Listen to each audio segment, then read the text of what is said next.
Knock knock. Who's there? Your ex very cold and needing your heat. For real? Yes. Open the door and let me show you something. Okay, Hyona, I'm opening. Smooch, grab here. Damn Hyona, you're going crazy as soon as I open the door. Yes, babe, I realize that I love you so much. Why don't we raise the temperature more inside? Hee hee. Okay, I love you so much phone, so let me do something for you. I will get on my knees, so close your eyes.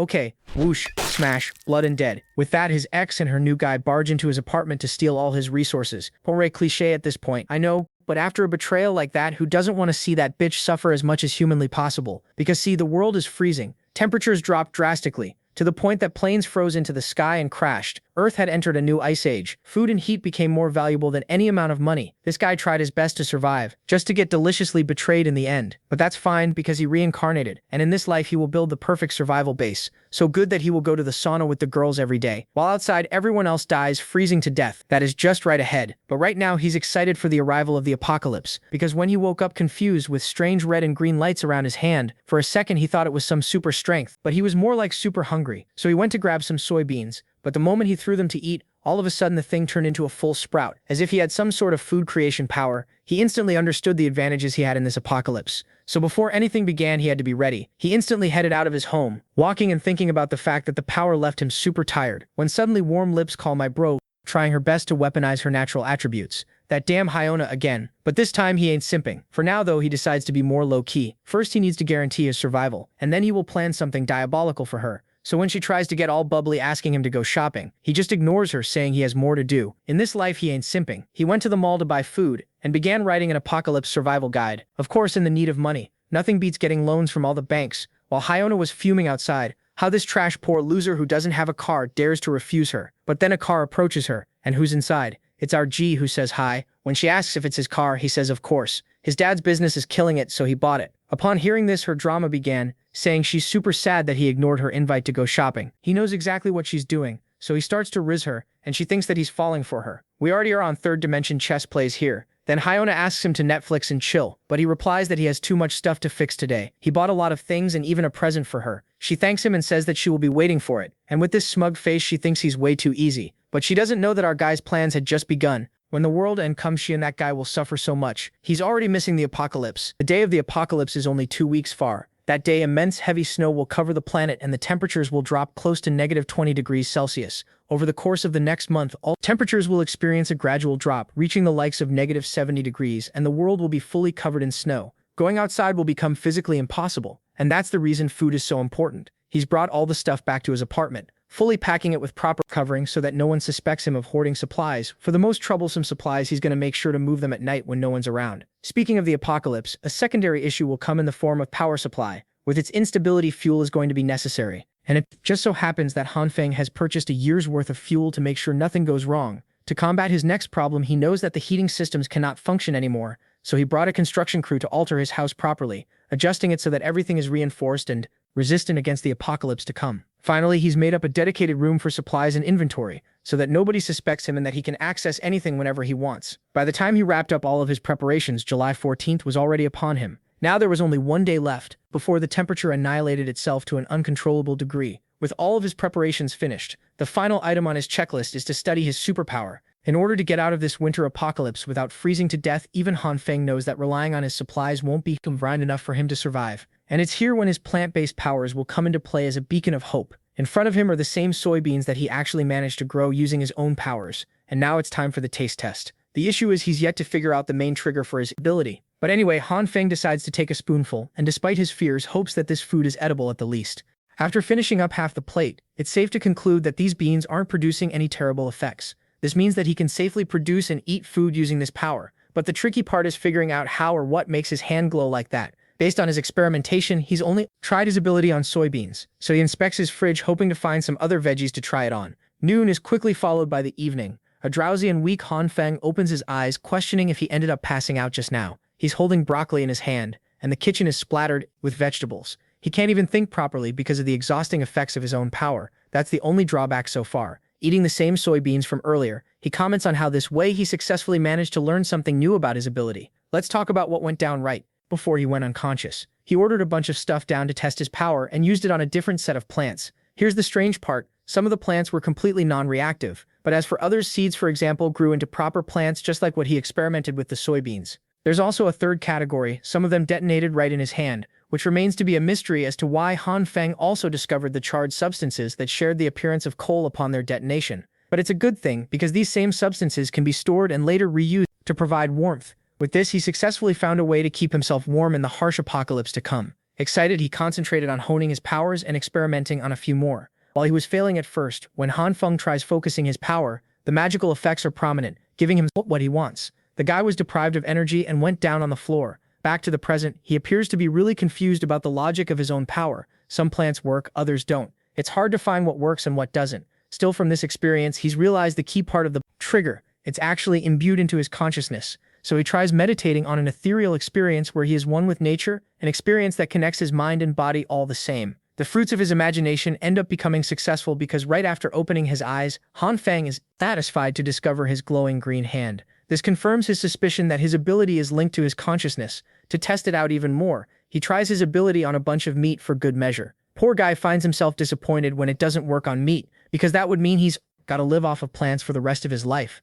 Even after concentrating and begging his powers to work, nothing happens. This makes him question his thoughts again. Remember his meditation technique. When he does that, he experiences two unique colors, one being red and the other green. And so far, he only experimented with green. So this time he closes his eyes shut, hoping to connect his mind to his second ability. To his shock, his hand starts glowing red and affects the meat, turning it into a disgusting spiky blob that is barely recognizable anymore. Feeling so disgusted by the effects, he tosses the meat on the ground and approaches it slowly for another inspection. Han Feng pinches the meat and then grabs it again, questioning if the meat reacted to his red radiating light. It also seems like the meat was cooked properly, which begs the question if the red light is only responsible for heating stuff up. Inspecting his hand again, he starts to realize something. It's not that the meat was cooked, no, it's the opposite. This thing is actually reverting back to a process of disintegration. From this revelation, he's found a discovery. The green light speeds up the evolutionary process and the red light slows it down immensely, reverting it into disintegration. In an effort to combine the two, he clasps his hands together with the meat. A burst of yellow forms and the same meat turns into a larger slab than ever before. But that makes him question what happened to the soybeans that he also had in his hand. They disappeared, which probably means they merged with the meat in some way. Han Feng is really amazed by the output of his own powers, as after further inspection, he comes to the conclusion that the meat is the freshest he's ever seen. He's excited and wants to try it out one more time. But his luck isn't so kind to him, because Robert ends up failing so bad that everything turns to black. He's slamming his hands on the floor in frustration, but eventually settles with patience. There's lots of time for him to experiment with his powers. He's happy that he got to make a whole bunch of different discoveries in just one day. If only he can master this ability to its fullest. Robert thinks he's going to become Superman and stand at the top of the world. But then the idiot realizes that food isn't the only thing that's necessary to save his life. Right now, he needs a weapon to protect himself from other humans. Right as he's thinking of going out to buy a weapon, the realization dawns on him. The apocalypse has begun. Just like last time, the world is experiencing an absurd amount of snow in July. He goes out regardless, believing that it's necessary to find a gun before temperatures reach -45 degrees. At the same time, he can't exactly buy a gun when it's illegal in the country. As he's busy in thought, he sees a broccoli hair punk ranting about how he's the younger brother of Lao Wang from the Shigang Lita group. You know, the typical "my brother's got more money than you" tactic for winning petty arguments. Han Feng actually recognizes this clown from somewhere thanks to his shitty fashion style and all. The funniest shit is how the people have decided to dub a name for this guy, calling him Homeless Joe. Let's talk about Li Zi, or Homeless Joe, who lives in the same neighborhood as him. The guy's known to be a contractor who has networks with everyone around. People come around asking him what's up and what's going on, and he acts like he's the busiest dude in the block about how he's so busy dealing with his projects with his big brother. Bra doesn't even have a job, and he's always seen whining on his phone, pretending like he's got millions and millions on a project to spend some time on. Seeing this guy, Han Feng wonders if the idiot can help him get the weapon he needs. He greets Homeless Joe and pretends to know him for a while. So the thing is, this guy doesn't really know our boy at all. Han Feng pretends to be Xiao Han, taking advantage of his pride and acting like they're long-lost friends who should remember each other. The homeless idiot gives into the bait and apologizes for not remembering, especially when he's got so much work to do. Han Feng checks his surroundings and quickly closes in on the punk, explaining his entire situation. When he's done explaining, Homeless Joe experiences a jolt of shock, questioning what the hell this dude needs a gun for. At this point, Han Feng is at a loss for words. Before he can even whip out a proper excuse, the blonde punk warns him that guns aren't something to be taken lightly, because they're illegal. Even though he's got connections that can get him weapons, that doesn't mean Homeless Joe is in the mood to get into some kind of dangerous business. Han Feng clarifies his situation, stating that he needs it for self-defense because some people have a grudge against him. He talks about a made-up story of how he ran into a guy on his way to work. They were both on a bike and that man carelessly spat in his face. Of course, it pissed him the heck off. So he confronted the clown and started beating the crap out of him for everyone to watch. After humiliating him, he left the man to his way. The man actually held a grudge and told him that he'd return with his buddies. And so the very next day, Bro got destroyed by the entire gang. They were clowning on him and roughing Han Feng top to bottom. After that beatdown, he's been wanting to have a self-defense weapon to protect himself. Luckily, Homeless Joe is sympathetic for his story and makes a huge deal that spitting on someone is definitely a step too far. He thinks this kind of behavior should be punished, but Han Feng is starting to think that maybe this guy ended up missing the damn point of his complaining. Still, Homeless Joe wraps his arm around him like a guardian angel and promises to save the day. He's going to make his call to his big brother and everything will be sorted out. Han Feng is glad that things are going his way. Homeless Joe recommends they take the boss because his luxurious car is being serviced right now. Han Feng is okay with that, showing Homeless Joe that he's got a vehicle for them to work with. As they're driving their way, Homeless Joe is shocked and asks about the price of the car. Our boy reveals that it cost him $700,000, which appears to be a pretty good deal in his eyes. Bro is out here snapping pictures like he's some kind of Instagram heartthrob. The hilarious part is that he captions it as if the SUV is his own. Speaking of the big brother, he talks about his punks are out chilling with a fire, commentating on the absurd weather conditions. Han Feng's car stops by and Homeless Joe pops right out. The guy is out here acting smug and shit. The rest of his boys can't believe that Homeless Joe's got his own SUV now, and this guy is such a slimeball that he even tells them he bought it for $700,000 of his own pocket. Han Feng is left with the impression that Homeless Joe is seriously quite bold for saying something like that in front of the owner of the vehicle. In the next scene, the punk brings Han Feng to his boss. As you can guess from a gang leader, dude's got tattoos all over his body. He's displeased to see his brother here and immediately shows the blonde punk the door. To that, Homeless Joe puts all the pressure on Han Feng, stating that his friend over here wants to buy a gun. The gang leader is surprised at first and gives our boy a mean-ass look. Han Feng is terrified while the boss is a bit annoyed that they came all the way here in search of one lousy gun instead of something more interesting. By comparison, the boss tells his lackey to fetch a handgun, which is tossed over to Han Feng for a price of $6,000. However, our boy isn't in the mood to play around with tiny dick pistols. Nah, he's here planning to go full John Wick mode and requests a longer weapon with a scope. The boss is alarmed by the kid's audacity and confronts him for demanding a goddamn sniper rifle. He reminds Han Feng that he isn't here in a position to negotiate or search around as if this were his own shopping mall. Yup, the boss is a stuck-up guy who is going angry for no reason. That's where Homeless Joe and his stories come to the front. He whips another one of his stories again. This time it's about Han Feng's wife who cheated on him 3 times. By the end of that storytelling session, the boss throws up a furious tantrum, feeling rageful on our boy's sake. The ridiculous stories are movie material from the looks of it. Anyway, the boss agrees to the request of a sniper rifle, at last stating that it's still going to take a few days. Han Feng is grateful that his request is being tended to. Cheng Zi, the underling, is told to arrange a semi-auto for him as well. The boss has actually decided to take pity on him and has thrown in a free gun as a gift for the guy. Han Feng is truly starstruck when he sees him offering the handgun without any cost. Returning his gratitude, our boy decides to slip up an important piece of information to the gang. He talks about how he's friends with the government and how the weather conditions are only going to get worse from here on out. This means it's best to stock up on supplies quickly because they will run out soon. This time, Han Feng maintains an air of seriousness in his gaze, adding on to the weight of his advice. The boss agrees to take his advice, and that's how they ended up concluding the meeting with the boss. Returning back homeless, Joe talks about how he handled that meeting like a pro mediator. He also thinks that it's good that his brother was in a pleasant mood today. Han Feng is really grateful and even hopes to buy him a bunch of cigarettes. Homeless Joe puts up an act of goodness at first, but then eventually caves into his offer. The funniest thing is how he's requesting 8 cartons full of cigarettes for the job, thinking that it should be an easy request. While he's ranting about, Han Feng is focusing on his checklist. He's got everything he needs for the apocalypse now, and the rest of the time will be spent studying his abilities. The only thing he's got to solve is how to work around his food troubles, and then it will be all smooth sailing from there. Right as he's confidently going about his plans, Bro slips right in front of Homeless Joe and takes a really bad fall. Han Feng's leg is in shambles. As he quivers in pain, Homeless Joe doesn't even know what the hell happened. So suddenly our boy has strong suspicions that he probably broke his leg. He hands Joe the keys to help drive them to the hospital. Staring at him in silence, the blonde punk shamefully reveals that he doesn't even have a driver's license. So instead he's got to take the old school approach. The punk tries to help our boy lean on his side, but the scene is so damn depressing that Han Feng orders a taxi to avoid the torture. In the next scene, we're at the hospital. In the receptionist area, Jian, the head nurse, is working the night shift and observes how the snow is only getting heavier with every hour. Suddenly, she receives an emergency call to come to the hall as they're short on staff. By the way, our boy really did end up breaking his damn leg. He's at the hospitals, devastated, to receive the report of his fracture.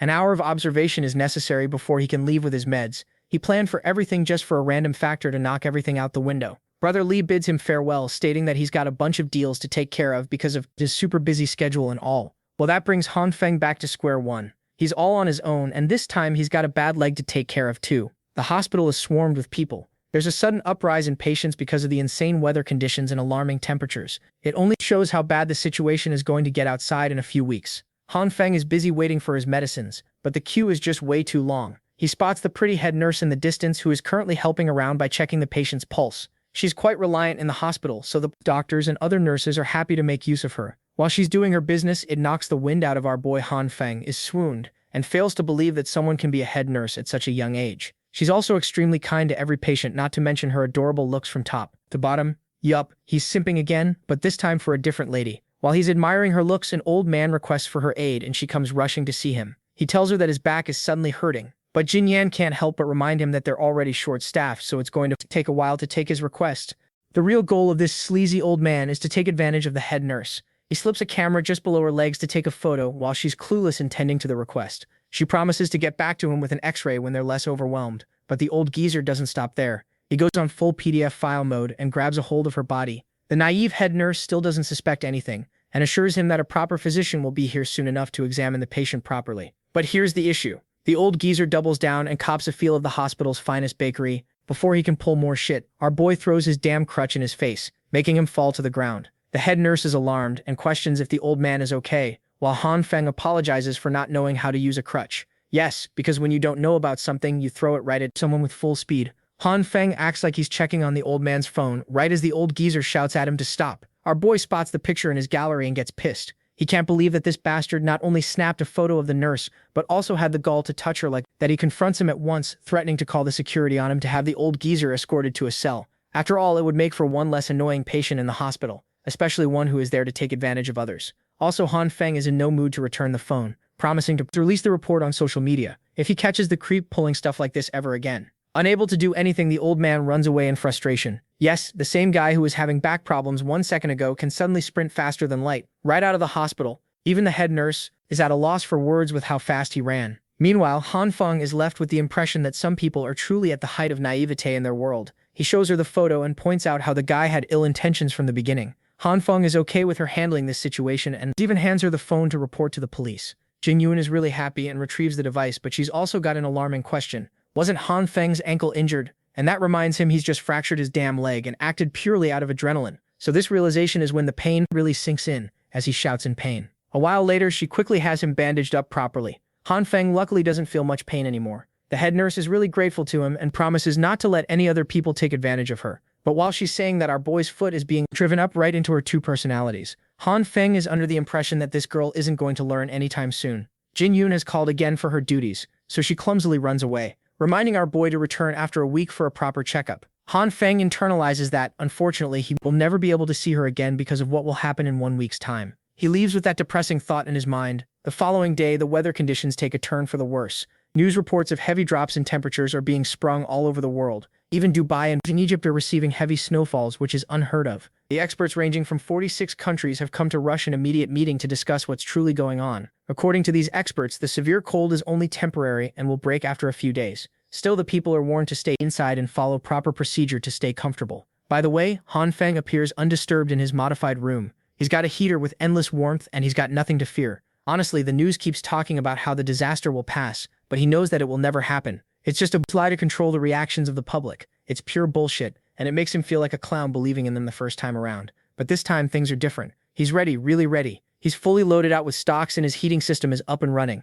For now, there's practically nothing left to bother him. The building group chat is actually going crazy, talking about how insane the cold is getting and how they can't manage to stay warm here. The interesting thing about this group chat is that one anonymous person flat out reveals that the Ice Age apocalypse is about to begin, and that the snowstorm is something caused within the Earth itself. The messages shock Han Feng because nobody is supposed to know about this information just yet. Han Feng's mind instantly registers this random mysterious dude as someone he should definitely be wary of. After all, being the protagonist of the story, Han Feng's supposed to be the only one who knows about the upcoming apocalypse. The once happy housing complex residents now look like a mob on a leash, tagging the property management to step up and fix the mess this snowstorm's been causing them lately. Since reading endless blind text messages is boring as hell, the group chat turns into a metaphorical theme park where all the residents show up as chibi cat avatars.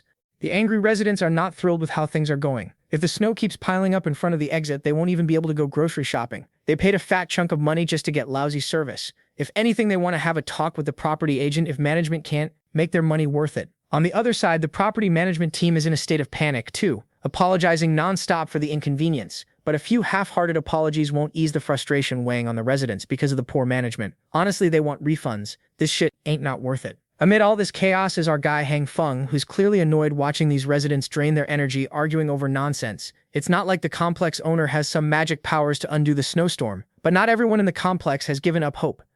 One resident, Jian Xhuyu, is mature enough to admit they can't fight a blizzard. His better idea, they should help each other instead of making things harder. Natural disasters are totally out of the property management's control, so blowing off steam on them is pointless. While not everyone in the lobby agrees with Jian's chill attitude, these people are so untamed and short-sighted that instead of working together, they start trashing Jian for dick-riding the property management. Jian tries to explain he's not taking anyone's sides, he's just being realistic and objective. It's completely pointless to back property management into a corner when arguing won't get them anywhere. But once again, the crowd refuses to calm down unless the snow outside is cleared so they can shop for groceries. Starving to death isn't exactly their vibe. Jian does his best to talk sense into this dullard mob. He points out that even if the snow is cleared outside, that doesn't guarantee the roads will be clear too. For what it's worth, he suggests walking to the grocery store on foot, especially since clearing footpaths is way more doable than clearing the roads. Meanwhile, Hang Feng is making this sour face after recognizing the dude who's been preaching left and right like a bootleg guru. The way our boy looks at him, it's clear their history isn't exactly pleasant.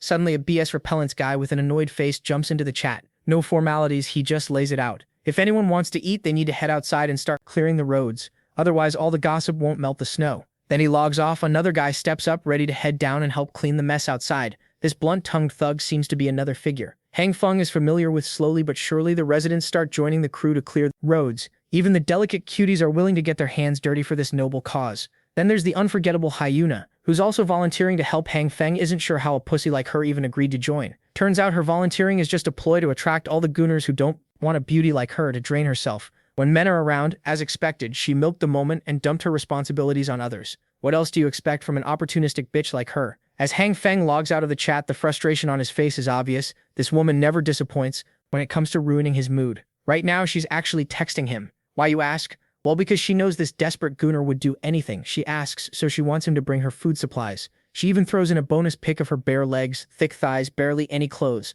all aimed right at boy's soul. Hang Feng wants to rate her a solid 10/10 for the effort, seducing him with barely their clothes despite the cold. But with his leg broken, even if he wanted to chase the booty, he can't do squat. So he decides to toss back a teasing remark guaranteed to make her skin crawl. And sure enough, his words do the trick. She's so annoyed she wants to stomp on him. Here's a little throwback to what's been going down. Today marks the third day ever since the blizzard started, with temperatures already dropping below 20 degrees. Since this was just the beginning of the destruction about to unfold, the central heating was still running. The internet was still up and running for everyone's daily dose of distraction. So just like any bored teenager, Hang Feng did nothing but scroll through TikTok watching those busty ladies making shorts. Though honestly, he isn't feeling it. In fact, he is already bored, and it's only the second day of the so-called apocalypse. This got him thinking about what loneliness can really do to a man. His broken leg wasn't helping either, seriously cramping his style and trapping him in place, and it's going to be at least a few months before he fully recovers. With no other option, he dives back into video after video. That's when he stumbles on something awe-inspiring in a news report. Turns out there's a dude with a crazy ability to heal himself.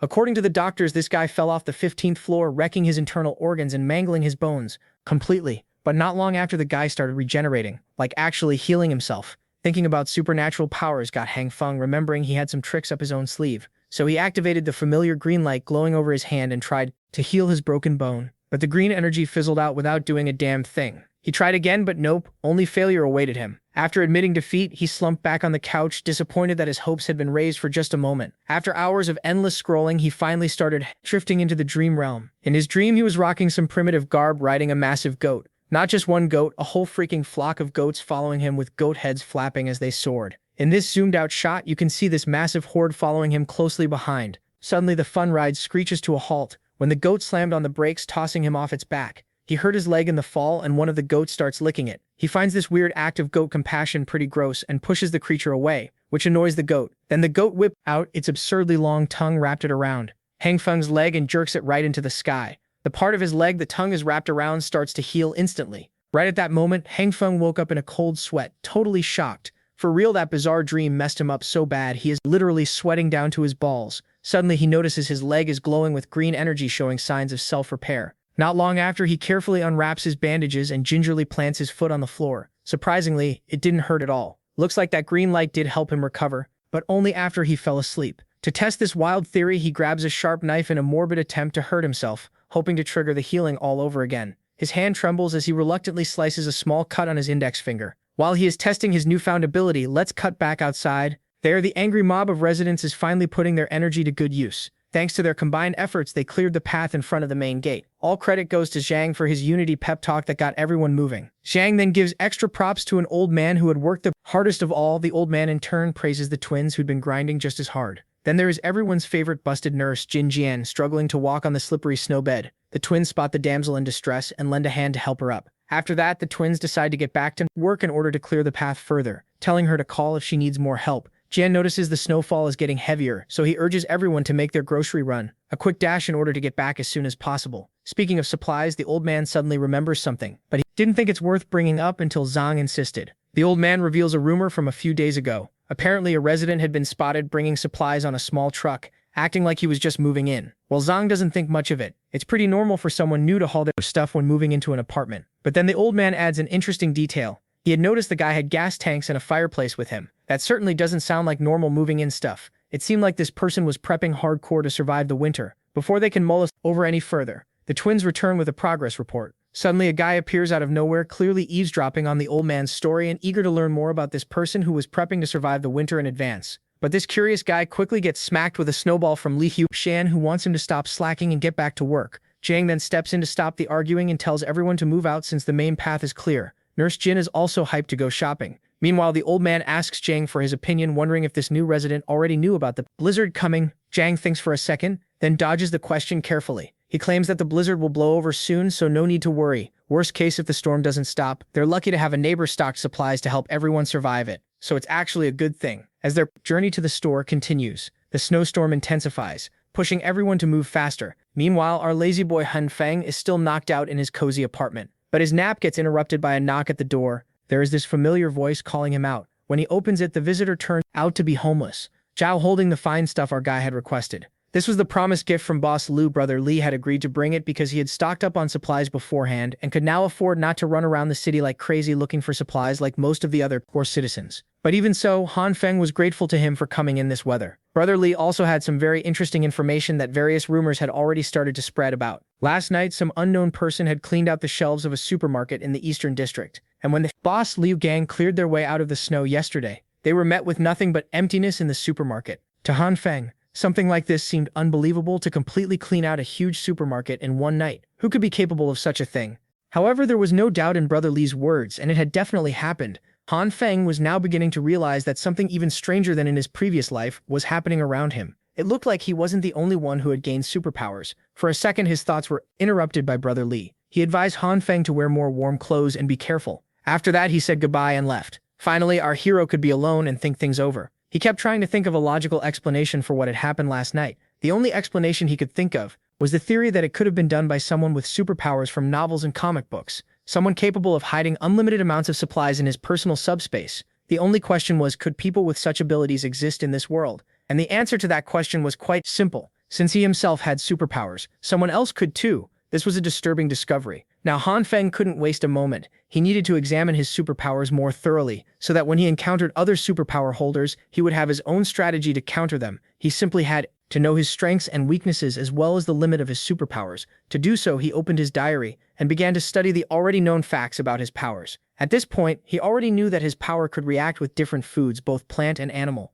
With its help, he could quickly grow them, increase their volume, and also fry them, though with a terrible taste. But still, unfortunately, there were limitations which he learned about later. The likelihood of success of power application is not that great and differs for different products. For example, for soybeans, the chance of growing a plant is 10. For meat, it's even less. Han Feng kept failing to understand why things worked the way they did. Suddenly, the soybean under the influence of the force exploded in his hand with an unpleasant green cloud. And instead of a normal plant, our hero had a rock in his hand, just a dark rock. This was starting to annoy him. The failure rate was too high. Han Feng had to learn how to use his power more effectively, and he was determined to start practicing hard. After all, nothing helps you learn any skill faster than practice. For this purpose, he spared no time and worked hard until late. In the evening, finally he succeeded. In his hands, Han Feng had a fresh and alive soybean plant with pods. Such an achievement was not easy. Achievement did not come easy to him. He was sweating profusely and was already quite a good heater for his apartment, but that was the price he had to pay to Feng figure out a few rules to increase the success rate. He found out that green light energy is not constant,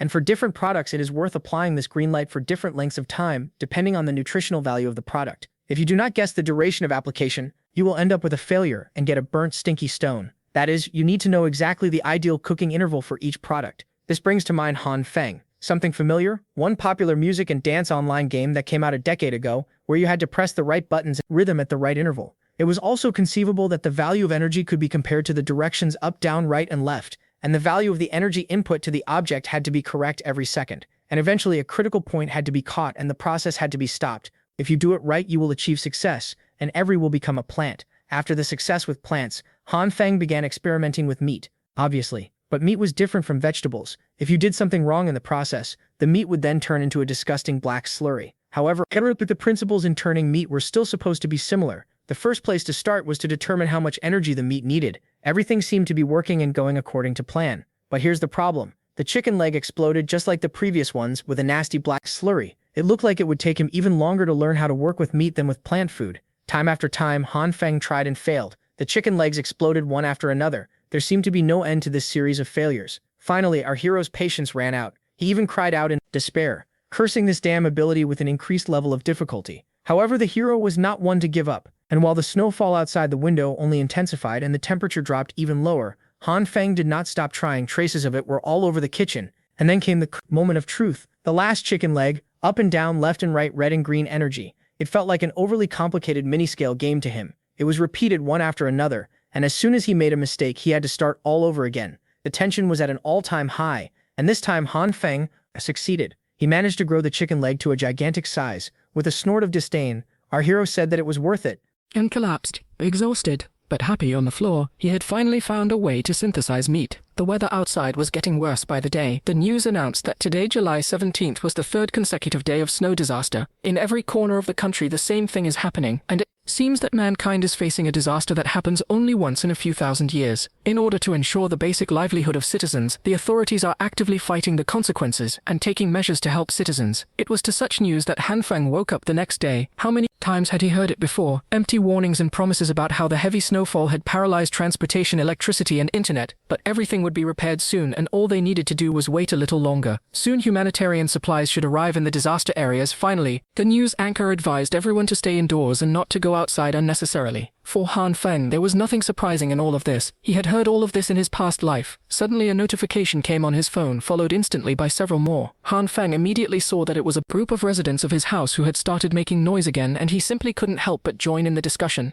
The noise around was unbelievable. Everyone was discussing the morning news. Some believed that the rescuers would come and help them. Others thought it was all empty promises, and made plans to save themselves. Only one avatar stood out from the crowd and asked the gullible if they really believed what was being said on the news. It was old Uncle Liu, and he absolutely did not believe what was being said on TV. If everything was under the control of the government, the rescue teams would have arrived long ago. Instead, he had heard rumors from old friends that the government was assembling armored vehicles, tanks, and other heavy weapons in City A, the capital of the country. They are probably preparing for the war that is about to break out. After hearing the very real possibility of an all-out war against an unknown enemy, a chilling silence swept through the group chat full of paranoid survivors. Then came the eruption of concerns, asking Uncle Liu if what he said was true. If it was, weren't they basically done for? Meanwhile, Han Feng was just fascinated by the coming up of the issue of war. He had heard something about this progression in his previous life. Mr. Zhang interjected to quiet all the noise. He asserted that if what Uncle Liu said was true, then they had to start taking survival measures to save everyone. Some owners in the neighborhood had already run out of supplies, with support resources from the government still uncertain. He proposed organizing for those who were facing difficulties. He passionately suggested that those with ample supplies donate some of their stash to serve as an example. Mr. Zhang pledged to donate half of his supplies to anyone in need. Other owners quickly discussed what was being put forward in hushed tones. One guy wholeheartedly agreed with Mr. Zhang's proposal, as everyone was just trying to get through the crisis. He pledged to donate what he could, and even roped in Li Hyona. She knew this crazy guy Wu Kuan-yu. That man was trying to humiliate her in front of everyone just because she rejected him before. So Li Hyona had to play some defense, bringing out her meek girl persona while apologizing as she didn't have any spare supplies left. Most of her simps immediately jumped to defend the witch. This little commotion almost made the plan to organize impossible, as they couldn't even unite themselves with selfless acts, but donations eventually started pouring in. A lot of people must have been moved by Mr. Zhang's impassioned speech. Food, clothing, medicine, all the necessities were put forth. Mr. Zhang Expressed his gratitude to those who were willing to help. Since there were quite a lot of people to manage, he thought it wise to appoint some owners to take charge of the operation. He would naturally lead the team. It would be an interim emergency committee responsible for planning and distributing donated supplies. Han Feng smirked as soon as he read the announcement. This interim committee thing happened in his previous life too. Sometime later it would be revealed that it was all a scheme to take other people's resources. Today was the 19th of July, 5th day of the apocalypse. Temperatures outside had already dropped to negative 40 degrees. Now was finally the day when the building's central heating system was no longer running due to the extreme frost. Everyone was desperately thinking and trying ways to keep their bodies warm without the convenience of heaters. Some managed to make a tiny fire inside their homes. It was the same as the previous timeline. It was terrible now. But the situation would only continue to get worse. The exception to this was our MC, of course. Han Feng was set with all his failed experimental charcoals, perfect for fueling his fireplace. On the table was a fizzy iced cola and a scrumptious slice of strawberry cake. As for Han Feng himself, he was doing what most of us would do in his situation, playing single-player video games while not giving a damn about the outside world. But his peace would be interrupted by a sudden phone call. Taking a break from gaming, he picked up the call while sipping on Coke. On the line was the person in charge of Block 8. They planned to clear the roads in 20 minutes and were in need of manpower in the basement car park. Han Feng resisted cursing this random guy out. These people still didn't get it yet. The snow wouldn't stop piling up against his will. Han Feng still chooses to leave the comfort of his home and go down to the main lobby. He reckoned falling out with the neighbors would be troublesome now. He must lower the possibility of his secret being discovered after all. From the first look at the gate, everyone could see the snow had already trapped them in the building. Other volunteers were pissed that the paths they had cleared before had been erased with the highest snow pile they'd ever seen. Deciding to at least get the door open, the volunteers saw Han Feng and called him over to pawning. They placed their whole body weights into the door and pushed at the count of 3. Much to everyone's surprise, opening the entrance let in copious amounts of snow and opened the lobby up to the frigidity of a raging snowstorm. The storm was too extreme and none of them could take the cold. When you get close enough to the storm, even opening your eyes could become a possible injury. Han Feng regretted leaving his cozy couch to subject himself to manual labor and frostbite. If people went out in that weather, death wouldn't be far-fetched. Thankfully, the volunteers also came to the same realization. Only an idiot would try to go out in that temperature. Speaking of idiots, he was finally here. A voice that sounded all too familiar in Han Feng's ear. It was none other than Homeless Joe, also known as Brother Lee. He was roasting everyone for acting like cowards when they needed to be imposing at tough times like this. The volunteers shivered in their boots while trying to talk Brother Lee out of his stupidity. No one should go out in the harshness of that snowstorm. Brother Lee was built different though. First he finished the cigarette he was smoking in one puff, pumped to go in like the madman that he was. Brother Lee plowed through the snow, trapping everyone in with his hands. The dumbass started chanting like an anime character, while literally punching the snow, scattering the pile all over the place. He continued doing this for a while. He even managed to dig a Homeless Joe-sized hole in the middle of the human-length pile of snow. Then came the silence. After a few moments, all the volunteers could hear were garbled pleadings for help coming from under the snow pile. The others had to drag Homeless Joe out of the snow. His face looked purple from the cold and being trapped under the heavy snow. Volunteers finally decided that venturing outside was impossible and closed the gate. Han Feng ran up to Brother Lee, trying to make sure that the stupid gangster was all right. He asked everyone to go to the car park first so they could look for the person in charge of attendance. They could always decide what to do next when the snow stopped. With such a severe blizzard rampaging throughout the world, people were no longer in a situation where the problem could be solved with manpower. In the building's car park, it seemed like the atmosphere was an underground. Mr. Zhang, the de facto leader, was surrounded by the owners as always. Upon receiving reports from the lobby, he concurred that the clearing operation should take a pause.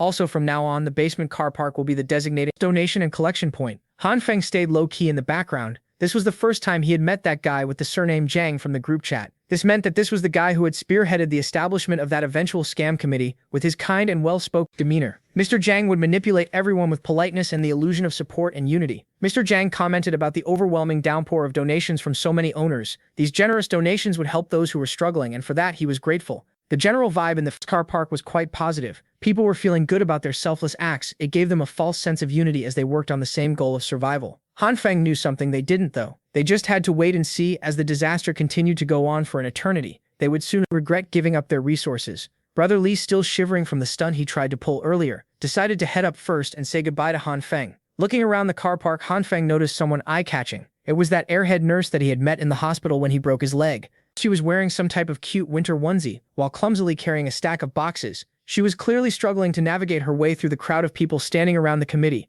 Given her awkwardness, she eventually bumped into some of the guys standing around. She would have slipped straight to the floor if it hadn't been for Han Feng swooping in to save the day once again. While holding her in her box, he asked if the blushing nurse was okay. When she finally opened her eyes, she expressed her thanks for the save and eventually recognized Han Feng from the hospital. Then she remembered that his leg was supposed to be severely injured. He shouldn't be in the condition to catch falling maidens. Realizing that he acted before thinking about the current situation, Han Feng struggled to think of a way out. He stumbled over his words before getting out that his speed of recovery had always been great since he was young. It was very unconvincing with all the nervous gestures. Fortunately, the nurse was too dense to gather any kind of untruthfulness from his words and actions. She just found his recovery speed to be fantastic. Han Feng offered to help lift her boxes. She declined at first, saying that they were heavy, but our boy insisted. It took a little bit of convincing, but she eventually entrusted the boxes to him. As soon as he got both hands on the supplies, he was flabbergasted by how heavy they actually were. They were unnaturally weighty. Curious, he asked her what was inside. She explained that these were mainly medical supplies that she was donating to those in need. She also acknowledged that it might be a little too heavy and that she would be fine carrying them to the donation point. Entranced by her beauty and kindness, you could give Han Feng a few more pounds to carry and he would never complain. Since she claimed to be stronger than most guys, the nurse kept reminding him not to push too hard. When asked if she'd always been strong since she was young, she became a little guarded while answering that there was a reason behind it all. Hearing those cryptic words made Han Feng naturally curious, but she looked uncomfortable telling the story and apologized for bringing it up. It's just that something happened recently that she can't quite explain. Also, they've been talking and walking for a while now and she still didn't know his name. Han Feng politely introduced himself in turn.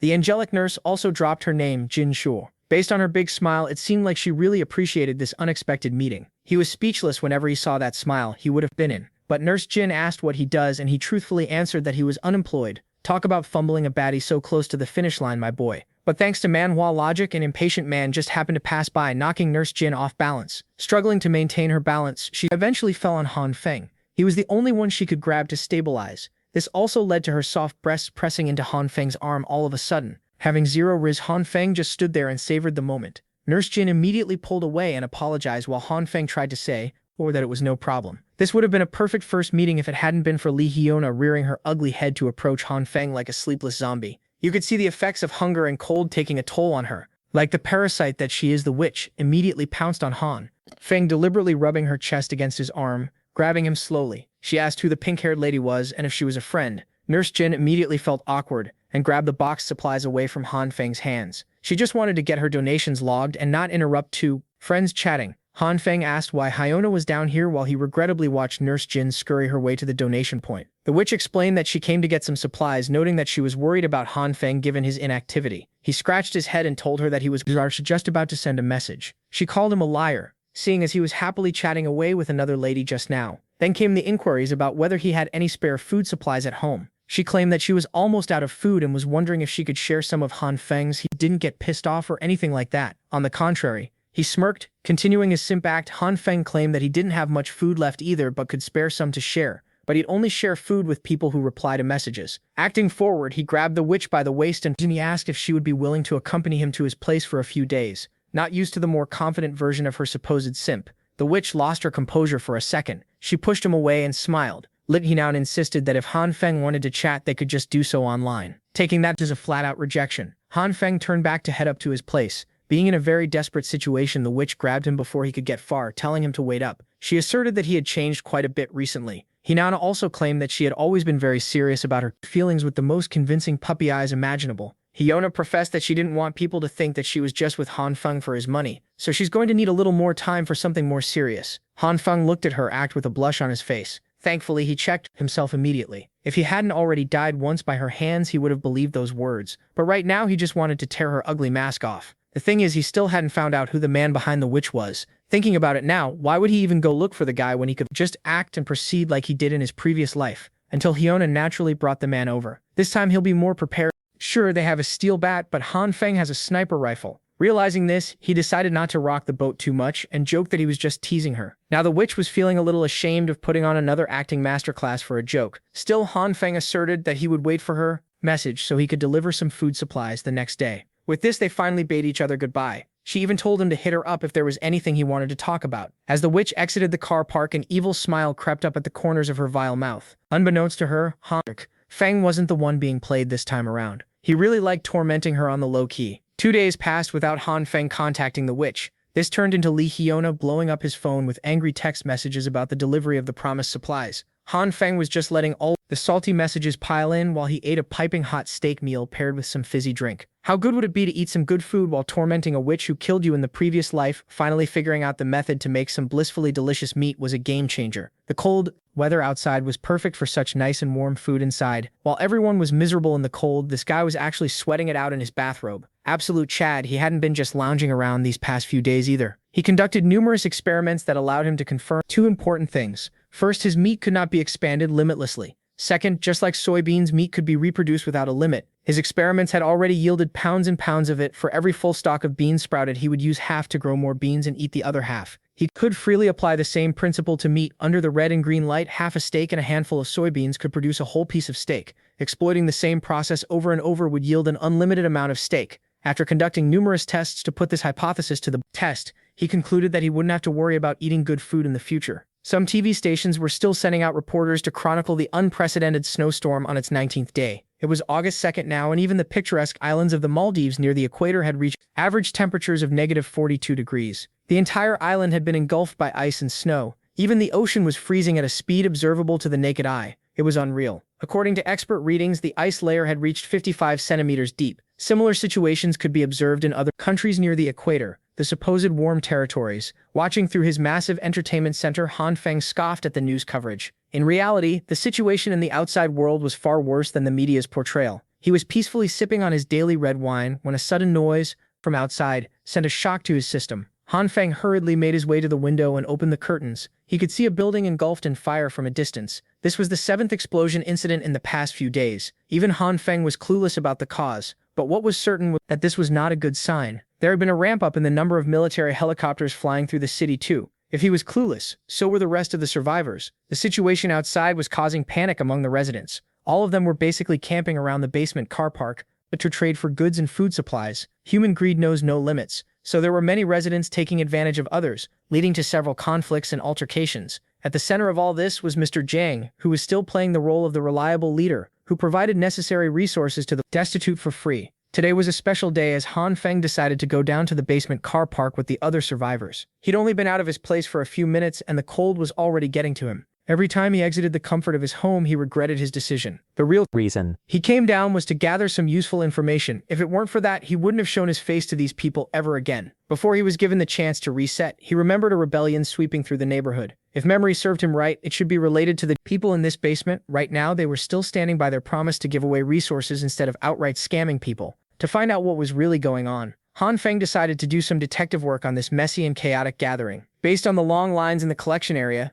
it looked like the number of households facing shortages was relatively high. At the front of the line, a man was complaining about how few resources he was getting when he had donated several large boxes of supplies, while Mr. Jiang insisted that everyone was given an equal slice, with a single canned good and one sausage in hand. The man demanded his donated resources back, but the committee couldn't really do that. Since the disaster was ongoing, Mr. Jiang urged the man to look at the bigger picture, and promised to pay back the man in cash several times over, once things settled down. But a promise of money for an uncertain tomorrow wasn't worth anything right now. Finally, other people in the line started speaking up against the whiny man. They bashed the guy, telling him to stop being so shameless and move along. It didn't take too long for a mob to form around the idea of hating this shameless man who just wanted a few more supplies for his family. They were very thoroughly under the influence of the interim committee. Han Feng knew all too well that there was no way for the people in charge to concede their resources in this current situation. But placing yourself on higher moral ground against those who donated more resources at the start of the crisis was equally shameless. Speaking of shameless, the man, the myth, the legend finally made another appearance in the basement. It was none other than Homeless Joe, the first mean brother, Lee. He looked a lot worse than a few days ago. He looked frail, sickly, and thin. It had been a while since the Gun brothers had seen each other. Brother Lie claimed that he wasn't doing too badly, but it was clear that he was. According to him, he was just trembling from being flustered and powerless, not to mention the cold. He was far from doing not too bad. Brother Lie finally admitted that he had been having a difficult time just depending on drinking water to suppress his hunger, as he didn't have any food left. When the donation drive was in full swing, he donated most of his resources to the committee. In the end, his own supply ran out before the promised end of the snowstorm. In addition, the rations that Ryan and the committee doled out were too little. If Brother Lee had only known how bad the weather would be, he would have kept more of his personal stash. Realizing that he had a possible solution for Brother Lee's plight, Han Feng pulled the gangster closer to whisper a favor. Brother Lee pulled away in disbelief.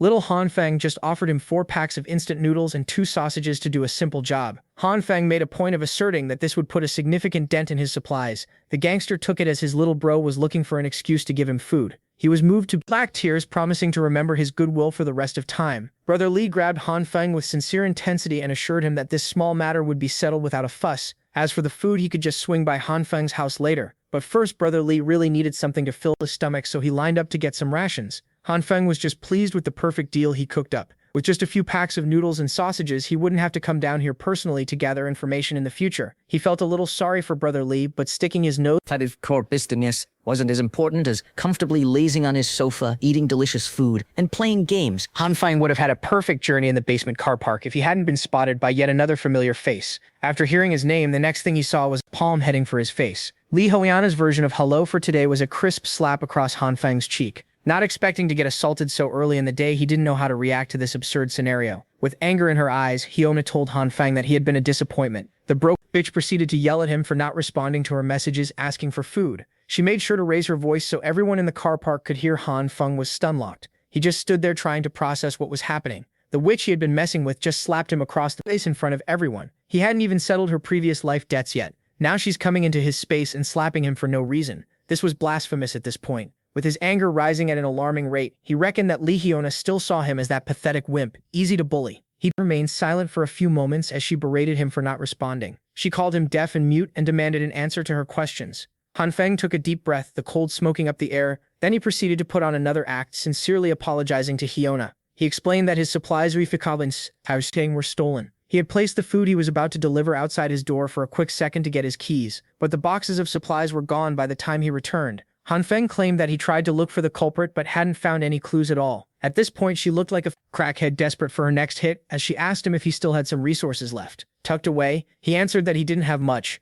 only enough to last him a few days if rationed to 1 meal a day. Hearing that he still had some food left, Hyona's unhinged face lit up with a blushing smile. She was back to her sweet girl act, and the transition was flawless. But when she asked Han Feng to split half of his food and just eat 1 meal every 2 days so they could both get through the disaster together, she looked unhinged. At this point, Han Feng could barely stand how shameless this woman could be. To be capable of saying such selfish words without batting an eye was terrifying. Well, in her eyes, this man was still just a tool to use when needed, and nothing more. Letting her continue thinking that way, Han Feng smiled and lovingly concurred with the plan. He acted like a man who would stand by his promises and split his supplies equally with some girl. She even demanded to get the food now. But he scheduled the delivery for the night, insisting that he had some packing to do. She teased him that she'd be waiting for the message tonight. Heading back first, Hyona wished him well and hoped he wouldn't catch the flu going around. Han Feng bade her farewell as well, a sinister plan already brewing in his petty mind. As early as 8 in the evening, Li Hyona was already badgering Han Feng for the food. She grew so impatient that she even went to the lobby near his room at around 9:30. She was shivering in the halls alone, cold and miserable. Han Feng was back to his favorite hobby, hooking Hyona with bait, then completely ghosting her with texts and calls. The elevator was busted after weeks of cold without maintenance, so if she really wanted to cause a scene, she'd have to take the stairs up to Han Feng's unit. Seeing no other choice, Hyona swallowed her pride and took the creepy staircase. Halfway through the climb, she was already exhausted with the cold making her shiver. It was a hellish ordeal. If it weren't for the supplies, she wouldn't be doing all this. The exhaustion kept piling on as she had been starving for a few days now. Each step up the stairs took all the strength she had left. You've got to give it to her. There are very few people who would climb more than 16 floors just to leech off someone's coins. Coincidentally, even the emergency lights on the higher floors were also busted. This just made her climb darker and spookier. Upon hearing what she perceived as some kind of eerie sound, Li Hyona anxiously asked who was there. To answer her inquiry, a black plastic bag came directly from the higher floors on track to land on her pretty little head. Shocked and unable to move, Hyona was forced to just stand there and wait for the black bag to hit her. As soon as the bag landed with a loud bang, the emergency lights kicked back on, and white dust filled the staircase.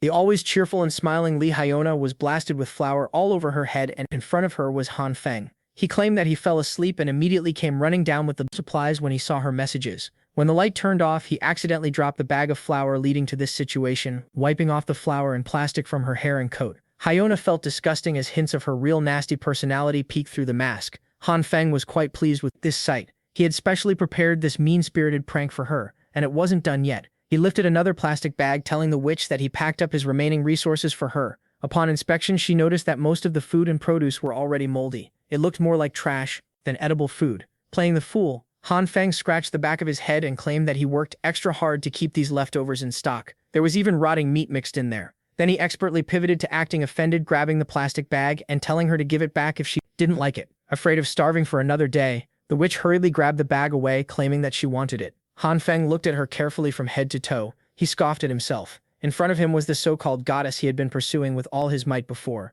Right now she looked like a homeless crackhead stuck outside on a winter night. She was rummaging through the trash bag and trying to find something edible in the moldy pile. She even greedily grabbed the remaining bag of flour from Han Feng's hand. Li Hyona was celebrating even half a bag of flour, not minding that she got blasted by the white stuff just minutes ago. She then took off without saying thank you or goodbye. But Han Feng didn't mind. Giving her his literal garbage to eat should be enough to give the witch some stomach problems for a few days. Showering in this weather was also impossible, so she would have to walk around with all that flour sticking to her body for a while. As Han Feng cheerfully headed back to his place, he started feeling something weird. He played it off as if he hadn't noticed, but there was something moving in the background, keeping his wits about him. Han Feng acted naturally, heading to his unit. He exited the stairwell and walked like everything was normal. A shadow of a figure followed his footsteps. A few seconds later, it was definitely a person, judging from the snow boots they were wearing. Taking advantage of the surprise factor, Han Feng actually hid behind the door and pounced on the unknown figure tailing him. He made sure to grab the mysterious person firmly and aggressively, taking them down to the ground.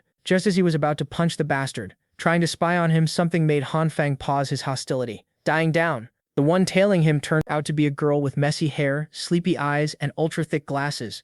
Han Feng could think of only one reason why she could be here at this late hour. She must have been spying on him, and our hero wanted to find out her intentions, but all he got in response was silence and a blank stare from under her glasses. The girl was obviously not a chatty one. She didn't say a word, and Han Feng, surprised by this behavior, decided to use more weighty arguments to make her talk. He threatened to take off her coat right here in the cold if she didn't talk. Even that wasn't enough to loosen her tongue. Han Feng got tired of messing with her and decided to let her go this time, but next time she might not be able to count on such favor if she spied on him. Now she had to stop her silent games and hurry to her home before she got cold. As our hero was about to leave, he suddenly felt someone grab his sleeve. This silent girl wasn't going to let him go so easily, although Han Feng didn't understand what she wanted from him. She, on the other hand, just stared at him and remained silent. Han Feng told her to stop looking at him and even threatened her to leave if she didn't tell him what she wanted. But instead of answering, she pointed at something with her hand and pulled our hero with her. Even a laggard like Han Feng realized he was being shown something. They came to her room. It was surprisingly warm and bright inside. Our hero was even speechless.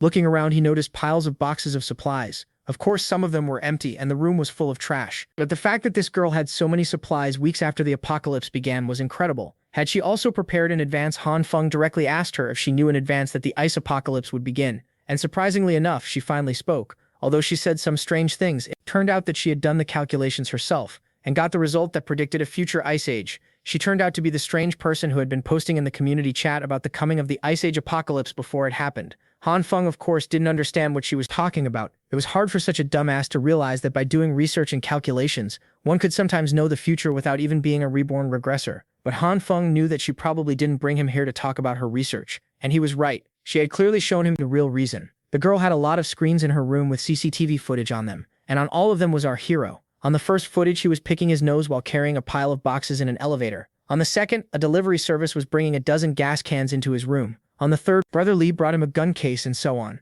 It turns out that Han Feng's first guess about this girl upon meeting her turned out to be correct. She had indeed been spying on him, and for a long time she was now more comfortable than ever, and didn't hesitate to change her clothes right in front of our hero. Her room was too warm to wear warm winter clothes. Han Feng still managed to blunder and misunderstood, and asked why she suddenly decided to undress here. She simply replied that it was hot in here, but of course he meant something else. Why was she doing it here in front of him? He demanded that she should stop immediately and put her pants back on. Eventually, after a while, as much as he was against it, he had to take off his coat too. This girl had dangerous information, and until he resolved this issue, he just couldn't leave. So summarizing what he understood, Han Feng realized that she was spying on him due to being suspicious of his behavior. When he started stocking up on supplies before it even snowed. Fortunately, this monitoring wasn't for the purpose of gathering information on our hero for blackmail, but to find out if Han Feng was smart and capable enough to cooperate. Now it was just a matter of figuring out what she meant by cooperation. Talking was difficult for her, so the girl decided it was better to show along the way, of course, making our hero understand everything in his own way.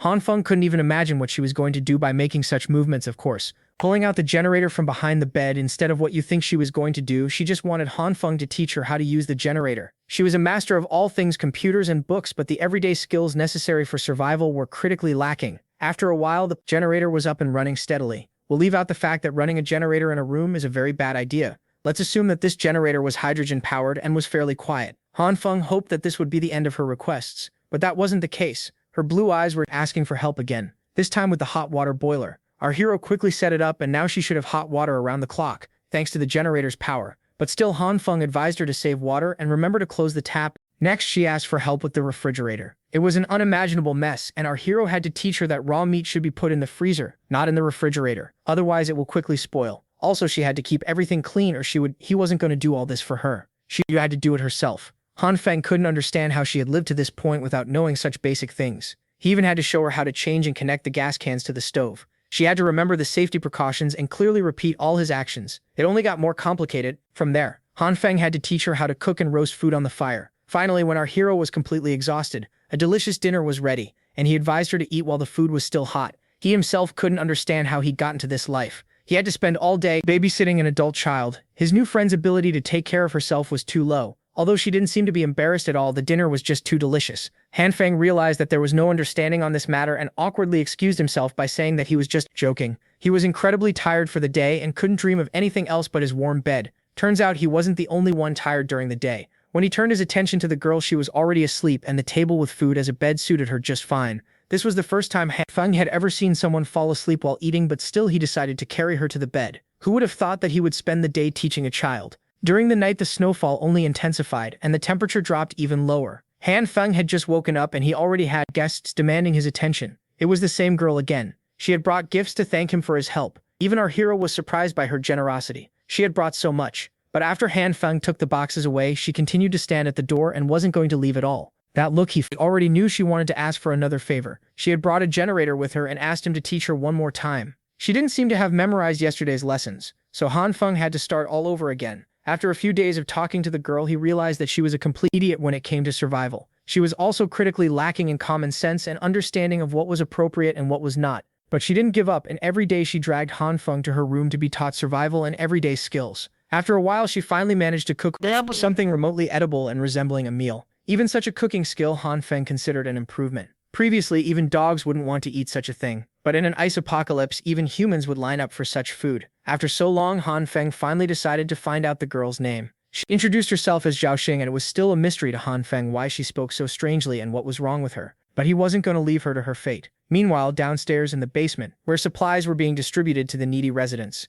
things were not calm at all. The hungry residents were fighting amongst themselves for what little supplies they had left. Chaos reigned, and the residents began taking supplies from each other, arguing that no one could prove whose supplies it was. The weak simply fell from powerlessness, and the strong tried to grab more. It seems that the quiet days in this community are over. People were fighting for resources they felt entitled to. They guarded what little they managed to loot with their lives. Any attempt at stealing quickly devolved into mindless violence. These people punched and kicked one another mercilessly, until their fists and shoes were bloodied while everyone was hastening the collapse of civilization. Mr. Jiang remained calm throughout the storm. He amplified the volume of the megaphone in his hands and stopped the fighting altogether, as everyone covered their ears in pain. Robber was using a real sonic attack. That's a real supervillain. After a few seconds of that grating feedback sound, Mr. Jiang finally addressed his fellow survivors. He asked them if they had had enough of the fighting. He picked up one of the badly beaten men and explained that just because of these few remaining resources they were risking death. Wasn't that the definition of ridiculous? But the masses were still angry. Mr. Jiang was the one who suggested the donation system. And now they only received a packet of noodles every few days. If they didn't die fighting, they would die starving. Mr. Jiang pretended as though he was listening to their complaints about the problem with resource distribution or the lack thereof. He turned to his people and stood on business. If they were fighting for such ridiculous reasons, then perhaps they deserved to starve to death. Mr. Jiang posed the question of who caused this situation in the first place and urged them to think carefully. The irritated masses blamed him for this. He picked up a piece of bread and started working his magic as he helped the people remember what was really happening. Bread that was originally sold for a few dollars could now be bought from those with abundant resources for tens or even hundreds of dollars. The elite squeezed the unfortunate Dryak. It came to the point of splitting a piece of bread into 5 or 10 pieces to be auctioned. They used the disaster to get rich. As for those down in the dumps in the basement car park, they had long since run out of cash and resources. But here they were having an internal strife due to the system that used to work. They were killing one another while the elites who had plenty of supplies hoarded their treasures, without donating to the common good. They were the ones who raised the prices with malice. And yet here were the poor starving and fighting to the death. Mr. Jiang asked if that was fair. Feeling that he now had the masses gobbling up his words, Mr. Jiang urged everyone to stop what they were doing and stand united to take back the resources that belonged to everyone. These hungry and angry citizens started rationalizing what they had just heard, convinced that they were being treated unfairly. Why were the rich the only ones getting all the benefits while the rest of them had to struggle just to stave off starvation and death? Mr. Jiang watched as the pieces of the puzzle fell into place on their own after planting a seed of hatred in the people's minds. The dissatisfaction and anger that the masses felt pointed upwards to the rest of the apartment building's residents. The survivors believed that they were just taking the share that belonged to them, seeing the bubbling of violence, chaos, and desperation. Mr. Jiang smirked silently. In the midst of the mounting chaos, homeless Joe, also known as Brother Li, could be seen. Of all the people, he was the only one who could see through the bullshit of that speech. The people had practically gone mad and something big was about to happen. He had to inform Han Feng as soon as possible. In Han Feng's room, he was just lounging around pretending to read a book while snoring. He was woken up by the ringtone of his phone. He received Brother Li's texts about the trouble brewing up in the basement car park. With Mr. Zhang's continuous incitement, the people were now planning to snatch resources from everyone else. They were going door to door and prying locks open. These raiders were armed and ready to cause harm. Brother Li advised Han Feng to hide and not face these lunatics head-on. He could only hope that homeless Joe could take care of himself out there. Han Feng did not expect things to turn out like this. Although he bought 2 guns in case of a crisis, the idea of using them against another human mortified him a little. Furthermore, if the people had formed such an organized operation and revealed his resources, they would certainly have been gunning for him crazily. They would eat him up and leave nothing but bones, and for that he needed to be prepared for all kinds of scenarios. For now, he retrieved a bunch of wires, tools, and a couple of fire extinguishers from the stockroom. Using this stuff, he tried to rig his door by crudely strapping live wires on the doorknob for security reasons. Upon finishing his janky rig, Han Feng slowly unfurled the wire on the floor. His little experiment was interrupted by the sudden loss of power. Though from above, it was clear that every building in the area had lost power at the same time. Some people tried to contact management, but they lost contact with those people long ago. Han Feng reckoned that with the snowstorm intensifying and the overloaded usage of power by people trying to keep warm, this blackout would have happened sooner or later. Moreover, the snow built up in most areas and the abysmal temperatures outside made it impossible for maintenance. Considering all factors at hand, the power failure and signal loss might be permanent this time around. Once the people realized that the power was never coming back, things would only go downhill from there. Their feelings of panic would only lead to an even more serious rebellion movement, and that's when the real hell would begin.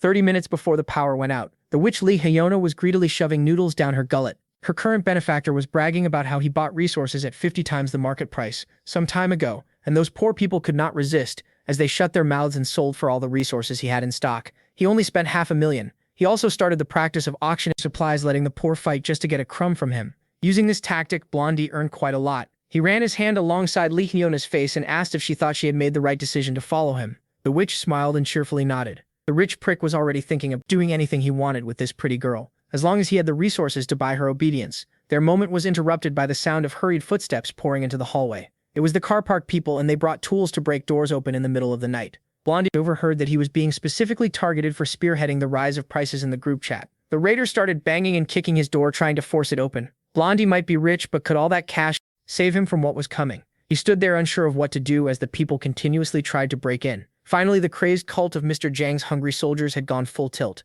The snowstorm continued to rage on, not showing any signs of stopping anytime soon. Inside Han Feng's stronghold, the mess had accumulated as wires and supplies littered the ground. He was still working on his Home Alone-style trap on the door, causing a lot of mess. Han Feng did everything he was supposed to do to rig the door, but the energy reading indicated that there was no power going through. Just as he was wondering what went wrong, the hurriedly tied together bunch of wires exploded and burned. The line must have become live right then and there. Caught in the blast, Han Feng coughed and tried to recover. He extinguished the fire on the wire. He still could not figure out what he was doing wrong and what was making the process so difficult. If the internet were still working, this would not be a problem at all. Unfortunately, someone started knocking on his door without him getting his door trap up in time. Han Feng stood up and carefully looked through the peephole to confirm who was on the other side. Of the door, he could not see a face, but he saw someone with a very short stature and hair sticking out. It was that outcast girl again. This time she came over with her signature nonchalant face while asking for help. This was not a good time for Han Feng, as he was busy trying to improvise some trap inside, but then he remembered the incident that sent him back to the past,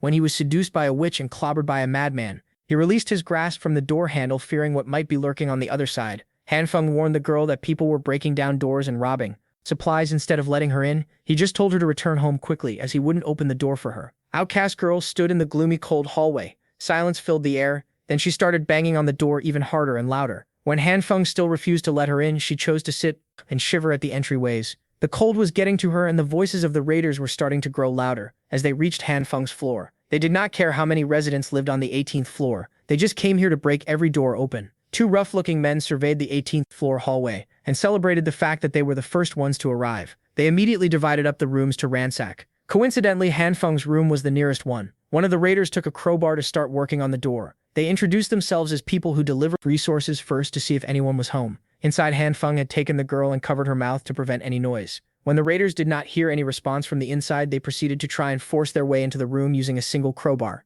Han Feng quietly assured the outcast girl that those bastards wouldn't be able to make a dent in his reinforced door. Hearing his reassuring words, she visibly calmed down. The door handle flipped up and down multiple times, but the raiders could not figure out a way in. With the sturdy door getting them nowhere, the raiders decided to mark Han Feng's place and proceed to the next door. First, it was a good thing that the reinforced door and handle were installed with 5 cm thick iron plates, reinforcing the frame. Even the contractor who installed it was shocked. Han Feng was so busy feeling good about his decisions that he forgot to let go of the girl's mouth. He was too afraid to make a noise and attract attention. Still, outcast girl thanked him for taking her in before the raiders saw her sitting outside. They opted to wait a few more minutes, just to be sure, but it sounded like those raiders were gone. Now Han Feng immediately got back to fixing his trap. If he could do this right, those who dared to touch his door again would get electrocuted to death. The girl curiously asked what he was doing, and he introduced it as his electrocution defense measure. He even condescendingly told her that she wouldn't understand even if he complained. Well, he didn't even understand the thing himself, and installing this electrocution device was proving impossible.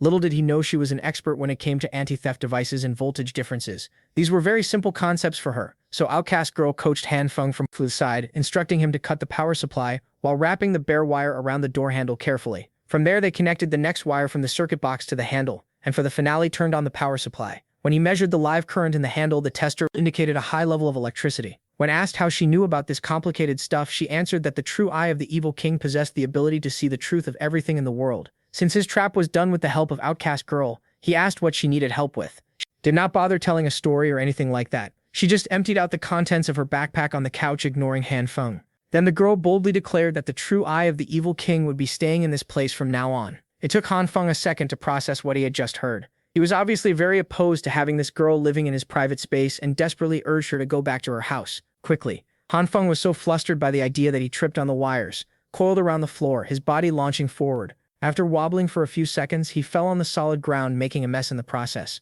On his hands was a bright purple color emanating a bizarre energy. Tripping on his feet and falling on the ground should have hurt quite a lot, but it didn't. That was when he noticed where he fell. His coffee table, which was solid just a second ago, had turned into some sort of moldable and clay-like form. Could it be that he unconsciously made the coffee table turn soft? Han Feng finally noticed the purple light dancing around his hands and immediately connected it to the bizarre soft property of the table. Even the toolbox and the tools nearby had turned wonky upon being touched by the light. He grabbed a hammer and the metal head bent on itself. Han Feng waved the hammer around and it started losing its shape. In simple terms, the purple light could cause items to turn soft somehow. Outcast girl witnessed this bizarre incident with her own 2 eyes and did not make a peep. She was so quiet that he forgot there was someone else in the room and got too carried away, figuring out his new ability. Outcast girl just looked at him with the same blank stare. Then she lit up and labeled him as an emissary, chosen by the true eye of the evil king. Whatever that might mean, Han Feng chose to play along, assuming the role of a subordinate selected by the evil king instead of revealing his power. This girl's thinking seemed peculiar, so he might get away with it. As fellow emissaries, she proposed that they help each other, meaning Han Feng's apartment where he rested should be shared, just as he was about to outrightly reject her again. Outcast girl was already heading toward one of the rooms as if she owned it. He hadn't even agreed to the proposal yet, and that lady already thought they were building a lair for the evil king. It wasn't too big of a problem, so he just let her be. What was more important right now was to figure out what exactly that purple light was. At a cursory glance, it seemed to have the ability to turn things soft, which meant he possessed more than just 2 kinds of lights. Maybe there were many more that he just hadn't discovered yet. The inciting incident was him tripping over the cables and almost crashing into the coffee table that had turned soft. It would be logical to try to recreate the feeling of that moment to reproduce the power. After concentrating on that image for a while, Han Feng managed to summon the purple lights again. He was getting the hang of calling his powers automatically now. The first thing he tried it out on was the cables that triggered the discovery in the first place. Then he branched out to other things, namely a sharp kitchen knife. Curious, he activated the purple light and its grimy essence quickly swallowed the whole blade. He was shocked to see that the softening effect had no problem working on steel as well. It got so soft that the once sharp knife felt like jelly wrapping around his skin. After that, he went on a spree and tried this softening touch on many other materials too. Every household material he could think of was susceptible to the power. The longer he used the purple light, the softer they became. Other than altering an object's softness, there were no other changes. By itself, the purple light's effect was pretty useless and impractical. Then another idea struck Han Feng, a concept that he was already familiar with. What if he combined 2 different kinds of light? What if he mixed purple and green and applied them to a softened object at the same time? It did not take him long to get good at merging 2 lights into one. He grabbed the softened and melted-looking kitchen knife, applied purple and green lights all over it, and screamed, "Bang Kai," as if he was from Bleach. Much to his surprise, it really worked. The melted and softened kitchen knife returned to its solid state, tough and sharp as ever. Hell, he could even use the blade as a mirror considering how polished it looked after applying the combined lights. He surveyed the room and found a box of tissues lying around. Curious, Han Feng did the same thing to a piece of tissue paper and tried to bend it out of shape. He had a very hard time doing so, which meant that he could change the toughness of an item when two different lights were combined. Moreover, the toughness that green and purple lights imbued in these objects was quite extreme. Speaking of toughness, doesn't he have a very important and practical use for this ability? Meanwhile, the owners who had raided other people's supplies were starting to act selfishly as they refused to hand over the resources they stole, choosing to keep them for themselves in fear of running out. They argued that they didn't want to split their hard-earned haul with the women and elderly, but they still had to keep it a secret, or they could get screwed if it leaked. While the raiders were plotting their shameless crime, one of them noticed something odd happening on the walls. Much to their disbelief, the wall of the 18th floor appeared to be wriggling around, shining a light on its surface. A face started emerging from the supposedly solid concrete wall. It moved and grimaced as if it were trying to break free of the wall's clutches. The raiders might be tough criminals when they pillage for resources, but this was something unexplainable and downright horrifying. As soon as the face's arms joined in as though it were a ghostly apparition trying to break through the mortal realm, it was lights out. Anyone would have thought that they were witnessing paranormal activity in real life. The raiders hurriedly ran back to the floor below, afraid of what the 18th floor might have in store for them. Meanwhile, Han Feng was struggling as breathing while stretching the soft walls with his face was quite a hard thing to do. He had to get out of that soft and clay-like mess before he ran out of oxygen for the sake of experimentation. He picked one of his walls as a testing ground for his combined purple and green light powers, but applying these lights to an entire wall was too strenuous. After a while, he managed to get enormous amounts of light to join and blend with one another. It was an extremely exhausting process, but it gave him an even tougher and sturdier wall than he already had. To test it out, he brought out a sledgehammer for verification. He stood in front of the enhanced wall and lifted the sledgehammer up, determined to check if he had succeeded. With a look of anticipation, he began. Han Feng swung the hammer as hard as he could, and it made solid contact with the wall's surface. He did this multiple times, so many times that he could barely hold the heavy sledgehammer properly. Nevertheless, the exhaustion was worth it, as his enhanced wall proved to be extremely tough. He couldn't even scrape its surface with all his strength. Back in the basement car park, most of the raiders had come back to surrender a few bags of their loot. One man scratched his head as he apologized for only managing to seize a little bit of food while being audited. He seemed on edge, and when someone tapped him on the shoulder, his nerves flared. The guy who tapped him on the shoulder proceeded to take him down to the floor, securing all his arms behind his back. This concerned citizen was one of the Jin brothers. He pressed down hard and demanded to know where the rest of the stolen food was hidden. The raider denied hiding the supplies, but Jinbro clearly saw him carrying 3 big bags before surrendering just one little bag. Even with his arms getting twisted up, he continued to vehemently deny hiding resources, since it looked like he was not willing to speak with just a little arm twist. Perhaps a good beating would squeeze some honesty out of the man. Just as Jinbro was about to wail at the dishonest raider, someone calmly stopped him with a simple shoulder tap. Much to everyone's surprise, it was the man of the people, Mr. Jang. Mr. Jang urged the young man to let the raider go first so they could talk things out if there really was a problem. He heard the case of secretly hiding food that was supposed to be for everyone, and wanted to deal with the matter in his own way. Jinbro finally relented and threw the piece of trash down the ground for Mr. Jang's sake. When the raider looked up, he saw a helping hand offering its assistance. It belonged to the representative of the basement car park, the benevolent Mr. Jang. His right smile gave the people peace and calm, but there was always something sinister behind that kind face. After a few minutes of talking and convincing, the man finally brought out the rest of the food that he pillaged. Just as previously said, there were 2 more big bags unaccounted for. The man shamefully apologized for being greedy, as he had 5 mouths to feed at home, and the food that was distributed was not nearly enough. Hearing this, Mr. Jang took his share of today's ration and selflessly handed it over to the man. He respected the rules. People must hand over the things collected to receive rations according to the number of people in a household, but he could sympathize and understand those who were having a hard time living like that. The kind gesture almost made the dishonest raider cry right then and there, as he thanked Mr. Jang from the bottom of his heart. The lying thief Lao Wang swore that if Mr. Jang needed anything in the future, he would be at his service. Turning to the masses lined up in a single file, Mr. Jang urged them to quickly receive their rations and go back home quickly. The Jin brothers were curious as to how Mr. Jang got the thief to hand over everything so willingly, and why he gave the guy extra rations from his own share. He insisted that he did not do much and just helped the guy understand a certain principle. Of course, the Jin brothers were curious about this principle. Mr. Jang explained that in the history of the country, there were multiple times when riots and rebellions occurred due to the clash of benefits between different social classes. However, the nature of these riots was defined as a collective social behavior. If you were not arrested on the spot, you wouldn't be convicted in a court of law. All Mr. Jang did was inform the man that if he broke the rules, the collective would no longer welcome him. He would become nothing but a common robbing criminal. Not to mention the punishment of the law after the disaster passes, that guy would have to face the revenge of the owners he stole from. Those fears compounded and made the decision easy. Uncle Lu watched everything unfold from afar, just a passive observer. He knew that Mr. Jiang deliberately left the fact that within those groups of rioters there would always be a leader leading the collective's actions. Heroes and even villains will always emerge in troubled times, and he could see that potential in this Jiang kid. As for our MC, he was still busy swinging his sledgehammer on different parts of his house to make sure that they were indestructible. This activity was draining him quite a lot, but at least he has invincible windows now. Now that the entire house has been strengthened and toughness verification is also finished, he can finally chill. Right at that moment, someone started knocking on his door again. This is becoming more and more common. He treated softly on the floor and wondered if it was those resource-stealing neighbors again. Upon arriving at the entryway, he looked through the peephole to see what was up. Much to his surprise, it was none other than Lee Hyuna calling out his name with tears in her eyes while shivering in the cold. This was an extremely familiar scene. She went on about how she couldn't betray the feelings he had towards her, that one can only understand someone's heart during tough times, and only someone who truly loved her would invest in her unconditionally. If he just opened the door, she would gladly open her heart. Han Feng's mind replayed the night he died after being ambushed in his own room. He recalled how this witch and his partner made a dead fool of him. Today, this girl was repeating the exact same words she said to him before he died. This means that outside that door, there's a man lying in wait to bash his head in if he fell for the act. Han Feng's first thought, now that his revenge can finally be put into action, was to get the gun and kill this dog couple directly. But he stopped halfway through. Since there was no electricity right now, the enemy hiding in the dark would have the advantage while he was out in the open. If Han Feng can't kill in one shot, then he might lose his life instead. If he used electric shocks, then tricking two people into touching a trap at the same time would be basically impossible. For now, he tried his best to calm down as he turned his generators off. He had one shot at this, and that's even more reason for him not to lose his focus. He needed to calmly analyze the situation. The one posing a higher threat wasn't the witch at the front door, but the man hidden in the dark. Han Feng needs to locate his position and deliver a fatal blow upon stepping out. That first part could be a little tricky though,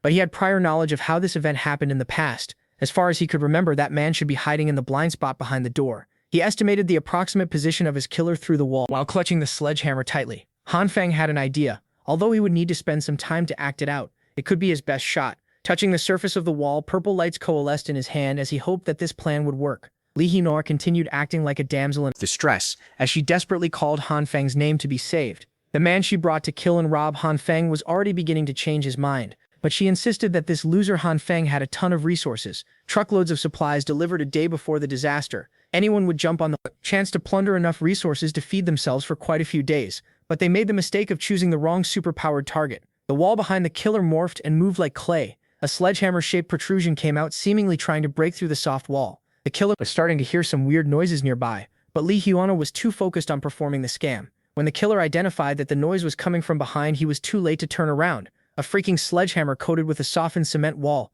collided with his jaw, undoubtedly breaking the whole thing with destructive force. The witch stood back in shock as she watched her partner in crime fly like a rag doll. She asked what happened, but he was in no shape to talk. His body was shivering with agony and cold. It was right then that the seemingly unopenable door slowly creaked open. Han Feng burst out of his room with a fire extinguisher in his hand and a sly little smile on his face. The haggard witch looked at the supposed loser in fear. Before she could even speak another word, Han Feng let that fire extinguisher rip, covering the thought with that white stuff as she screamed in pain. Robert, Hyuna was a good actress. She managed to keep her soft cadence as she begged Han Feng to stop spraying her with the white substance.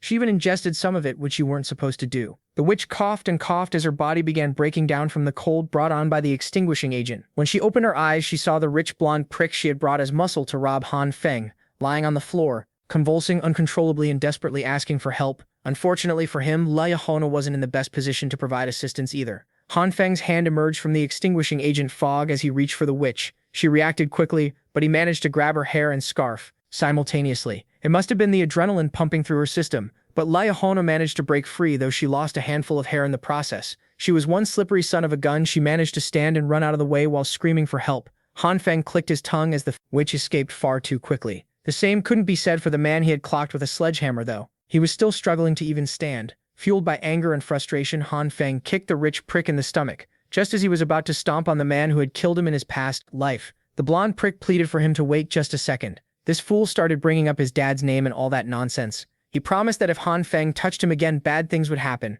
Han Feng responded by delivering another solid punch to the face, goading the spoiled brat about what he was going to do next. Han Feng didn't give a damn who this prick's daddy was. He intended to inflict as much pain as possible and beat the hell out of this brat to his heart's content. Seeing that threats wouldn't work, Blondie tried a more respectful approach. He called Han Feng a brother, asserting that they didn't even have beef with each other, so the beating was totally unjustified. Infuriated by memories of his past life, Han Feng punched the bastard's head to the ground once more. Han Feng mounted his chest and continued raining blows while voicing everything in his heart. This man has treated his life as if it were worthless. He was killed when he was just minding his own business. With his gloves painted with blood and his eyes filled with malice, Han Feng urged the prick to say something. Blondie might have wanted to, but his jaws and mouth were too messed up to form another sentence. Han Feng stood up and grabbed the modified baseball bat lying on the floor, holding the weapon that had ended his life, and started a new one. He looked at the defenseless culprit lying helpless on the ground. The rich prick cried and coughed up blood as he demanded to know why he was being treated this way. Han Feng's temper flared. The man who had killed him without any valid reason now dared to demand one from him. He raised the steel bat customized with nails and swung it down on Blondie's face with full force. The sound of skull cracking and blood splattering filled the hallway of the 18th floor. He had finally gotten his revenge. He had killed the man who killed him. Han Feng's blood was pumping, his adrenaline was spent, and he looked at the gruesome sight before him. Realizing the gravity of what he had done, he almost threw up at the gory mess. Luckily, he managed to turn his head to the side and vomit on the ground. Han Feng tried his best to recover his composure when a familiar voice cleared her throat. He turned around and saw Outcast Girl sitting by the door quietly playing with the man's body blood. She must have seen everything transpire and offered to help him with the mess. They took care of the crime scene quickly. She wasn't even fazed by the gore and blood. Han Feng reckoned there was something off about this girl, and it wasn't a good idea to let her stay in his place. He used the excuse of being targeted by more criminals seeking revenge at any moment to convince her to go back home lest she get caught in the crossfire. Sipping her orange juice, she didn't seem bothered by the threat of more intruders at all. Han Feng just really wanted to get her out of there for her own good, but she was adamant about staying in the apartment, and it seemed like nothing could convince her otherwise. He emphasized that the following days would be dangerous and both of them could die in the process. She resolutely placed her glass of orange juice on the table as if making a stand. Outcast Girl assured him that the Evil King's true eye would protect them no matter what. But for now, the Evil King's power is depleted, and she needs some sleep. Han Feng was done with this shtick, so he grabbed her arm before she could lock herself in the room. He demanded she stop trying to brush him off with her wannabe edgy nonsense and listen as they were about to face something very serious. She simply glanced at his tight grip on her shoulder, then looked up. She told him to go on and open the door to the room. Confused, Han Feng chose to follow her lead and peeked through the door. I don't know what he saw, but it shocked him to his core. Han Feng was speechless. Meanwhile, the basement parking lot was bustling with activity. Some people were loitering around, blocking the way for others who hadn't received their rations yet.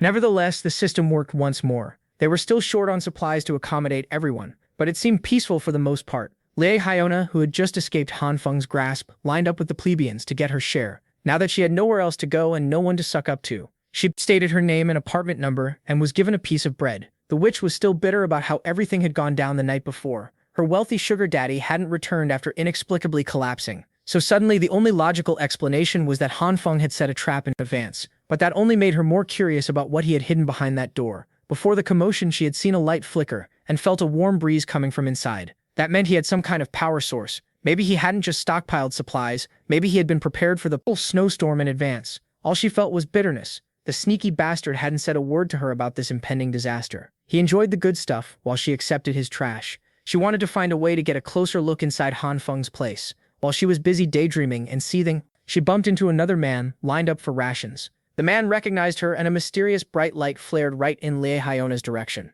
The man with the flashlight cheerfully invited Yahello to Block 5's lobby, where some survivors lit a brazier for warmth. Not interested, she insisted on keeping herself warm at home, but the man was being way too pushy. He bragged about how much food he had, alleging that he had enough food for a few days if shared by two at his house. The creep had always liked girls with her style, so this was his chance to score. Yahello might be an insufferable witch, but even she felt her skin crawl at the creep's, seeing as his attempts to lure her with supplies failed. The creep started making a scene, accusing her of falsely claiming resources for other households, which was true. Hearing the commotion, the other survivors were starting to pay attention. Yahello shoved the creep out of the way, slapping him with the food she had just scammed. Humiliated in front of everyone, the creep raised his hand, motioning to bash her with his flashlight. Before he could assault the witch, Nurse Jin intervened. She slapped the creep with so much force it sent the bastard flying to a nearby wall. Seeing how the situation had escalated, the other survivors opted to call their almighty Mr. Jang to handle the situation. Yahello was stunned by the nurse's strength. In case she's injured or feeling unwell, the angelic nurse handed her a name card and an invitation for a owl checkup, not wanting to draw any more attention. Hyona thanked Nurse Jin and tried to get out of there as fast as possible, but the creep was persistent. He stood back up, charged at Nurse Jin, and pinned her to the ground while calling perhaps the kindest person in the building a stinky hoe. Just when he was about to wail on her, someone grabbed the creep off the nurse with a forceful yank. With one swift motion, our favorite gangster brother Lee neutralize the raging creep. His lips might be chapped, and he might be severely malnourished, but Brother Lee cannot stand men who hit women. Finally, Mr. Jang tried to diffuse the commotion. The creep started pointing fingers at Hyona, snitching about her falsely claiming resources and hanging out with the rich kid inflating supply prices. Seeing as the bastard hadn't learned his lesson yet, Brother Lee jumped him once more. But before he could get to the creep, Mr. Jang grabbed the snitching creep by the collar, lecturing him about the committee's purpose. They are supposed to protect the weak and make sure that everyone has something to eat. In the end, all the creep got was a stern warning for his offense. Mr. Jang approached Nurse Jin and Brother Lee, apologizing and inviting the two to the committee. Brother Lee passed. He is not interested in robbing others in the name of the committee. He would rather starve to death than compromise his principles. Likewise, Nurse Jin declined, albeit more politely. She can't just accept the committee's force methods, but she would be glad to help thee. While the two made their way out of the car park, Hyona interjected and asked Mr. Jang if she could join the group. The witch clung to Mr. Jang's arm. As shitty as she looked, she tried to use her diminished feminine charms to latch onto someone with power. Being the Sigma that he is, Mr. Jang clarified that they only accept people who can offer valuable skills. Brother Lie is a fighter, and Nurse Jin can treat the sick. A hoe like Lie Hyona is useless in the apocalypse. The current Hirsch has no value, worth roping into the committee. The witch racked her brain and insisted that she knew a place that had plenty of resources. Meanwhile, inside Hanfeng's room, it sounds like he's playing a guessing game with his new roommate. Between Outcast Girl's hands, there was some sort of black hole. As she pulls one item after another from the hole, Hanfeng shears. He's been trying to describe an item he needs, but this girl just pulled out a mannequin. To explain what's happening, Outcast Girl revealed that she has a dimensional storage ability. She can open a black hole that can suck everything in the vicinity. While it's easy to suck items in, taking them out is not as easy. Her accuracy in finding items is very low. Hanfeng is curious about the black hole's insides and how the ability works. Outcast Girl herself had never explored the interior before. Since she had no problem rummaging with her hands, Hanfeng reckoned that he could take a look inside, so he inserted his head into the girl's black hole. Don't call he the cops. It's not how it sounds like. With half of his body inside the subspace, he opened his eyes to a vast dimension filled with endless supplies. The scale was unbelievably massive. Supplies and random bullshit floated around in chaos as expected of the superhuman who emptied the supermarkets in the East region overnight. Suddenly, Hanfeng started tearing up as he realized something. The space inside the black hole is devoid of oxygen. He forcefully pulled his head out of the gasless subspace and gobbled air like a madman. Just a few seconds inside that accursed subspace was traumatizing. Enough, he complained to Outcast Girl. She did not even warn him that there was no air inside. It felt like all the moisture in his body was nearly sucked dry. Not minding his complaints, she continued to rummage through her infinite stash and finally found what they were looking for. As it turned out, Hanfeng was looking for remote-controlled toys. Boxes of drones and RC cars poured out of the black hole. Hanfeng was so hyped that he forgot about his near-death experience in an instant. On the cold, icy stairs of floor 18, some raiders try their luck to rob some poor souls again. By now, this floor has garnered infamy with rumors of a monster roaming the halls. Glass's raider doesn't believe such supernatural rumors. Besides, Mr. Zhang personally sent them here to scout the floor. They cannot afford to let their boss down. Some of them are skeptical of the info they got from that girl, Lee Hyona. Still, workers must work and earn their keep. Unbeknownst to the raiders, they are being watched by Hanfeng and his new toys. Fortunately, they managed to get the monitoring system in place just in time to anticipate the uninvited guests. They've devised a plan to deal with situations like this one. Hanfeng will light the fire and Plan 2 can commence. Setting a 2-minute timer on his stopwatch, he exited the room. On the stairs, the raiders stopped in their tracks, upon hearing a faint and creepy sound up ahead. What followed the sound was a cacophony of lights. The source of those lights was none other than the remote-controlled cars Hanfeng had said in advance. The raiders calmed down upon seeing the toys. What they did not see were the explosives strapped on those toys. When the fuse burned out, small explosions filled the stairs, swallowing the raiders. Don't worry, it's not lethal. It was just some lime explosives to blind the intruders. While incapacitated, a drone flew over their heads. On the drone's tail, they saw yet another explosive that made the raiders scatter and retreat to where they had come from. They tried to outrun the flying drone, but Outcast Girl is an adept pilot. Hanfeng insisted that they must really teach these bastards a lesson this time around. But in his desire to toy with the raiders, the drone got way too low and too close to one of them, leaving it vulnerable to an attack. In a desperate attempt to get out of Glass Raider's swings, one of the drone's propellers got clipped by the crowbar. With the loss of control on the drone's left side, stabilization became impossible. They can't afford to lose this one as it's their only aerial toy. Outcast Girl tried to regain control, but the spiraling flying toy had flown out of the window. The timer Hanfeng had set finally hit 0, and the firework attached to their only drone exploded like it was an Arctic New Year celebration outside. This explosion caused the right propeller to malfunction, and they finally lost all control. Outcast Girl tried to salvage the situation by making a touch emergency landing outside the window of a certain floor. Hanfeng suited up, preparing to go out and get their toy. That drone is way too important to them right now.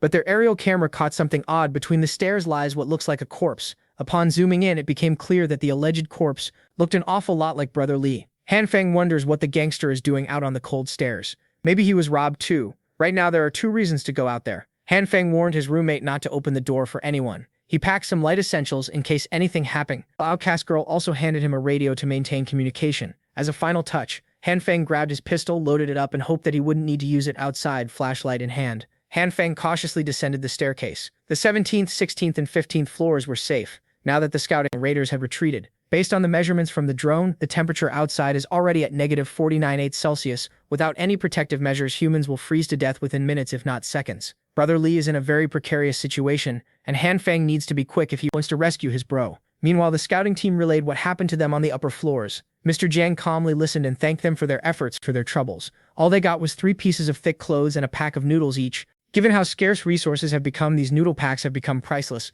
rewarded only for those who contribute to the cause. Looking raggedy as fuck, Yahello asked Mr. Jiang if she could finally join their group now. He coldly rejected her again. Right now they can't even confirm if this attack was Han Feng's doing. Moreover, if not for Uncle Liu personally witnessing someone moving resources before the disaster, Mr. Jiang wouldn't even entertain her words. For now, they need to gather up and check the floor with superior numbers. Whether Yahello's information is real or false will be confirmed in this next operation. This is her chance to demonstrate her worth. Taking a steel pipe and gripping the weapon with both hands, she's determined to do whatever it takes to get in. Before going up, Mr. Jiang reiterated that everyone is important, manpower for the collective, and must mind their safety. With the big boss at the forefront, a sizable raiding group assembled and took to the stairs. Halfway through their climb, they spotted the unconscious and freezing Brother Lee. Taking a hot water canister, Mr. Jiang made Li Zi drink and woke up with his tongue burning. When he finally opened his eyes, he looked at the raiding force surrounding him with contempt. He clicked his tongue, feeling unlucky that these bastards were the ones that rescued him. Mr. Jiang's lapdog jumped into action and demanded that he thank Mr. Jiang for saving his life. Brother Lee just sarcastically laughed at that. The gangster still refuses to bend to the collective's will, calling them out for pretending to be heroes when they're just thieves. The lapdog tried to curse and beat him up, but Mr. Jiang held him back. Once more, the always smiling big boss extended another invitation to Li Zi to join forces with them, and just like before, he harshly rejected the offer. The raiders were getting annoyed at his stubbornness and shamelessness after being rescued. Brother Lee does not like being forced to do as he's told. Before he could turn around and climb up the stairs, Mr. Jiang firmly grabbed him by the shoulders. The shady bastard smiled broadly and asked if there was some kind of misunderstanding here. He insisted that they just wanted to bolster their strength to give those weaker a higher chance of survival. But Brother Lee can see through Bastard Jiang's phony smile. The committee, which is supposedly committed to protecting the weak, had been rationing only 1 meal every 3 days for the elderly. That's practically a death sentence in this situation. Moreover, Brother Lee has no other relatives nearby, so guilt-tripping him into joining won't work at all. On the stairs leading to the next floor, Han Feng is silently observing and listening to their conversation. What he heard just now confirms that Jiang Shuiyu doesn't really care about everyone. It also makes sense why they want to rope in younger people while letting the old, weak, sick, and disabled people slowly rot away. If this goes on, the committee will eventually erupt in conflicts. Done with Brother Lee's rudeness, the lapdog jumped in to bark on the gangster's face for not appreciating the kindness they were extending. Lapdog made the mistake of entering Brother Lee's attack range. Without batting an eye, the gangster with a heart of gold headbutted the lapdog as hard as he could. After that headbutt, Brother Lee's whole body trembled in pain, but he continued to stand on business. Just one stare from the man with nothing to lose made the armed raiders subconsciously step back, while his men wordlessly looked at him in anticipation of the next order. Mr. Jiang contemplated. Slowly, the armed raiders got over their fear and slowly started closing in on Lee. While trembling and swaying, struggling to even stay upright, he challenged these thieving bastards to come at him. Still monitoring the situation from 1 floor above, Han Feng noticed that his bro was about to fall at any moment, and he needed help. As much as he wants to, there are way too many raiders down there. If he intervenes, he might fall victim to their numbers. But Brother Lee had helped him out so many times before. Han Feng can't just watch his benefactor throw his life away in a miserable last stand. Suddenly, an idea struck the young man's mind. He pulled out his pistol and aimed downwards. He calmly watched the commotion unravel with a blicky in his hand and a finger in the trigger. No one has even swung at him, and Brother Lee's already swaying like he's about to collapse. Again, Han Feng finally had enough of the raiders ganging up on his boy and fired a warning shot. The bullet nearly hit Mr. Jiang's lapdog in his crotch, freaking everybody out. Hearing the sound of a gunshot cut through their confidence, they could not believe that someone had a firearm in the building. Han Feng slowly descended the stairs while his gun was raised, demanding that nobody move. It was quite effective in getting the raiders off their backs. Nervously looking around, Brother Lee saw the familiar gun and immediately identified his little bro. While the robbing raiders were shitting their pants, Mr. Jiang remained unnaturally composed in the crowd. Yahello's eyes widened at the sight of the gun-toting Han Feng. He carefully handed Brother Lee his house key, and they slowly retreated while keeping an eye on the intruders. The underlings looked at their big boss for their next move. Some of them wanted to attack the two while they were fumbling around. That thought was quickly dashed away when Han Feng fired yet another warning shot. He had already warned them not to move and they were still trying his patience. He then ordered them to throw their weapons away and kneel. Slowly the raiders followed the order while maintaining their fearful vigilance.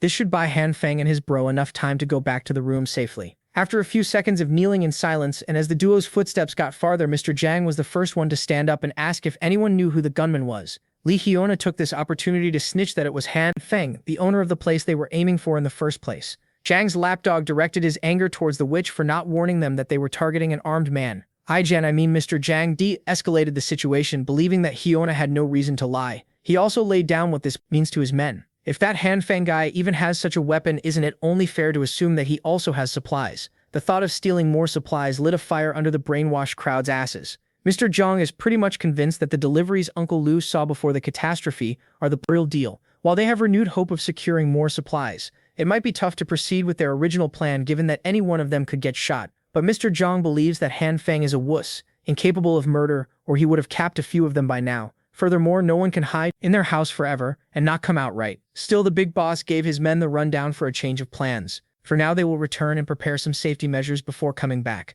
They must take down room 1804 as soon as possible. Speaking of room 1804, the duo had finally arrived outside the room. Until now, Brother Li's hands are still trembling, making it hard to unlock the door, while Han Feng keeps his eyes peeled and fingers ready for any retaliation. As soon as Brother Li successfully unlocked the door, he felt pleasant, warm air wafting from inside, a sensation he had been craving. For when they got in, Brother Li was surprised to see a fully functional radiator and a running generator. Behind one of the glass doors was a sea of supplies that would make anyone's mouth water. Brother Li turned to his little bro and curiously asked what was the deal with this heavenly house. What was the deal with this heavenly house? What was the deal with this heavenly house? What was the deal with this heavenly house? What was the deal with this heavenly house? What was the deal with this heavenly house? Borworks little phone once bro is important ass. Jafor's with Shirna wall is used ranks like once little phone. Then them since least to recall Gudrit Simultham at stays, For's vigil, F ran. The gangster was reveling at the luxurious setup. Outcast girl popped out of her room to ask if Han Feng retrieved the drone. He was so caught up in rescuing his bro that he forgot what he came down there for in the first place.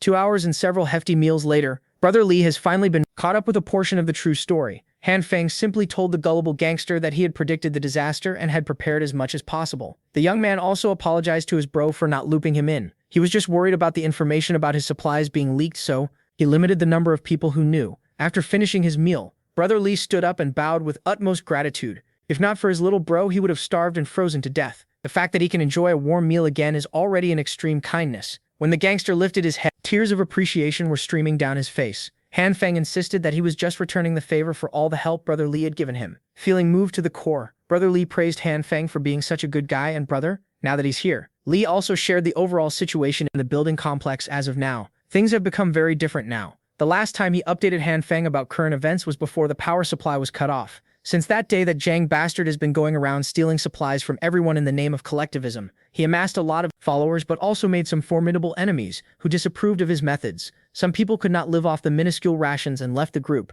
but the big boss seemed not too concerned about the dwindling of their numbers. He might look unbothered, but behind everyone's back he regularly sends Jin Chinwu, his lapdog, to take care of deserters, under the guise of reducing the threat against the collective. Han Feng was surprised. Jin Chinwu and Jin Chinwen used to be a sweet, smart, and caring pair of twins. Basically, this collective committee expanded its influence and size quickly through underhanded tricks. But Brother Li firmly believes in the saying that evil has its retribution. Zhang and his goons made their biggest mistake when they tried to rob a man named Li Zhenghao. You see, that guy was a boxer who was once the country's middleweight champion. If that was the case, it is natural that the twerps in the committee got beaten up badly. But that Zhang bastards refused to admit defeat, lose face, and lose the respect of his cult. Under his direct orders, raiders kept going to Li Zhenghao to fight. Of course, all of them got pummeled to a bloody pulp. Because of this incident, the boxer amassed a following of his own. Among them, there are two standouts who are starting to make a name for themselves. One is Zheng Yongyu, a boxing fan. He used to participate in underground boxing matches for a few years. He is notorious for his speed. The other is called Jin Zhongzai, another diehard fan of Zheng Hao. He is blessed with overwhelming strength, and he is built like a monster. With these two on the boxer's corner, the birth of a new faction in the neighborhood was imminent, and they hate the hypocrisy of Zheng Shuiyu with passion. Brother Li added that bastard Zheng was desperate to resolve this conflict, and finally decided to target Han Feng's supplies. He tried to warn his little bro, but he passed out on the stairs. This is good, as it means that Mr. Zheng's empire is slowly crumbling from the inside. While the trio were discussing their next move, skittering noises could be heard from outside. Outcast girl pulled out the live camera feed outside the door and saw the raiders gathering right outside. Han Feng stood up to set up his electric door handle trap. Outcast Girl stopped him from rushing and warned him about the smell of sulfur coming from the hallway. Without warning, the whole room shook. Something just exploded outside. Mr. Jung and the raiders are actually crazy enough to use bombs. The sound of it, they should be using localized demolition explosives, and they shouldn't be too powerful. Looking at the live feed, it finally makes sense why they're lugging heavy riot shields. It's also apparent that Lee Hyuna was the one who, while the raiders set up their next load, Han Feng hurriedly plugged in his electric trap. A second later, an anguished scream can be heard outside. It looks like the trap worked and it took down some poor schmuck. The raiders stepped back in fear, but Mr. Jung ordered them to continue placing explosives. This time they need to target the borders of the door, double the packets. Blindly following his orders, the raiders armed the walls and blew it up once more. The boom cracked the walls but failed to blow open the entrance. Mr. Jung is certain that their explosives are not the problem. The doors are just equipped with ample defensive measures, refusing to give up. Mr. Jung upped the packets to 3 this time around. If nothing happens, then they'll just continue increasing the load. He is determined to take this house down today. Inside, Han Feng and Brother Lee barricaded the entrance as best as they could. The third explosion shook the barricade out of place and nearly shattered their eardrums. After that loud-ass explosion, an odd cracking sound can be heard. It seems like the demolition explosives are doing their job and weakening the walls. If this goes on, the cracks will only get bigger and bigger until they give in. Blocking and barricading the entrance is useless. But Han Feng has another idea. He wants to try out. They just need to remove the random stuff they lifted and crammed in the entrance. Outcast Girl stepped in to help Brother Lee, was skeptical that the little doll could help much, until she raised her hands and produced her black hole. Brother Lee stepped back in shock and confusion. When she started sucking in the heavy stuff barricading the entrance, Brother Lee nearly passed out at the incredulous sight. The work that should have taken them minutes was done in just a second. Brother Lee felt a newfound fear for the little girl and her ability. Without any time to explain, Han Feng activated his purple light, coated his hands and ran for the walls. He spread the purple light all over its surface, softening it like last time to see if he could reshape the cracks on the spot. He has to stay focused and in control, or the hardening process would take a long time. After making sure that all the cracks were accounted for, he activated the green light for the next part. Thankfully, his idea worked. Combining purple and green lights can repair and strengthen the targeted area. Brother Lee just saw his 2 new roommates perform tricks outside the realm of possibility. He is tweaking right now. Outcast Girl popped out and nonchalantly warned them to get down, just in time for the third explosion. The trio squatted down and covered their ears. Han Feng had just finished strengthening his walls, but new cracks were quickly forming again. This time the raiders have switched their focus and are now bombing the floor. If that's the case, then it will be useless no matter how much Han Feng repairs the affected area. He had to devise yet another plan, but what he came up with might be a bit dangerous and require absolute trust between the 3 of them. Outcast Girl is down with whatever, and Brother Lee is a real ride or die no matter what the move is. All they have to do is proceed according to what Han Feng says down to the letter. After a few more rounds of bombing, they finally gave in. Those demolition explosives finally did their job and blew the entrance wide open. The raiders remained vigilant as they slowly crept inside with their shields up. They are set on clearing up all the supplies they can find. Mr. Jung also warned his men of any possible angles for ambush. They swarmed Han Feng's house, sweeping the kitchen and the living room for supplies, and mysteriously they came up empty. All they could find was some rubbish and a box of seeds in the kitchen. Seeing as they wasted so many explosives for trash and seeds, the raiders turned to Lee Hyuna for answers. She insisted that she did not lie and directed the raiders to the bedroom. As soon as they tried opening the door to the last unchecked room, Brother Lee came out kicking the shield into the raiders' faces. Behind him was Han Feng, who had his pistol in his hand. He raised the gun and pointed it at Mr. Zhang. Without hesitation, Han Feng pulled the trigger, but the bullet was stopped by the heavy-duty shield. Han Feng warned the fools to get out, or he won't be so polite anymore. Behind the shields, Mr. Zhang confronted him about hiding supplies and neglecting the needs of the collective, making so many residents suffer and starve. He asserted that they came here to demand justice for such a grave offense. The bastard was shameless enough to tell Han Feng to cough up his resources to clear his conscience, spouting some bullshit about working together to triumph over the apocalypse.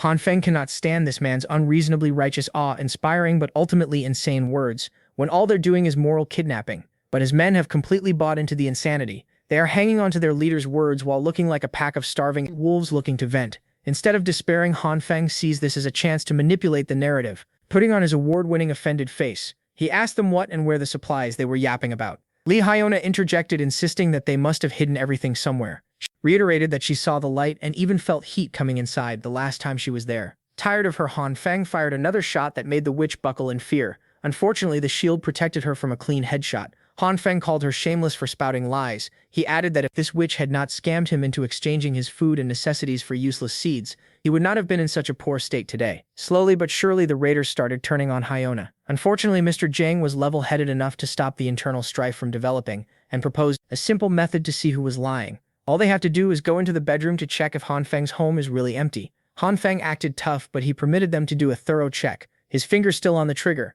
After a few minutes of tossing the bedroom, all the raiders found there was some more rubbish and a little girl inside. Outcast girl then played her part, calling Han Feng her brother. She hugged him and cried that she was hungry and afraid. Now the raiders are pissed that they worked so hard to break the door for half a day just to get nothing. Evidently incensed, Mr. Zhang demanded an explanation from the witch. Now that things have developed this way and they've wasted so much time and resources on this raid, she must give a plausible explanation, or the raiders would gladly tear her apart. Slowly losing her mind, all she could do was insist that she was not a liar. While that may be true, no one's buying her words anymore. The only logical explanation she can think of is that Han Feng is playing tricks on everyone. As always, she blamed Han Feng for putting her in a tough spot. Li Hyona finally snapped and ran out of the shield's cover, charging at Han Feng. He was blinded by her flashlight and got his gun taken away. In a careless twist of fate, the witch managed to grab the pistol. She aimed it at Han Feng's chest and demanded to know where the supplies were hidden. The raiders looked at her like she was utterly insane while she threatened to shoot Han Feng. Egging her on to shoot, the young man continued to insist that she already scammed all his resources long ago. Just as when she was about to pull the trigger, the raiders surprisingly stepped in and knocked the gun out of her hand before she could harm anyone. Mr. Zhang's lapdogs restrained the insane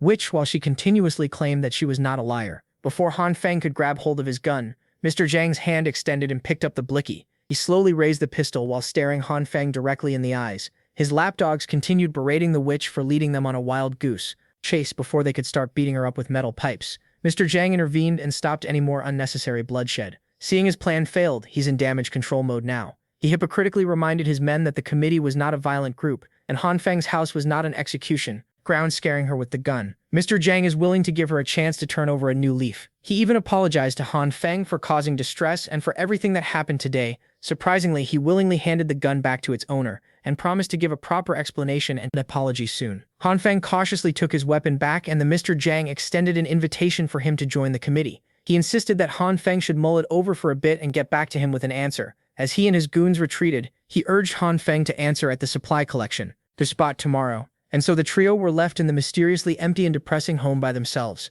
Han Feng's head hung low, concerned with Brother Li. With a sigh of relief, he lifted his head in reprieve, now that this farce was finally over. With the performance done, they can finally go back to chilling with the comfort of electricity and warmth. Now that his place is compromised, they transferred over to Outcast Girl's surprisingly cozy and spacious house right above Han Feng's. It's all thanks to her that they can put on such a convincing performance so quickly. You see, before the raiders got in, Han Feng coordinated the plan flawlessly. First, they stored all valuables and resources inside Outcast Girl's subspace. They made sure to leave some rubbish and wrappers in random places to really sell the performance. They even opened the windows to quickly lower the temperature inside. They had to make it seem like they had run out of supplies a while ago. Those committee bastards can just waste their energy tearing down a door holding nothing inside, while sharing a lavish meal. The trio celebrated the fact that Zhang Shuiyu's failed mission, which yielded nothing, would surely stir up anger within the group. In that situation, those greedy raiders will start pointing fingers at the weak links. Since Han Feng has a gun, the unarmed and hateful Li will definitely get the worst of it. The plan worked wonderfully, but it did not go down without a hitch.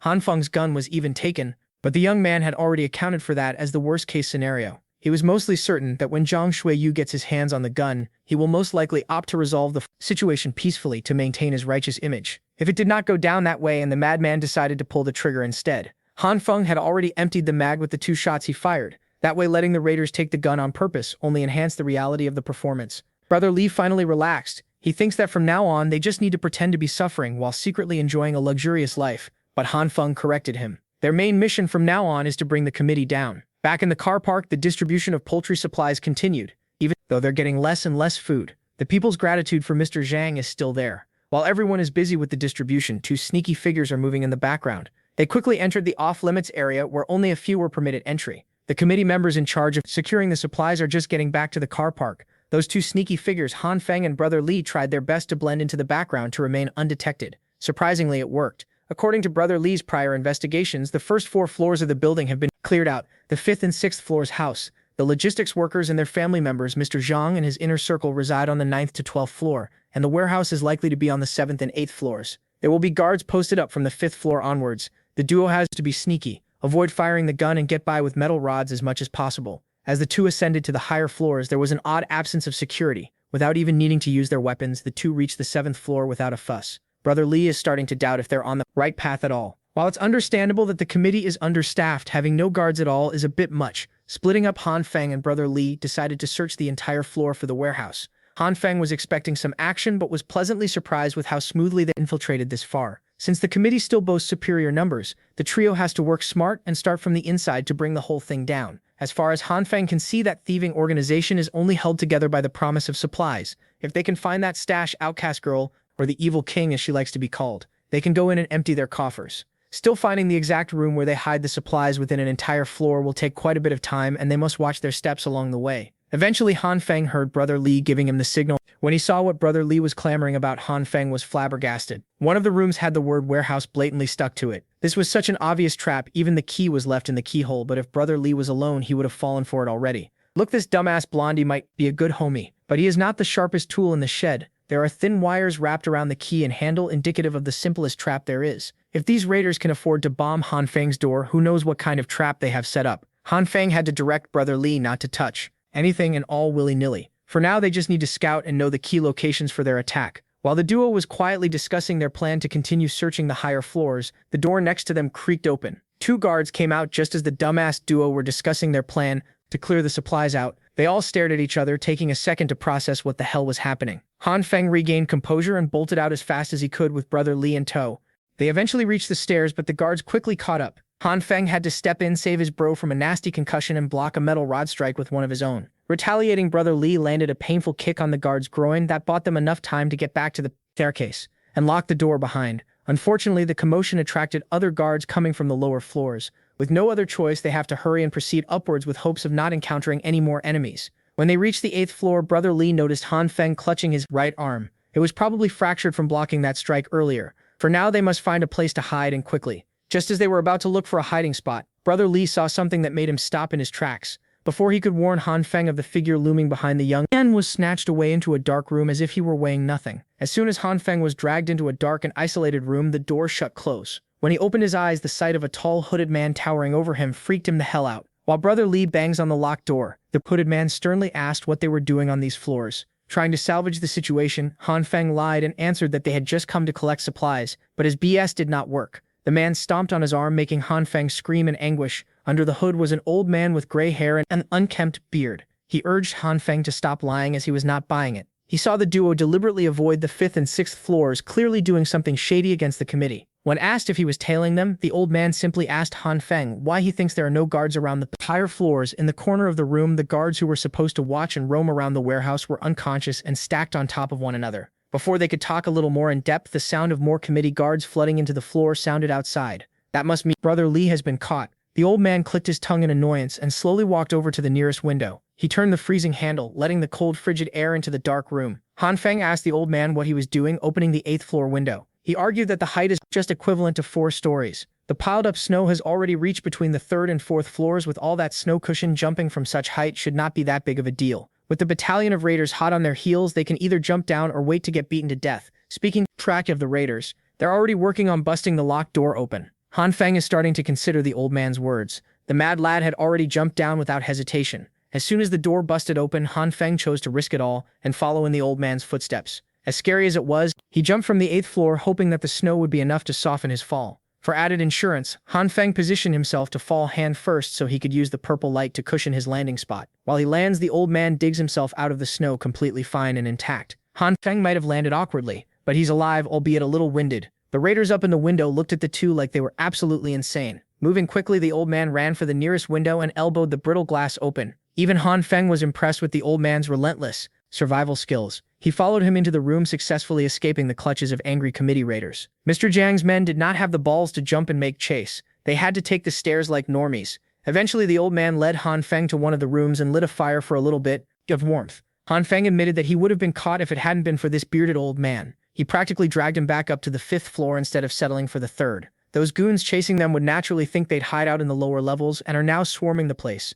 and placing traps. Seeing the uneasy look on the young man's face, Beardy asked if he was scared, which was only natural considering they were chilling on a bonfire next to a dead man. When asked why he saved Han Feng, the old man corrected him immediately. Given the chance, he'd like to off Han Feng himself. He then praised the young man for at least having enough brain cells to not fall for the lame trap in that fake warehouse. For now, he wants Han Feng to spill the beans on anything he knows about the committee. If he clams up or lies, Beardy would gladly beat the truth out of him. Considering that he had taken all those guards down, Han Feng reckoned that the old man was lurking on the higher floors either to steal supplies or to settle some enmity against the committee. Either way, Han Feng and Brother Li's appearance must have disrupted his plans. When asked if he has some sort of vendetta against Mr. Zhang and his goons, the old man admitted that he did. He's also aware of a secret that Zhang Shuyu is hiding. Han Feng perked up and asked what sort of secret that was. The old man stood up, confirming that this kid must be connected to Zhang Shuyu somehow. Prodding further, Beardy demanded that Han Feng spit out everything he knew about the committee, unless he wanted to be the second corpse in this room. The choice is solely up to him. Afraid of being beaten to death, Han Feng started trauma dumping about his unpleasant encounters with that Aizen-looking bastard. To summarize, Zhang blew up his house, stole his girl, and ransacked his supplies. He even pulled out all the stops and threatened them with a gun for the sake of revenge. But a paltry pistol wouldn't cut it. Han Feng mixed in a little bit of truth with a few lies and threw in the pistol bit, hoping that the old man would buy his story. It looks like Beardy did. He sighed and confirmed that a junkie pistol is nothing for those big shots in the committee to worry about. The fact that Zhang set Han Feng free without taking the gun proves that when asked why, the old man presented two theories. First, the bastard is just putting on a show to maintain his position as the righteous leader. The second and the more terrifying theory is that he has an arsenal of even more powerful weapons stashed away. Han Feng added that he brought his brother with him to finish Zhang Shuyu off, hoping that the committee would slowly die without the head of the snake. While the original intention of the committee was good, they managed to help some people survive. Zhang Shuyu's increasingly pragmatic philosophy got everyone thinking that doing bad is the only way to live comfortably. Even if the apocalypse subsides, the people who've lost their conscience and fallen to depravity won't ever fit back into society. That's precisely why they must put a stop to the corrupt committee. The old man is on board, but he's worried about what would happen if they do succeed. In this world, the strong have always preyed on the weak. Killing Zhang Shuyu would only plunge the whole neighborhood into lawless plunder and slaughter for the little resources available. If that's the case, they might as well ask for a third opinion. It just so happens that another person has been listening in on their conversation from the other side of the door. Whoever it was, they tried to throw a water canister at the old man's face and missed upon retaliating. Beardy was surprised that his fist was stopped by such a small body. He then noticed that the hands holding his fist back were trembling in fear. Beardy repositioned in motion to bash the Snoop's head, but stopped as soon as he heard her familiar voice with pink hair and an adorable coat. It was none other than the charming Nurse Jin. Seeing the man inside the room, she recognized him as Mr. Han from the hospital. When things calmed down, Nurse Jin treated Han Feng's fractured arm while she profusely apologized for eavesdropping on their private conversation. She just came by after receiving Grandpa Li's supplies, and for the re-examination, she came in and discovered the poor old man dead. And then she heard the door open. She got frightened and subconsciously hid in the other room. Beardy suspects that the little nurse must have been involved in the old man's death. He sees her selfless dedication as nothing but a joke. While he might be right in some respects, Nurse Jin does not regret her actions. People can say she's cruel or heartless, but only by surviving can she save more people in dire need. Furthermore, Zhang Shuyu gave her a pass so she could freely walk anywhere she needed. She also benefits from the committees even if she doesn't directly work for them. But Mr. Zhang has been chasing out a lot of sick and old people recently. Grandpa Li is one of them. It makes sense. With one less mouth to feed, the committee can hold on to their authority for longer. However, according to Brother Li, a new faction has been rising in the neighborhood. With those boxers at odds with the committee, Zhang Shuyu must be eager to eliminate the competition. That must be why he's ramping up the abandonment of the old and sick. He wants to keep the young and healthy fed and happy. With increasingly desperate measures, there's a good chance that a faction war will erupt sooner rather than later. If that's the case, it would be wise to try and find Zhang's alleged weapon arsenal. Beardy asked the young man what he could even do by himself if he did find the stash. Han Feng asserted that he'll figure something out when he gets there, but he refuses to sit around and die with everyone else. Beardy thinks they're fucked either way, so he won't stop Han Feng from digging his own grave. He then warned the young uns that Zhang Shuyu and the committee were just small fish in a big pond. There will be more bloodshed and slaughter for survival down the road. In a dog-eat-dog world, the one that survives till the end wins. With that being said, Beardy opened the window and made his exit. This dude is actually allergic to using doors normally. With only Han Feng and Nurse Jin left in the room, the nurse with super strength eagerly asked if there was anything she could do to help. Han Feng politely declined her offer to help as he did not want to drag another person down with him. But Nurse Jin is persistent. She heard the whole story and she can't just stand by while the neighborhood is in danger. She even got furious at that Zhang bastard for everything he did to Han Feng. Seeing the determined and genuine look in her eyes, Han Feng could not reject her. Now that she's on board, there is actually something that Han Feng needs help with. Back in the car park, the guards were reporting their encounter with Han Feng and the old man. Speaking of the devil, the man who they thought would hide like a rat appeared before everyone out in the open. Outing himself in the open got him dragged into the lion's den. In an isolated room away from everyone else, Han Feng got beaten until he was coughing and throwing up Mr. Zhang's lapdog, tied him up, kicked him repeatedly, and warned him of the dangers of stealing supplies from the committee. The brainwashed twin threatened to cripple his other arm if he ever dared to step foot in their territory again. He would have wailed at Han Feng even more if Mr. Zhang hadn't needed all hands on deck to deal with some sort of emergency that had just cropped up. After making sure that the goons had left Han Feng's body emanated a green light, healing his injuries. He paid the price in the form of bruises and wounds,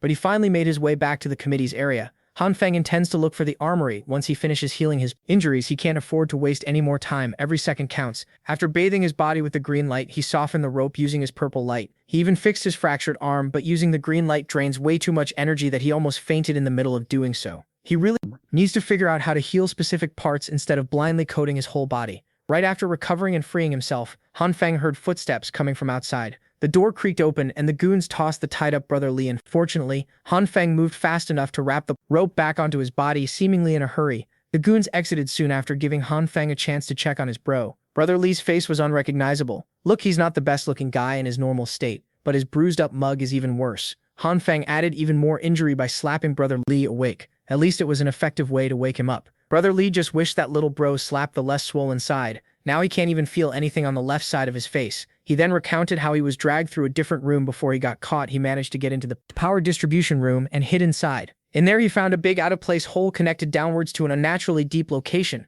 Thinking that they would eventually check on the power distribution room, Brother Li risked it for the biscuit, grabbed the wires and climbed down to the unknown. He initially thought he would come out of the basement car park 1, but the line extended all the way to basement 2. Oddly enough, there wasn't even a single person in there. All he saw was a lot of boxes neatly arranged lying on the ground. All of them were sealed tightly. Curiosity got the best of him, and he opened up a few boxes. Imagine his surprise when he saw the boxes were filled with sausages, each one as thick as his. Was about to investigate and take a closer look when he heard something or someone come up behind him. The next thing he remembers is Han Feng's wake-up slap. Now it makes sense why the committee and that Jang bastard are so arrogant. They actually have heaps of supplies down on the lower floors. Han Feng skeptically asked if the contents of those boxes were really just sausages. If they have so much food, why would they work so hard, going as far as to use explosives to try and steal supplies? The boxes had nothing written on them. The contents were just shaped like sausages, so Brother Li assumed they were. Nevertheless, something does not feel right. At least now they know that Zhang Shuiyu really has a secret warehouse. Suddenly the duo heard the guards coming back. They were talking about how odd it was that Mr. Zhang was rushing them to dispose of Li Ziyi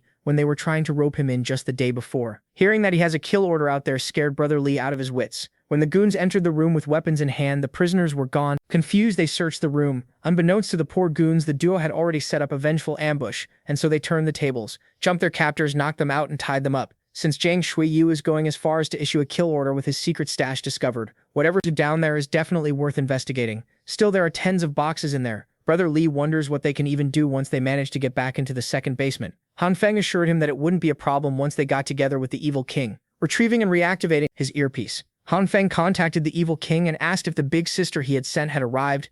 Oddly enough, the little girl asked if it would really be okay to let the girl who snatched Han Feng's gun inside the house. This is bad. Instead of Nurse Jin knocking on the door, it is that witch, Li Hyona. Han Feng hurriedly warned the evil king to keep the door shut and avoid the crazy witch at all costs. But it might just be too late. The transmission was cut and Han Feng is in the dark about what's happening upstairs. They have to go back up and check on the evil king's status first. For the second time today, the duo sneakily traversed the frigid halls of the lower floors, making sure that they didn't get caught once more. While they were mindful of not making any noticeable noise, loud crashes could be heard from up ahead. The survivors reliant on the committee are evacuating to the higher floors. The injured elderly and women, or at least what's left of them, must proceed up the stairs while the able-bodied are ordered to bring their weapons and gather in. It was pandemonium. They are panicking and trying their hardest to prevent the enemies from coming up and reaching their supply stash. The only logical explanation for the chaos Han Feng can think of is that the war with Li Jinghao's faction has finally started. Whatever the case may be, this hectic situation is beneficial for them. All they have to do is cover up, wear their masks, and try to blend into the crowd until they reach the evil king. The stairs were crowded with distressed survivors and the duo fit right in. Unfortunately, their plan to stay low-key might not be feasible anymore. Mr. Zhang's lapdog coordinating the evacuation just fell on his ass. Li Jinghao's number 1 and number 2 had intercepted the evacuees and were hungry for violence. Brother Li subconsciously pulled his little bro aside, protecting him from the shit show that was about to unfold. Meanwhile, on the upper floors, the evil king is observing Li Hyona through the door's peephole. The witch carefully moved and stuck her ear on the door's surface, trying her best to suss out if Han Feng was inside, but she couldn't hear anything. She looked highly suspicious in every sense of the word. It was at that moment that Nurse Jin finally pulled up with her medkit. When asked what she was doing snooping around Han Feng's door, Hyona was stun-locked as she tried her best to formulate an excuse. The best she could come up with was that she came over to search for food. Of course, Nurse Jin was not buying such flimsy bullshit. You see, Li Hyona was not alone. Behind her was a whole battalion of emaciated good-for-nothings equipped with weapons. Li Hyona and her goons confronted Nurse Jin, and she stood her ground by saying that she'd been called to treat someone in the room. Unfortunately, the Mad Witch is too sharp to buy that excuse. She had seen the nurse and Hanfang talking before, so she turned to her miserable goons, desperate for supplies, and whispered poison into their ears. One by one, the creeps approached Nurse Jin as she slowly retreated, threatened to report the disruption to Jiang Shui-Yu. Hyona thinks using the nurse as a hostage would lure Hanfang out. The goons were not exactly enthused to hold the only medical staff in the building captive. If they keep this ridiculousness up, Nurse Jin threatens to drop the polite act altogether. When they chose to ignore her warnings and kept on restraining her arms, the dainty nurse lifted the goons and smacked them together like they weighed nothing. Hyona and the rest of the creeps subconsciously retreated in terror. Nurse Jin took a deep breath and warned them one more time that interfering with her work carries consequences. The witch has gone absolutely cuckoo. She pulled out a hidden knife from her pocket and swung it at the lovely nurse. She had no regard for the well-being of others. If Nurse Jin was not wearing a thick enough coat, the blade could have cut her skin. Hyona warned her goons to stand by and be careful of the freaks in human strength. While everyone was distracted, the apartment doors slowly creaked open. The raiders were confused as the weapons in their hands trembled in unison. The trembling became so strong that it turned into an irresistible suction force. Standing at the door was the self-proclaimed Demon King, with her hidden ability in full view. She even executed some useless ninjutsu hand signs to make it more dramatic. Knives, bats, pipes, and all sorts of improvised weapons were confiscated by her domain. She went at it so hard that even Hyona's dilapidated clothes started getting sucked in. The sketchy raiders tried to run away, but the suction was too strong. They thought a ghost was playing with them. Back in the lower floors, the war between factions continued, becoming more violent by the second. Fists were thrown and skulls were bashed in. In the midst of the chaos, Hanfang and Brother Li are running from a hulking man. Hanfang threw a punch at the wrong guy, and now they're in a cartoon chase scene. Who would not be fuming if a single punch made your cheeks swell to the size and color of an apple? Hanfang threw a shot in the dark. He combined his green and purple lights to form a reinforced glove and got a powerful result in a desperate situation. To make matters worse, Mr. Zhang's lackeys recognized them in the middle of the riot. If they get caught again, those sadists will never give them another chance to escape.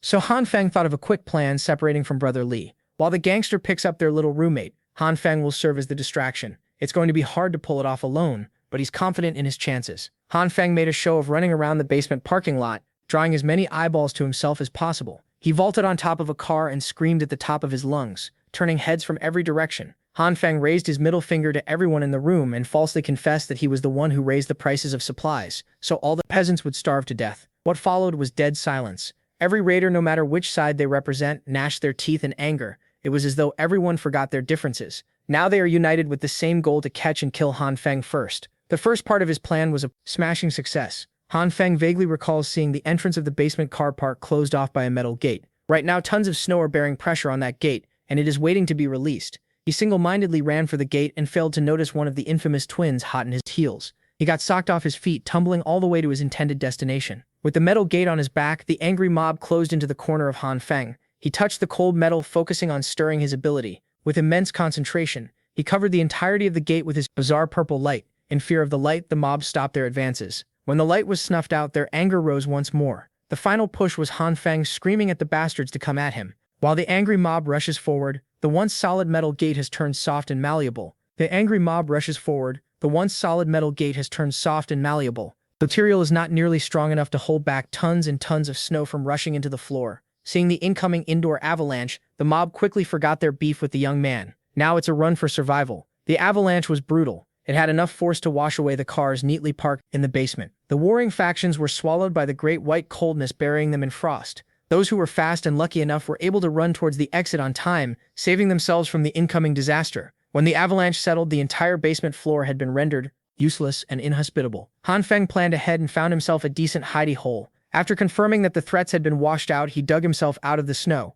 Much to his surprise, turning a giant metal gate into jelly didn't cause him any fatigue at all. Maybe he's getting a lot better at using his abilities. While he was lost in thought, the old man that saved his ass before showed up in front of him. For some reason, he feels as though this weird boomer has been watching him all this time. After confirming that the avalanche had stopped, the mob re-entered the basement, hearing the sound of footsteps getting closer. The old man forcefully dragged Hanfang away. The two found themselves in a certain remote corner on the first basement floor, trying to catch his breath. Hanfang demanded to know just who this boomer really was, and why he was trying to get all up in his business, seeing that there is no sense in hiding any longer. The boomer introduced himself as Li Zhenghao, the man leading an all-out war against Mr. Zhang. He offered a handshake to the young man, but Hanfang felt hesitant about his reasons. While Zhenghao wants cooperation, he might have rejected teaming up with Hanfang before, but minds can change. Hanfang was reasonably skeptical. He doesn't want to get scammed into something horrible, The way Zheng Hao sees things, they are just two parties trying to accomplish a common goal. Upon thinking about it, teaming up with someone capable like Li Zheng Hao would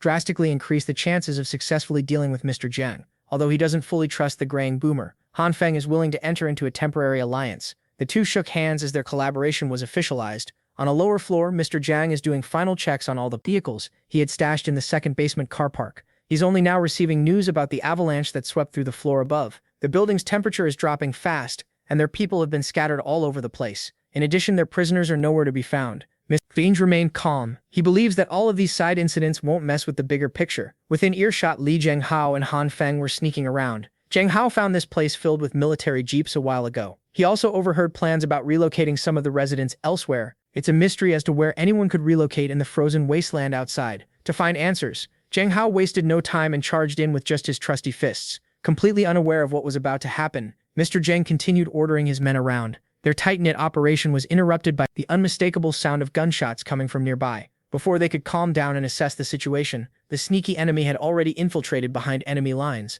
Zheng Hao used his strength and technique to take down Mr. Zhang's inner circle one by one. Trembling in fear and caught off guard, Mr. Zhang's guards started firing everywhere. Zheng Hao was not fazed by the sound of gunshots and the smell of gunpowder. The only weapon he trusts is his battle-worn hands. Of course, Mr. Zhang's best guards are stuck close to the boss. They did not account for multiple assailants. It was a big mistake. Han Feng managed to bypass the spotty defense. Now he has a gun aimed at the back of the boss's head. Instead of panicking, Mr. Zhang smiled and thanked Han Feng for finally showing up. He claimed to know that this confrontation would come. It was only a matter of time. One of the twins turned around to see his boss and a checkmate, and Mr. Zhang urged his boys to stand down. He knows Han Feng as the man who stockpiled mountains of supplies before everything went to shit. He thought Han Feng was in contact with certain people, but that doesn't seem to be the... When urged to look at his pistol's magazine, Han Feng found a recording device attached. Mr. Zhang secretly stuck that in when the apartment incident happened. Otherwise, he wouldn't have freely given a perfectly good weapon to the enemy. He knew every bit of the plan Han Feng had. If he wanted to end the young man, it would have been done already. In truth, Mr. Zhang still wants Han Feng to join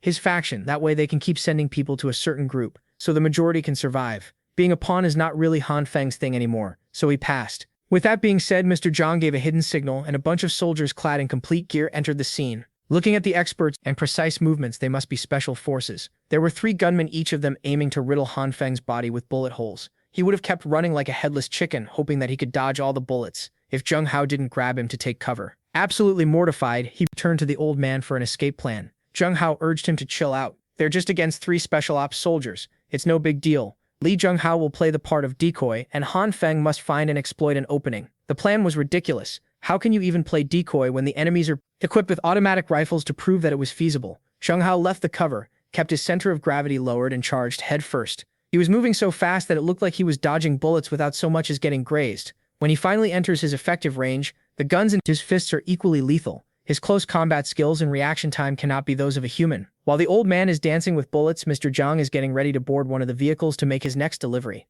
Han Feng won't let him get away without interruptions, though. With his purple light, he coated the ground, turning the surface into mush. As the concrete softened, the tires sunk into the floor. This was enough to stop Mr. Zhang's vehicle from exiting the car park. Looking at the side mirror and seeing the soft ground eating up the tire, he thought his eyes were playing tricks on him. Han Feng was glad that he could mess with them from a safe distance. Just when he was about to do the next tire, a frag grenade flew in his direction. A hooded stranger found him messing with the jeep, skipped every weapon there was, and jumped straight into throwing a grenade. While Han Feng's life flashed before his eyes, the hood smiled and saluted. The grenade bounced on the jeep. The explosion is imminent. Han Feng ate the blast at point-blank range. A normal human cannot possibly survive being in that radius. His body was torn apart. The grenade did its job well. The next thing you know, Han Feng is opening his eyes to the feeling of being tickled. Those goats that he used to dream about are back. They are flocking all over him and licking his entire body. He closed his eyes and just enjoyed the ticklish process wholeheartedly, until he felt an oversized tongue joining in on the fun. Of course, the giant tongue belonged to a giant goat.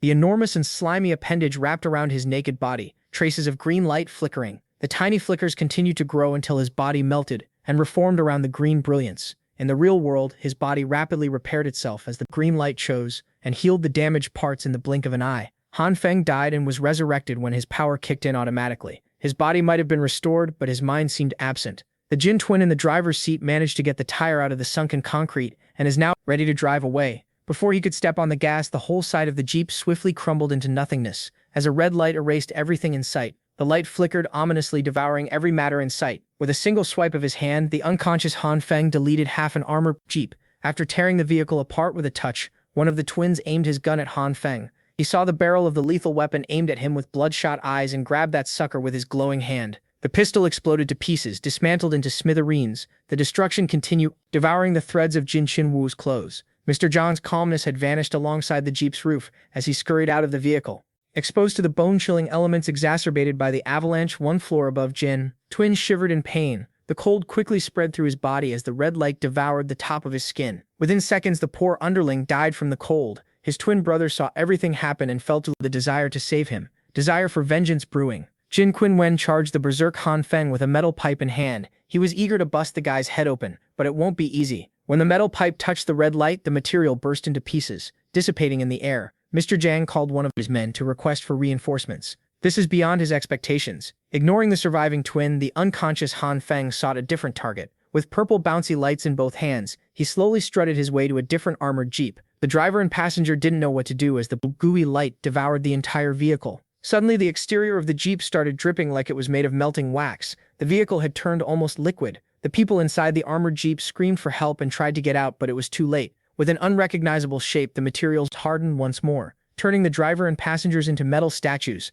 To stop his brutal rampage, someone started shooting at Han Feng. A bullet lightly grazed his cheek, and the green light immediately healed the wound back up. The inexperienced guards trembled as they ran out of bullets. They saw what Han Feng did to their comrades. All they can do now is run for their lives. Covering their retreat, the special ops shifted their main target to Han Feng. They were tasked with prioritizing Mr. Zhang's party. Seeing his playmates change course annoyed Li Zhenghao. At least one of the special ops forces stayed behind to engage him in hand-to-hand combat. Throughout the whole sequence, Zhenghao is trying to decipher what really is happening with Zhang Shuiyu. As bullets chased him down, Han Feng used his purple light to gain some verticality by sticking to the walls. He responded to their lethal force by turning the floor into a gelatinous substance, making it difficult to maintain balance. Once he successfully took away their ability to aim accurately, he closed the distance and erased their automatic rifles from reality with a burst of red flash. Mixing it up a little, the green and purple light shone as their properties made it possible to reshape the remaining metal from the guns into a melee weapon. It was a twisted and crude blade befitting a man bereft of control of his own body.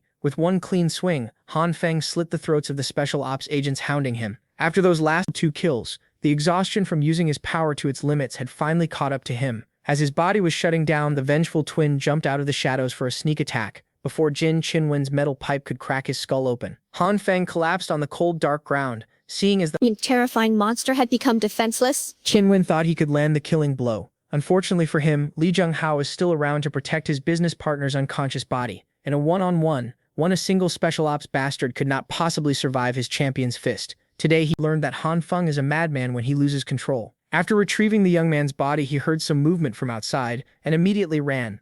Mr. Zhang had returned to the second basement car park with a fresh battalion equipped with riot shields and blunt weapons. He commanded the battalion from the middle, while holding a gun tightly as his lifeline. Upon doing a perimeter sweep, they found 2 dead special ops guys. There were supposed to be 3, but only 2 corpses were found. Jin Chinwu froze to death. His brother and a few others who ran were the only survivors, with the soldiers dead. They don't have a guide to reach the other base camp anymore. Mr. Zhang accepted that today's plan was a massive failure. They must recuperate and rethink a strategy. Meanwhile, in an abandoned room, someone is burning books for warmth. Han Feng woke up screaming about a grenade. It seemed like that was the last thing he remembered. If that's the case, then why is he still alive and where is he? Those are the questions swimming in his mind. Thankfully, there was a familiar face nearby, the one who grabbed him to safety, Li Zhenghao. When asked what happened, Zhenghao can't even come up with a reasonable explanation of what transpired without sounding insane. More importantly, he has a general idea as to what Zhang Shuiyu is planning. As for the specifics, he has a willing volunteer to get some more answers paid with blood and torture. Based on what the soldiers had already confessed, a so-called base sent them to conduct a transaction with Zhang Shuiyu.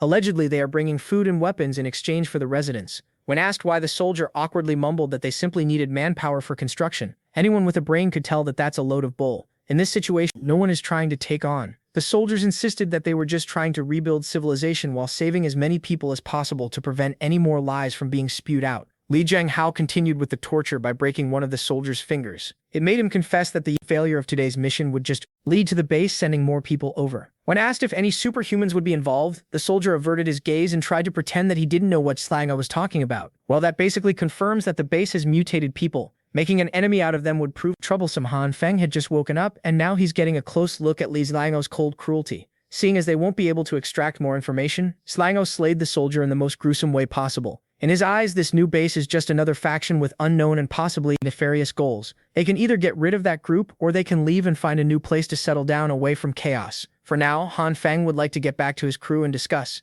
On the way up to the apartment, the young man mulled over the choices they had given all the information at hand. It sounds like searching for another foothold outside might be the safest choice. Before heading back up, he stopped by the second basement floor to check on the armored jeeps and heavy machinery. He tried his best to sneak around until he heard some light footsteps heading in his direction. When he tried to get the jump on the person in front, he quickly realized that he had fallen for a well-placed bait. A familiar figure snuck up from his flank, her fist homing in on his head. Han Feng raised his arm, enhanced by the green and light in time to block. He did it so fluidly, without much thought. Much to his surprise, he didn't feel any pain at all. It seems like the earlier incident unlocked some pretty good combos that he can access. As he was about to retaliate, a flashlight revealed that the assailant was Nurse Jin. The allies almost threw hands. Once things calmed down, Han Feng gave his crew a rundown of what had happened and told them his plan to search for a path out of the building. Brother Li was incensed to hear that Jang Bastard was exchanging people for supplies. The naive nurse, on the other hand, thought that sending people to an establishment with a better chance of survival was not a bad thing. Realistically speaking, Zhang Shuiyu would have already gone to that base if the promised utopia was real. He wouldn't need military escorts for trades. The bottom line is they don't have all the necessary information as of now. Hell, they don't even know if this so-called base is real or not. There's a strong possibility that more people will storm the building soon. For now, they must secure a transport vehicle in case they need to get out. At least they have plenty of choices among the many heavy-duty vehicles parked in this place. Unfortunately, they don't have the keys for most of the good stuff. Brother Li snooped around the remaining armored jeeps and found a crate of weapons. They should let the little Demon King collect all this valuable loot for future use. The crate was retrieved from the melted jeep. This is Han Feng's first time seeing the aftermath of his unconscious rampage. Meanwhile, the ladies are distracted by something elsewhere. In the corner of the Nurse Jin swears she could hear noises behind the cover. Demon King retrieved the biggest flashlight in her storage, pointed the intense light forward, and the other three pulled the curtain down together. When the cover was dropped, everybody stared in disbelief and awe. There was a huge tunnel crudely dug up under a pile of cold snow leading to somewhere unknown. Whoever dug this tunnel must be extraordinary. It sounds like what the soldier confessed is just the tip of a much bigger iceberg. The neighborhood is no longer a safe place. Brother Li looked around the sides and found the neighborhood's frozen drain pipes. Before they got carried away, Han Feng called pause and dragged everybody away from the tunnel. This exploration requires better preparation. They should return and plan ahead for now, so they gathered some convenient survival gear, food supplies, and some explosives just in case. With some handy weapons and a few more foodstuffs, they should have enough to last for a while. Han Feng made it clear that the purpose of this initial expedition was purely just for scouting. If any emergency situation were to arise, they would haul ass and return to camp. Of course, this level of preparation wouldn't be possible without the little Demon King's convenient storage dimension. Han Feng and Brother Li head out and the girls stay back. Han Feng reinforced the walls and doors of the room they would be staying in so intruders wouldn't pose a problem. The girls sent them off and Han Feng gave them a reassuring glance. Little Demon King professed that her true eyes would bless her adventuring apostles. With what they know now, Zhang Shuiyu isn't the only threat anymore. Something worse might come from that tunnel soon. The scouting mission's main goal is to try and find another survival point. The Brother Li officially entered the tunnel and bravely marched forth. They thought the underground would be warmer, but they were sorely mistaken. Everything is frozen, so it's a miracle that somebody managed to dig through 15 minutes into exploring. They had to traverse some tricky terrain. 30 minutes later, the tunnel revealed branching paths extending in multiple directions. They picked a random path, walked, climbed, and descended for another hour. Whenever they find a manhole cover, Brother Li would go up to see if they can nudge it open. Everything is blocked by snow above. The duo has been walking around for so long that they can't even remember where they came from or which direction they should go. Thankfully, they saw another batch of distribution drain pipes and a sigh from a nearby residential area. They followed the pipes until they saw some brick and mortar structures like a gift from the heavens. They came across a map of the underground sewer. They'd been at it for half a day, but they're still just next to the neighborhood where they came from. Shushing out Brother Li's disappointment, Han Feng whispered to turn their headlights off. He heard the sounds of vehicles speeding nearby. It was a caravan of military trucks, and they were heading in the direction of Han City's neighborhood. Han Feng and Brother Li managed to conceal themselves in time. It's safe to assume that those things are affiliated with the Special Ops soldiers. They must be using the vehicles and the sewage system to ferry people to construct the utopian base. Brother Li had the brilliant idea of following the trail to tail the trucks. Funnily enough, he knows the back door to Han City.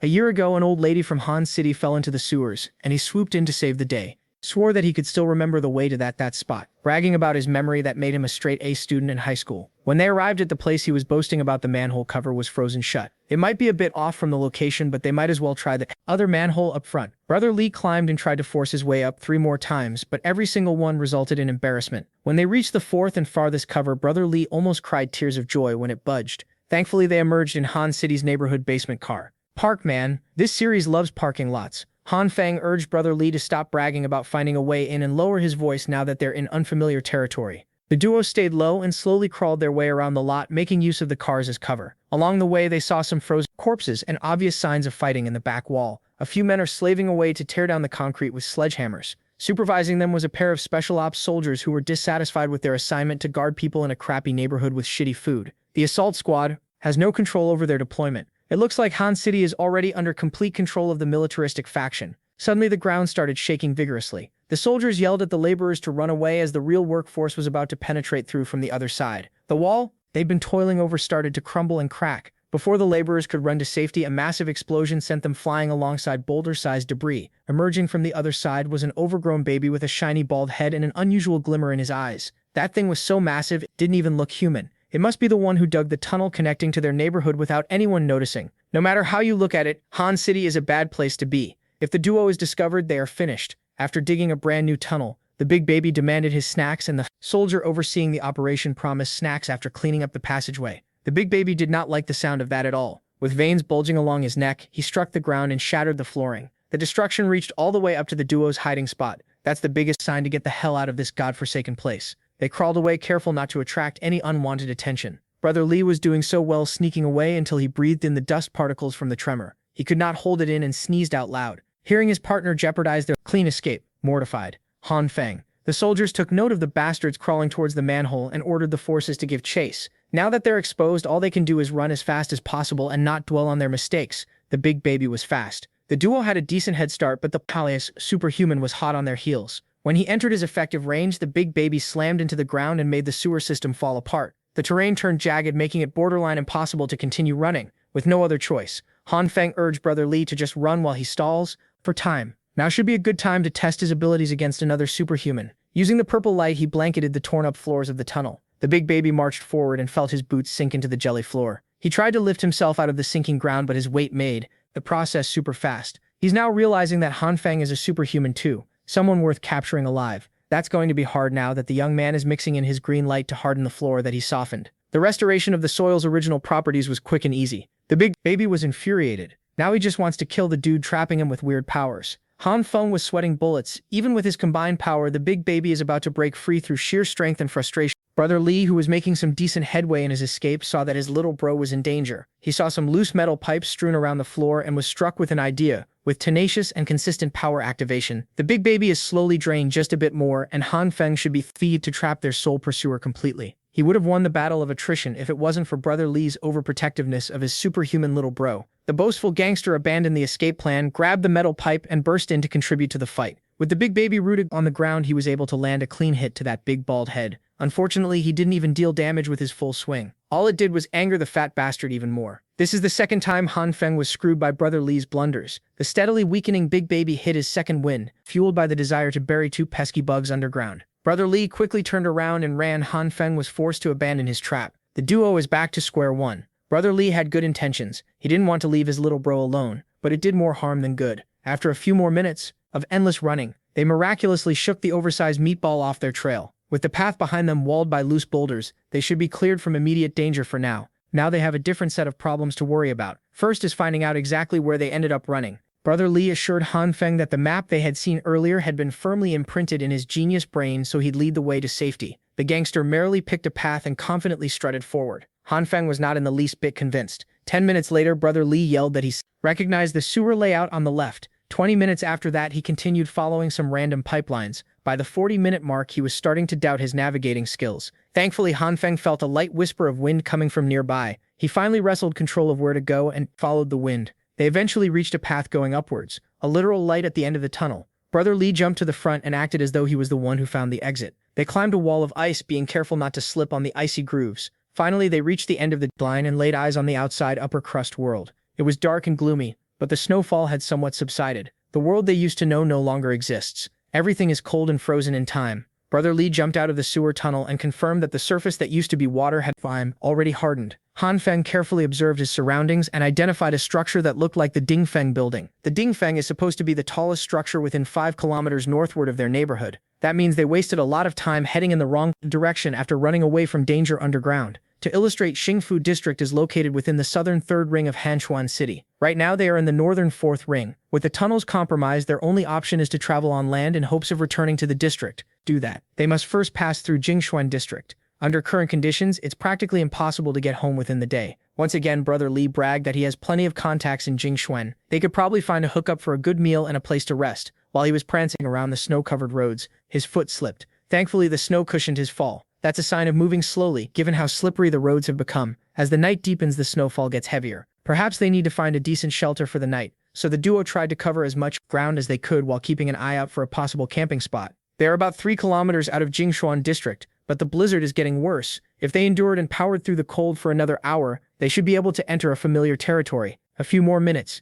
Later, it became clear that they must either pick up the pace or freeze to death. To make matters worse, they saw a pair of dudes frozen to death in the middle of the road. Based on their packed bags, they seemed prepared for the excursion. But the cold trumps all. There was no food in the bag. Perhaps that's why they were trying to head out in search of supplies. This is just the new normal now. With the snowstorm continuously intensifying, perhaps it would be wiser to rest for now and continue the icy trek tomorrow. No one wants to suffer the same fate as these two frozen blokes. The duo managed to reach the Jingshuan district as the snowstorm reached its peak. Interestingly, some of the villas in the area weren't buried under the snow. As they headed for one of the possible campsites, they spotted some silhouettes behind the heavy snowfall. Brother Lee volunteered to go ahead first and try to talk to whoever was ahead of them. Before Han Feng could warn the gangster about the dangers of interacting with strangers, Brother Lee was already gone. He was captured by 2 men. Now he has a gun pointed at his temple. With Brother Lee held as a hostage, Han Feng was robbed. The young man tried to slyly grab his gun from his waist, but the robbers weren't messing around and fired a warning shot. The robbers yelled at him not to try anything funny. Then the 2 muggers started quarreling about keeping their captives in one piece. They don't want to get stuck carrying dead? Wait up the hill. Han Feng was forced to surrender his firearm. A muzzle is tapping his forehead. If he fights back, he might be able to handle and heal one shot to the head with his ability. But going down that route would certainly end up in Brother Lee's death. So he surrendered peacefully and they were escorted up to a hill. The robbers were patting themselves on the back for successfully apprehending some captives who had guns. Han Feng tried to act deferentially. They've already surrendered all the supplies and equipment. It should be safe to let them go now, right? But the robbers had different plans for the two. Han Feng reckoned that they might be heading into a cannibalistic den as backup food supplies. Still, this is actually a pretty good spot to be in. From the top of the hill, one can basically observe the entirety of Hanchuan City. When they reached their destination, one of the robbers opened a villa gate with an automatic fob. That means this place still has power. Given that the inner city's electricity had long since been cut off, the villa must be powered by a generator. Even though everything is frozen and covered in snow, the quality of the villas in this place is obviously high, much to Han Feng's surprise. Defensive structures were even constructed around the house. At that moment, a devilish plan sprung into his mind. If they can get rid of these incompetent captors, he could turn this place into a fortress with the help of the little demon king.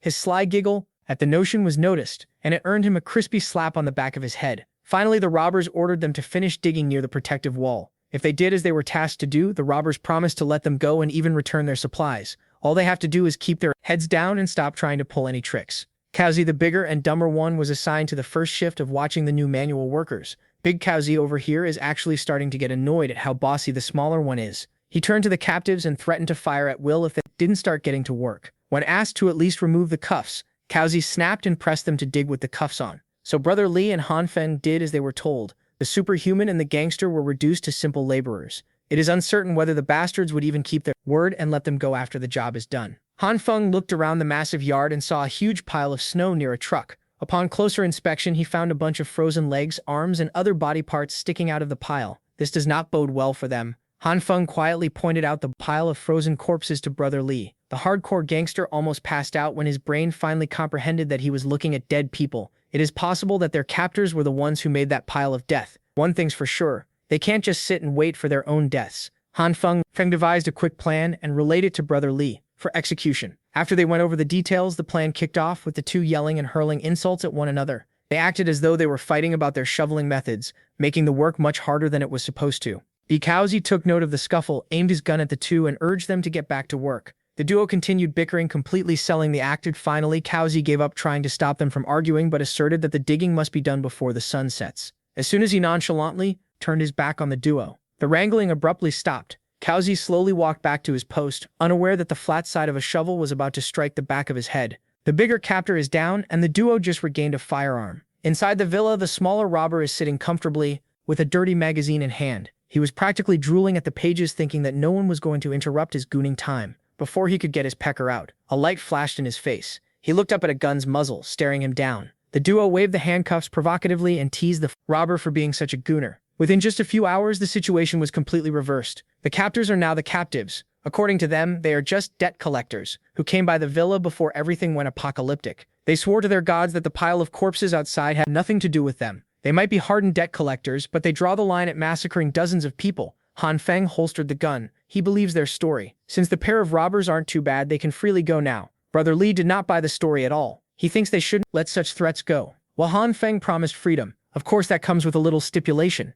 Kaozi and his gooner buddy were released into the biting coldness of the icy district with nothing but their underwear. It's only a matter of time before those two succumb to the elements. With that side quest taken care of, it's time to prepare for the hike back home. This day started with the plan to scout the tunnels for a bit. Due to unforeseen blunders, they have strayed from that mission and from the home base too far. Han Feng can only hope and pray that his allies back in the neighborhood are safe. Speaking of allies, Li Junghao has joined Nurse Jin and the little demon king inside the derecifter room. They're still anxiously waiting for the duo's return. The old man asserted that rather than worrying about the two, they should be focusing on their own situation. A few hours after the scouting duo had left, an army emerged from the tunnel. Among them was a baby-faced giant who could control Earth's elements. Jiang Shuiyu welcomed the delegation. With the influx of powerful allies, the entire district is officially under Mr. Jiang's command. Naturally, that makes Jiang Hao's faction the public's #1 enemy. Right now, Jiang Shuiyu must be turning the entire building upside down. Searching for Jiang Hao, the old man can only laugh at the stupidity of the residents. That army didn't come to this place as saviors. They won't even realize that they've been sold out until the day they die. The little demon king spoke like a normal person for once. She believes that the residents are just choosing to obey for a higher chance of survival in this chaotic world. Humans are simple creatures like that. After dropping some philosophical truths, she dozed off and Nurse Jin covered her with a blanket. Somehow the idea of choosing to be obedient reminded Li Stung-hao of his life. He used to be a formidable boxer. He was a champion celebrated by many. Even so, losses are unavoidable. In the four corners of that ring, he is a warrior, a vulnerable one. In his corner was his trainer, who did nothing but hurl verbal abuse while he was getting pummeled black and blue. All that trainer cares about is getting that coveted victory. He molded Li Junghao into the man that he is, and he could easily take everything back just as fast as an old man. Memories of those days still haunt his mind. Junghao turned to the girls and urged them to get ready to move. Zheng's dogs must be going unit by unit in search of people who oppose him. They can't stay in one place for too long. Unfortunately for them, it's a little bit late to transfer locations. The unit's reinforced door was forcefully smashed open. Zheng Hao, Nurse Jin, and the little demon king are completely exposed. It's a mystery how they have been discovered so quickly. Well, that's because the overgrown superhuman baby sniffed them out and is drooling at the sight of his targets. Down in the basement, the military people quickly got to work organizing the massive boxes of mystery sausages and loading them onto trucks. The man in charge of the faction received a headcount report. In total, they will be transporting 97 refugees and 126 boxes of food supplies. Delivering that many assets back to their base should not be a problem. The scarred faction captain smoked his cigar and asked about the 3 special ops soldiers he sent as an advance party. Mr. Zhang fearfully confessed that the soldiers were killed by a man named Han Feng, washing his hands of any fault. Hearing that his boys died obviously ticked off the scar dude. Zhang Shuyu elaborated that Han Feng is a superhuman. His men would corroborate the story about the dude using some sort of light-based power to prove that he's a good partner. Mr. Zhang brought up the fact that he did the dirty work and made those sausages with mystery meat before his tongue could slip and say something that should be left unsaid. Captain Scar shut him up. Mr. Zhang is desperate to prove his worth. For the sake of his personal safety, Captain Scar is actually very pleased with his contribution. He's done enough to be considered one of the boys, and Captain Scar doesn't touch his boys without a good reason. For now, he will send someone to find this Han Feng fella for a stern interrogation.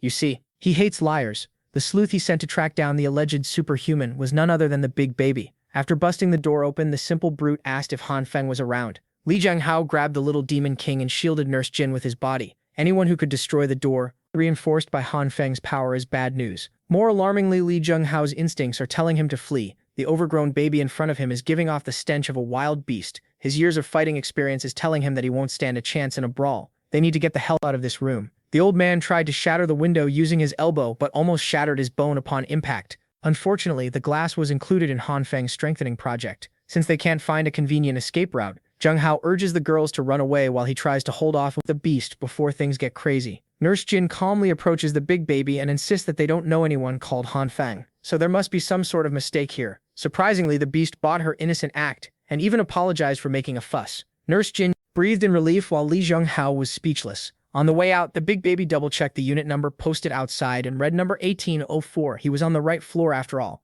That girl just lied to his face. Big baby slammed his palms into the ground and made the entire floor tremble and shake. Li Zhenghao grabbed onto the window and found that it could slide open. He hurriedly grabbed the girls and tossed them outside the snowy view before falling. Nurse Jin saw the beast inches away from trampling the old man. If there's one thing the big baby hates, it is dishonest people. From the 18th floor, the girls made a free fall down to the snowy ground. While the neighborhood is in chaos, Hanfeng and Brother Li have just discovered a fun way to get back home. Freaking snowboards. Every blunder Brother Li had committed since they left had been forgiven because of this sick snowboarding idea. Of course, he couldn't resist bragging about how he used to negotiate billion-dollar deals with clients in ski and snowboarding resorts. The boards made the travel back to Xingfu District quick, fun, and easy. They finally arrived outside the neighborhood and are now trying to find a window to sneak back into. At that moment, the eruption from the 18th floor and the subsequent fall of the girls happened. Keeping her calm, the little Demon King opened her storage in midair and dropped every soft and pillowy mat she had on their landing spot. In addition to the 4-story deep pile of snow below, the girls made quite a bang with their landing.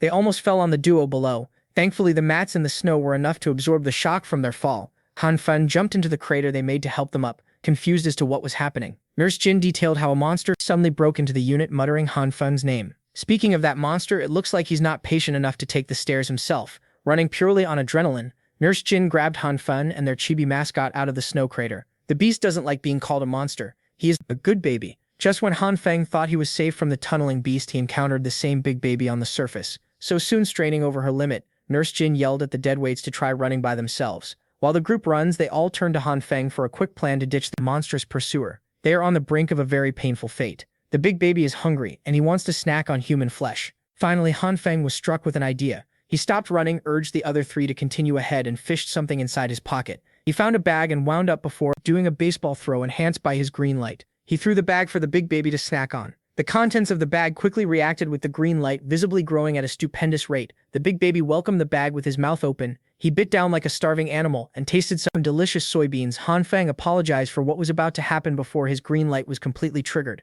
The hundreds of seeds inside the big baby's mouth and throat expanded and grew into full-grown plants. Wild vines and leaves exploded out of the monster's orifices in a vicious fashion. As expected, the big baby started choking on those beanstalks, making it hard to breathe. He had to grab the leafy obstructions and pull them out of his maw. The forceful yanking drew some blood from inside his throat, painting the white snow on his feet. His anger for Han Feng continues to rise. He'd been getting outplayed left and right. The big baby barked his threats, but his mortal enemy had already vanished.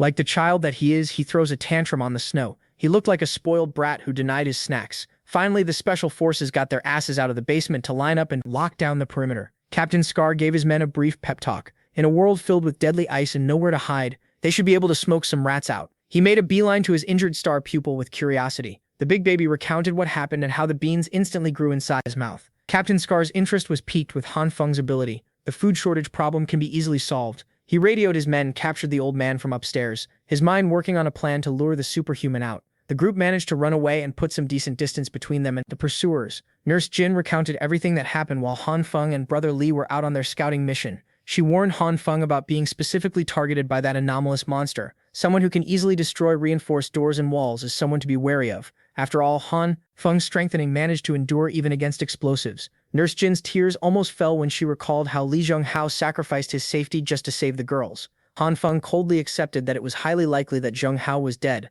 All they can do is move forward, so his sacrifice won't go to waste. Both Nurse Jin and the little Demon King refused to buy into his pessimism. They want to rescue the old man. Even Brother Li agreed that they should repay Li Zhenghao. Well, it's not that Han Feng doesn't want to go back. It's just hard to jump in and risk their life with a minimal chance of survival. The girls were right. Li Zhenghao is still alive, albeit beaten within an inch of his life. They paraded the injured old man around the snow while Captain Scar spoke out through a megaphone. He's certain that Han Feng and his group are hiding nearby. Captain Scar assured the group that what happened earlier was just a big misunderstanding. Seeing Li Zhenghao being paraded in the snowy streets, Nurse Jin nearly jumped out of their hiding spot. Captain Scar wants Han Feng to join us as long as he's willing to team up. His wife, kid, and brother will all receive proper treatment for an official. That announcement confused the group. It sounds like the enemies have some inaccurate info. Seeing no response at all, Captain Scar turned to the old man and asked if Han Feng was the heartless kind who wouldn't care whether his brother lived or died. Li Zhenghao chuckled and revealed that he had just met the kid a few days ago. That earned him a rough smacking. Captain Scar couldn't believe that this fool risked his life to protect some girls he barely knew. Zhenghao added that Han Feng had also just met those girls a few days ago. They're not his wife and daughter. Captain Scar couldn't believe that he was working with some faulty intel, so he changed his strategy. He tried convincing Han Feng to stop risking his life for strangers. If he's interested in girls, he can just pick as many as he wants from the base camp. For a second, Han Feng almost jumped at that golden opportunity. Brother Lee and Nurse Jin had to calm him down. Since the grown-ups are so unreliable, the little demon king stepped forward with a plan to help Uncle Zheng Hao. Down in the streets, Captain Scar is stepping on the old man's broken arm, torturing him for more information. Unfortunately for these military dogs, Zheng Hao is one resilient son of a gun. Instead of answering, he's more interested in asking questions about this so-called base instead. Captain Scar parroted the vague answers. Everybody else gave, saying that their camp was saving people. A noble sentiment that normal people would not understand. Zheng Hao laughed. That cookie-cutter answer was obviously a rehearsed lie. Well, since he's dying soon anyway, Captain Scar sat closer to his ear and whispered the real answer. In the frozen urban areas, what living creature is still thriving and is plenty in number, a population so huge that they can be hunted and eaten freely? Zheng Hao already suspected the worst, but hearing it from the culprits was still bone-chilling. These monsters are gathering residents as cattle for slaughter. The living consumes food, and the dead become food. Just as Captain Scar was about to blow Zheng Hao's brains out, a bunch of random stuff, big and small, started falling from the sky. Upon closer inspection, the soldiers marveled at the rain of cigarettes, alcohol, and food. There were fresh vegetables and meat mixed in there too. The big baby led the charge as the soldiers ran up to the snow to grab whatever they could get their hands on. Captain Scar tried to stop his men from going crazy. He fired his pistol in the air to regain control of his boys, but it was ineffective. He raised his vigilance. This is a textbook distraction. At any minute now, the enemy will definitely launch some sort of ambush. Sounds of crushing and cracking caught his attention from a distance. The walls of a nearby building crumbled as a giant bulldozer drove through, leaving an enormous hole. In the driver's seat was Han Feng, ready to get his hands bloody. From the little demon king's perspective, her plan goes as follows. First, she will sprinkle some alluring fodder from the sky to attract the starving sheep. That means she's going to throw an hai. The soldiers Han Feng will then attack the flock of sheep with his metal beast, a form rescuing their injured comrade. That means they will break through using a bulldozer to save Li Zheng Hao. Unfortunately, Han Feng is the only one in the group who can decipher her delusions of grandeur. With the plan established, the four moved according to the evil eye's enlightenment. Disregarding how simple and crude the plan was, they're not even sure if the soldiers would take the bait. As for that metal beast, she already has one store in the storage dimension. Han Feng never would have thought that his evening would be spent driving a big-ass construction machinery. Driving such a powerful thing felt good, though. The dozer made a clean landing, plowing through the thick snow like it was nothing. He swiftly turned in the direction of the soldiers and neatly pushed them away. Using the front blade, the soldiers were way too busy with scrounging loot to care about being swept away. Captain Scar turned to his big baby. He's their only hope to deter that dozer. As ordered, the baby-faced superhuman jumped in front of the barreling vehicle, with the belief that there's no one stronger than himself. Big Baby pushed against the dozer. Han Feng knows how strong the big baby is, but trying to have a contest of strength against heavy-duty machinery is just insanity. Using the front blade, he caught superhuman off guard, flipping him into the air in one lift. After what must have been a dozen spins, his head dug into the snow. Captain Scar demanded that Han Feng stop or he would blow Li Zheng Hao's head off. Head off, what must have been a dozen spins. His head dug into the snow. Captain Scar demanded that Han Feng stop or he would blow Li Zheng Hao's bellet. Inside the dozer's cab, Han Feng couldn't hear anything from outside, so he drove forward, unafraid of Captain Scar's empty threats. It was a game of chicken, and Captain Scar lost. He dived away from the collision course while praising the young man's ruthlessness. All that's left to do is pick up the full old man and get the hell out of here. The rescue operation was a massive success. Next up is the getaway scheme. From inside the cab, Han Feng used his purple light to soften the surface where Zheng Hao was lying down for a comfortable ride. With comfort taken care of, they sped up into one of the other skyscrapers nearby. Han Feng gave the signal to the others and they picked up brotherly Nurse Jin, and the little mastermind broke through one of the building's windows and boarded the bulldozer's roof. As they sped off to the distance, the soldiers finally recovered, picked up their guns and rained down on the metallic beast. They quickly boarded their armored jeeps and trucks to chase after the group that dog-walked them with such a simplistic plan. They were firing with vengeance, but their aim could use a lot of work. Captain Scar is practically screaming at his driver's ears to speed up. Unfortunately for them, the snow pileup on the roads had become too thick. Their tires are losing grip and increasing speed is impossible. They are up against a giant bulldozer that can just barrel through any sort of obstacle in its way. It's a massive mismatch. Even their camp only has a few of those valuable things. Actually, by the looks of it, the bulldozer is their property. It was the one used by the advance party that only served to infuriate the captain even harder. No matter how hard they tried to keep up, the lost grip was way too disadvantageous. One of their jeeps swerved and made a mess of the road, implicating the other vehicles and forcing everybody to stop the chase. The captain's car almost blew up from a loose gas canister that flew to their windshield. Looking ahead, they found a bunch of appliances and junk littering the road, obstructing their only path. The little demon king had to step in and save the day once more by throwing another batch of random shit on the road,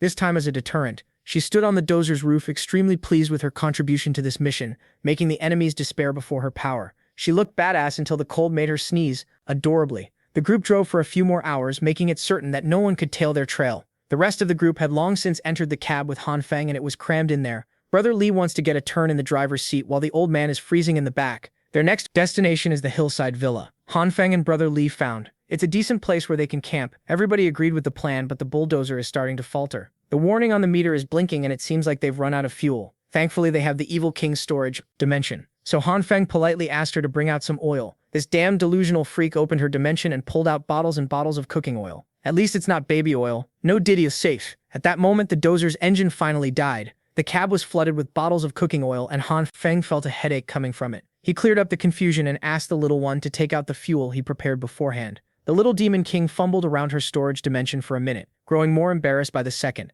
As it turned out, she accidentally included the fuel. Canisters, together with the fridge, sofas, and other appliances in the pile she threw to clog the road. Even the generators were lumped in. Hearing that mortified everyone. They basically ditched their valuable stuff. Hanfeng had 1 year's worth of fuel ready for consumption, but now they have none. Little one tried to assuage him by bringing out natural gas for cooking. She also has buckets of coal ready for use. If that helps, Hanfeng can't even do anything with this trash. While holding a lump of coal, a wild idea popped into his head. Based on his extensive experiments with his powers plants that failed to sprout turned into a coal-like flammable substance. Meat, on the other hand, turns into an unknown black liquid that has similar attributes. Since they had no other choice but to throw a shot in the dark, he demanded a metal bucket and some meat. Once everything was prepared, he used his green light on a piece of meat. While it is difficult to enhance meat the right way, failing on purpose is so much easier. A single piece of meat filled the bucket, half full of the mysterious black liquid. Everybody recoiled at the smell of the sticky substance. Hanfeng has gotten used to it. He fished a lighter from his coat and set the liquid on fire. Just as he expected, the substance is highly flammable. He was pleased with himself, but Li Junghao was skeptical. They can't possibly replace fuel with this stuff, can they? Unless they want to ditch the bulldozer and walk in the harsh snowstorm. They have no other choice but to at least try. So Hanfeng produced a few more buckets of liquefied and putrefied meat juice. He turned the ignition key and the hulking vehicle miraculously started. It was a revelation. Hanfeng truly is a one-man survival kit. Their drive continued, plowing through the cold and dark night. Halfway through the ride, the little demon king started offering snacks to everyone. She brought out an entire rack's worth of assorted goodies for everybody to choose from. Zheng Hao asked her just how many things she had inside that bizarre storage. Then he recalled hearing the news about a supermarket that got robbed and mysteriously emptied overnight and put two and two together. While the group munched on their preferred snacks, the hillside villa finally came into view. With the dozer, they could probably charge all the way up in one go. As soon as Hanfeng tried to put the pedal to the metal, the dozer's engine finally gave in and exploded. The makeshift fuel they used might be at fault for this one. Thankfully, the dozer held on until they came close to the destination. They're just a few steps away from the comfort of a proper camp, so they made the trek while the blizzard raged. On the way up, they saw the frozen robbers that Hanfeng sent out to the wild without any winter clothes on. Paying them no mind, the crew unceremoniously entered the secured villa. By the time they entered, they were shivering from the lethal cold, dangerously close to hypothermia. They found the fireplace, fed some coal into it, lit the fire, and huddled close to Now they can finally breathe. They successfully survived the hunt of Captain Scar and his elite soldiers.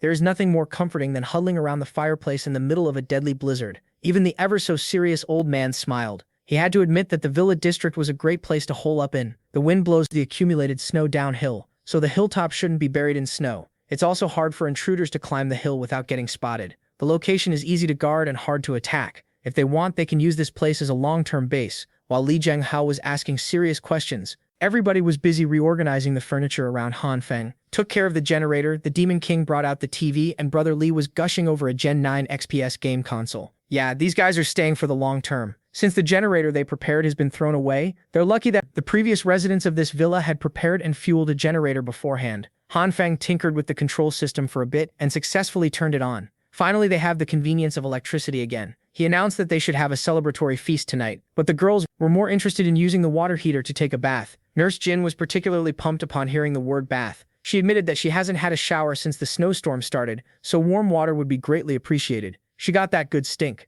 The mental image of Nurse Jin showering made Hanfeng blush like a tomato. He assured her that the bath would be a priority to set up tonight. He said that, but upon checking the basement, it looks like his work is cut out for him. The water pipes are frozen and the pre-installed water heater is busted. The bathroom itself doesn't look too good either. Everything has been snowed in and frozen. The pipes are hopeless, but they might still be able to salvage the situation as long as a bathtub is involved. First, they set up a bunch of space heaters to surround the tub and filled that thing with a big pile of snow. Next is the secret tool to make the dream happen. Some high-powered heating rods. With the combination of multiple appliances, they managed to melt the snow into serviceable water. They've been watching the heating rods do their job, but the water is still heating up too slowly. Every time Hanfeng checks, it's still basically cold, water, and it's been hours. Just as he was about to pull his hand away from the temp check, a spark of electricity leaked from the heating rods jolted him. He hurriedly pulled his hand away and noticed something weird. The spark made his red light surface automatically. Upon checking again, the cold water, with hard-to-melt ice, has turned warm. It is highly likely that the red light has something to do with the rapid warming effect. With the tub finally ready, the girls hurriedly rushed to the bathroom. Nurse Jin happily stripped naked, exposing her holy grail. We can't show that though, the little demon king is there too, and that's just disturbing. She opened her dimensional storage and fished out a bunch of bath bombs with every fragrance available. She also has every brand of shampoo, conditioner, shower gel, skincare, essential oils, and moisturizer. It's girl heaven in there. Nurse Jin couldn't contain her happiness, so she buried the Demon King in her mountains. They stayed in that bath for way too long. You can't really blame them. This is heaven on icy earth, with just the girls alone and naked. Nurse Jin commented on the Demon King's petite body. She actually felt insulted since she was already 21 years old. They've never asked her how old she is. They all just assumed that she was a middle schooler or something. She claimed that the power of the Demon King allowed her to preserve her eternal youthfulness. She must be studied in a lab or something. Just outside the bathroom, Han Feng was eavesdropping on the girls and intently listening to the sounds of water dripping. Brother Lee came over to drag him away to play some games, and Han Feng expertly played it cool. The gangster knows when a fellow perv is on the prowl. No amount of playing it cool could convincingly mislead him. He announced that a true person would openly take a peek at the ladies' peaks without fear. In fact, he would gladly do it right now. Han Feng had to drag him away from that bathroom door before he did something criminal. The boys settled by just playing video games in the comfort of the living room, while Li Jianghao watched. He couldn't believe that the young guns were still in the mood to play games in such a grim situation. The way the duo sees it, they have everything they could ask for. Who wouldn't be in the mood to kick back and play? They are going to stay in this villa for quite a long time. If they don't entertain themselves, boredom will kill them before the weather does. Han Feng knows that Li Jianghao's background is not normal. As for himself, he just wants to live a comfortable life. As long as the old man doesn't drag everyone into trouble, he can hang and stay for as long as he wants. Since they're on the topic of his background, Li Jianghao felt compelled to tell Han Feng his real identity. He was about to confess about his mission to investigate superhumans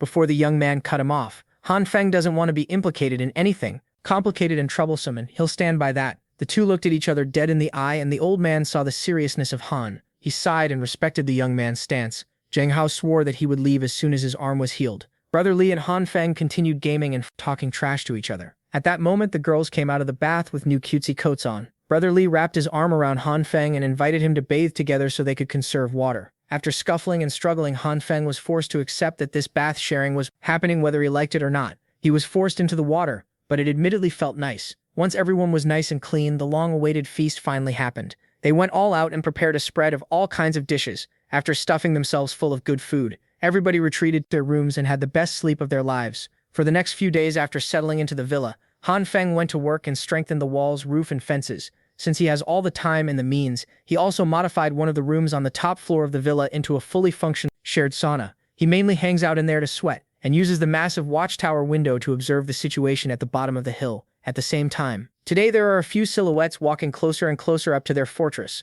The figure limped for a minute and finally collapsed on the plow moor. Halfway through, the crew went out and grabbed the collapsed mystery man, and Brother Li surprisingly recognized him. He's known as Brother Chang, one of Director Liu's men. Han Feng had also met this guy before. Director Liu is that intimidating gangster who sold him a gun. A few hours later, Chang woke up with a severe headache, confused as to where he was. He looked around and saw Brother Li. He just got even more confused. Chang also recognized Han Feng, even though they only met once before. Once the dude calmed down, they finally convinced him to share his story. A few days ago, their office was ambushed by a group of nasty soldiers. A lot of his brothers were hurt or lost their lives. Hearing such alarming news, Brother Li was riled up. He urgently demanded to know what happened to the director. You see, Director Liu followed Han Feng's advice and stockpiled supplies before everything went to shit. They had enough to tide through the crisis for a long time, and the director generously helped hundreds of residents in need. Everything was going great until they were attacked by a group of soldiers. A few days ago, they stole supplies and wantonly killed and shot everyone in sight. To protect the civilians,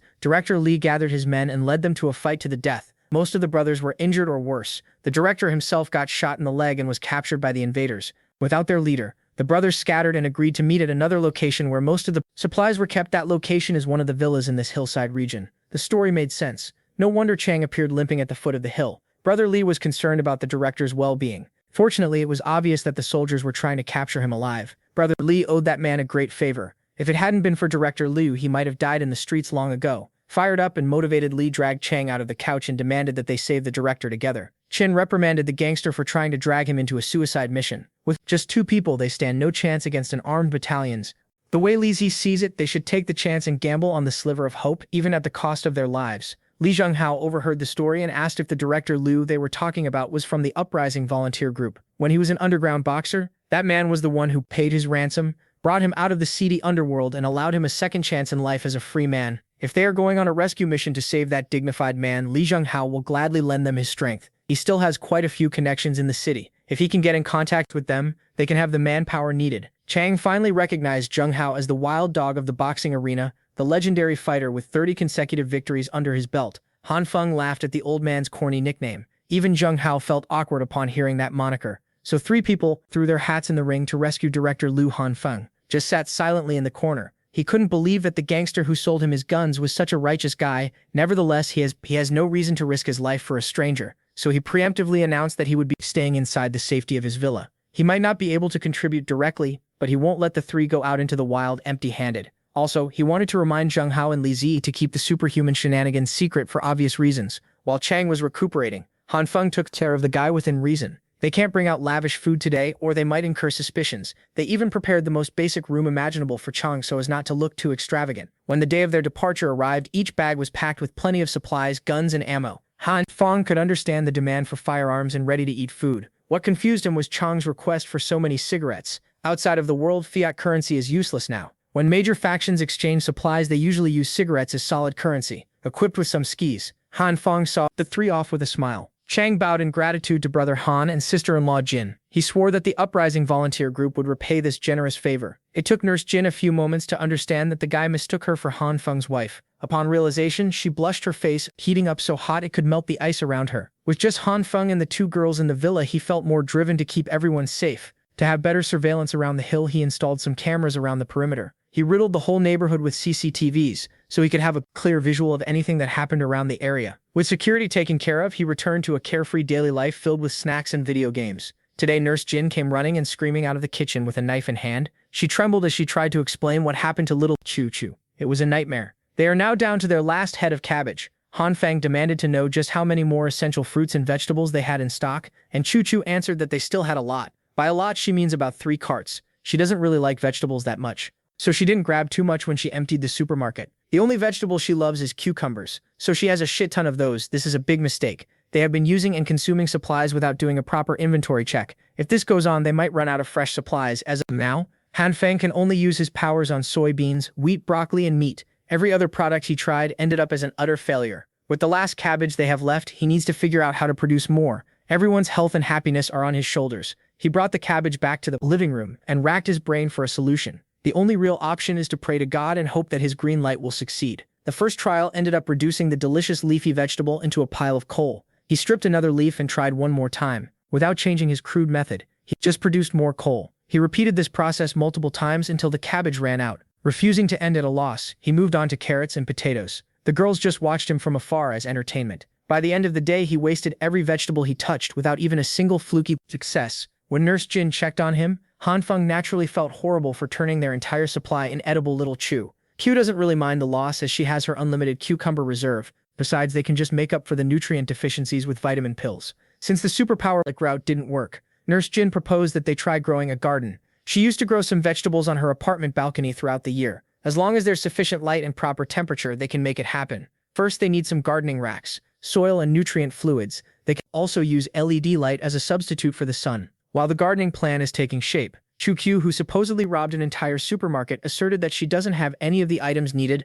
Nurse Jin and Han Feng failed to take her incompetence into account. Outside the villa, the two tried to get some soil from the yard, but the ground was completely frozen solid, and shovels couldn't go through it all. With her superhuman strength, Nurse Jin gave it a try, and her power sent the shovel head flying into the skies. They are wasting time out here in the cold, so Han Feng proposed that they go back inside and brainstorm some more. As punishment for not having the necessities in her storage, Little Demon King was relegated to making vegetable growing containers from plastic water bottle. Surprisingly, she was doing well. She already has a lot of finished products waiting to be filled with soil. Recycling is quite a useful skill in the apocalypse. These plastic bottles can house their future food. Since she's been doing her job diligently, Chu Q barked at the two for the soil they were supposed to dig out. They're at the initial stages of gardening, and they're already fumbling. The frozen ground is a huge obstacle. Chuko proposed the idea of using the heating rod to melt the ice covering the soil, but there might be some limit to the heating effect. If they have a way to instantly melt ice, they can steadily proceed with the plan. That sentiment sprung the Demon King up from her seat. She called the Apostle of Bathwater to use his true power. Han Feng immediately understood what she was trying to imply. Previously, his red light made the bathwater warm up in an instant. If he can figure out the principle behind that incident, he should be able to melt the frozen soil outside. He's been dipping his hand coated by the red light in a bucket of water for 20 minutes now,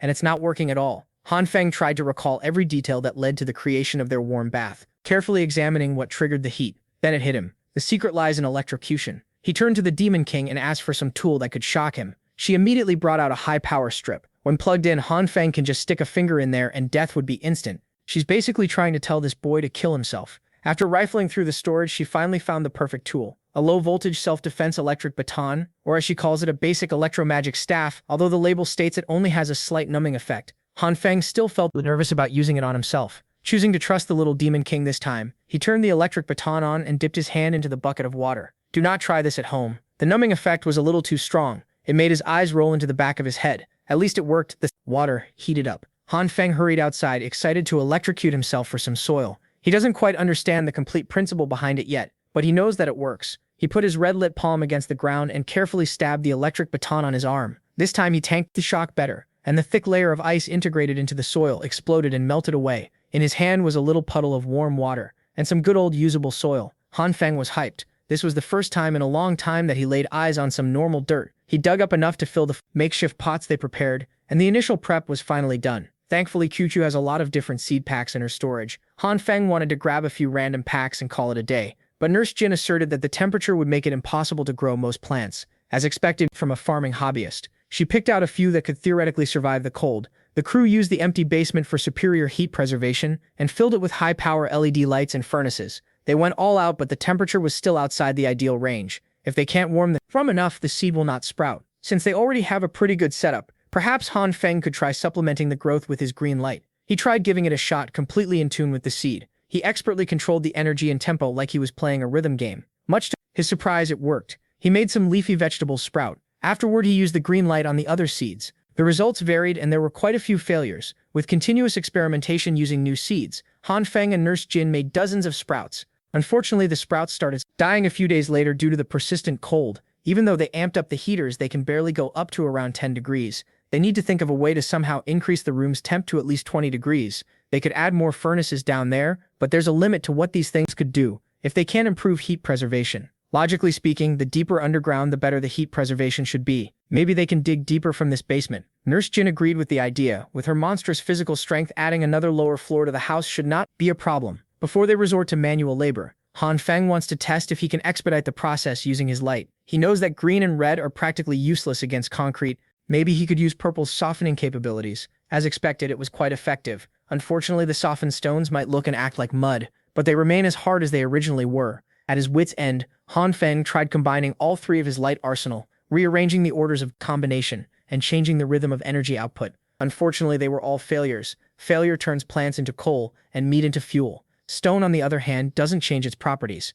Perhaps this is the difference between organic and inorganic matter. A few days of continuous failures passed, and Han Feng reached his limit. Out of frustration, he smashed his red light-coated fist onto the floor. He found that when the intensity of the red light goes past a certain level, it can shatter anything on its path. To put this discovery into action, he set the plant sprouts aside and started tearing the floor apart. He fully released the red light, expanded the range as much as possible, and slowly increased the intensity. It was a great success. He managed to do a controlled demolition of the flooring with great precision. The rocks that had been giving him a headache for the past few days finally caved in. The effect was terrific. The downside is the toll it takes on his body. Disintegrating a small plot of the floor sent him groveling in exhaustion. Now he has to get used to using this power as many times as he can, every day. With the discovery of the fastest method, Han Feng took charge of digging the hole. Nurse Jin pitched in by using her muscles to transport the shattered rocks outside. The whole operation took a whole week to finish. The team dug 10 meters below the basement and formed a new 20-square-meter room. After some vigorous remodeling, the underground greenhouse was finally completed. Han Feng and Nurse Jin felt gratified to see their hard work give home to their little garden of sprouts.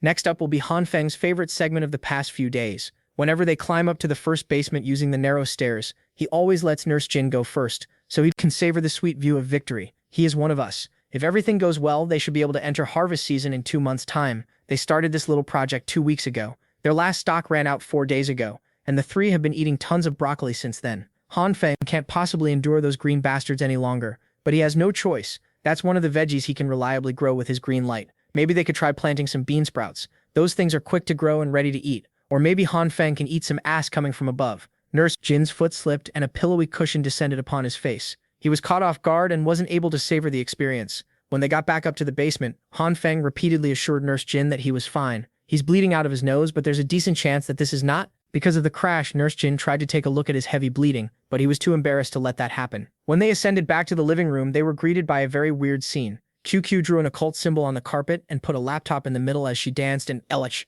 Sounds like she's trying to summon the so-called fifth evil eye. That's what she calls one of the CCTV feeds. She's trying to repair one of their cameras using magic. Their villa is situated along a cliff and a steep cliff. As long as their cameras are installed on the hill path, they basically have the complete lay of the land. Nurse Jin and Han Feng skid down to the affected camera to do some upkeep. Due to the increasingly troublesome snowstorms, the CCTVs have been malfunctioning a lot more often as of late. While Han Feng was replacing the compromised camera, a faint explosion sounded near enough to alarm them. The visibility outside is severely limited, so it's hard to determine the source. Han Feng dismissed it as nothing too worrying. There are definitely people on the other side of the hill, but they should be fine as long as they mind their own business. In the afternoon the day after, Han Feng woke up and went about his routine. The first thing he did was descend to the second basement and conduct some experiments. After all, the only thing on his mind is speeding up their garden's progress. He got started by sprouting new seeds, but getting the hang of the tempo was quite difficult. Found that the rhythms he can use for certain plants tend not to work on different ones. For every kind of veggie, he has to restart from scratch and figure it out anew. He kept on practicing and doing trial and error for half an hour.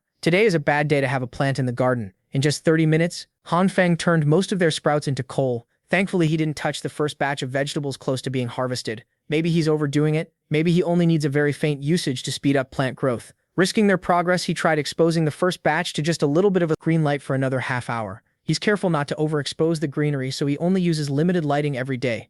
On the fifth day, the crew's hard work finally bore fruit, veggies in this case. Holding the giant Chinese cabbage pot in his hand, Han Feng could not stop smiling. Weirdly enough, he grew a radish shaped like a foot and tomatoes that looked out of this world. The worst one is the absolute chungus of a green cabbage isolated in a corner. Sure, the vegetables enhanced by his green light microdose look weird, but at least they're all healthy. In their circumstance, they would get anything edible no matter what it looked like. That radish foot is very sussy though. They cooked most of their harvest and had an all-vegetable feast. All that busy work for 2 weeks was devoured in a single sitting, and it was totally worth it. Even Demon King had changed her mind about gardening. She wants to grow strawberries and honeydew for next time. Among all the veggie dishes, their only leftover was a bunch of sautéed green cabbage from that giant thing. No one wanted to touch that stuff anymore. They simply have too much of it. Moments like this remind Han Feng of Brother Li. That guy could probably finish whatever you put in front of him without complaints. It's already been 2 weeks since he ventured downhill. Food supplies they left with are probably depleted by now. All Han Feng could do was hope for their safety.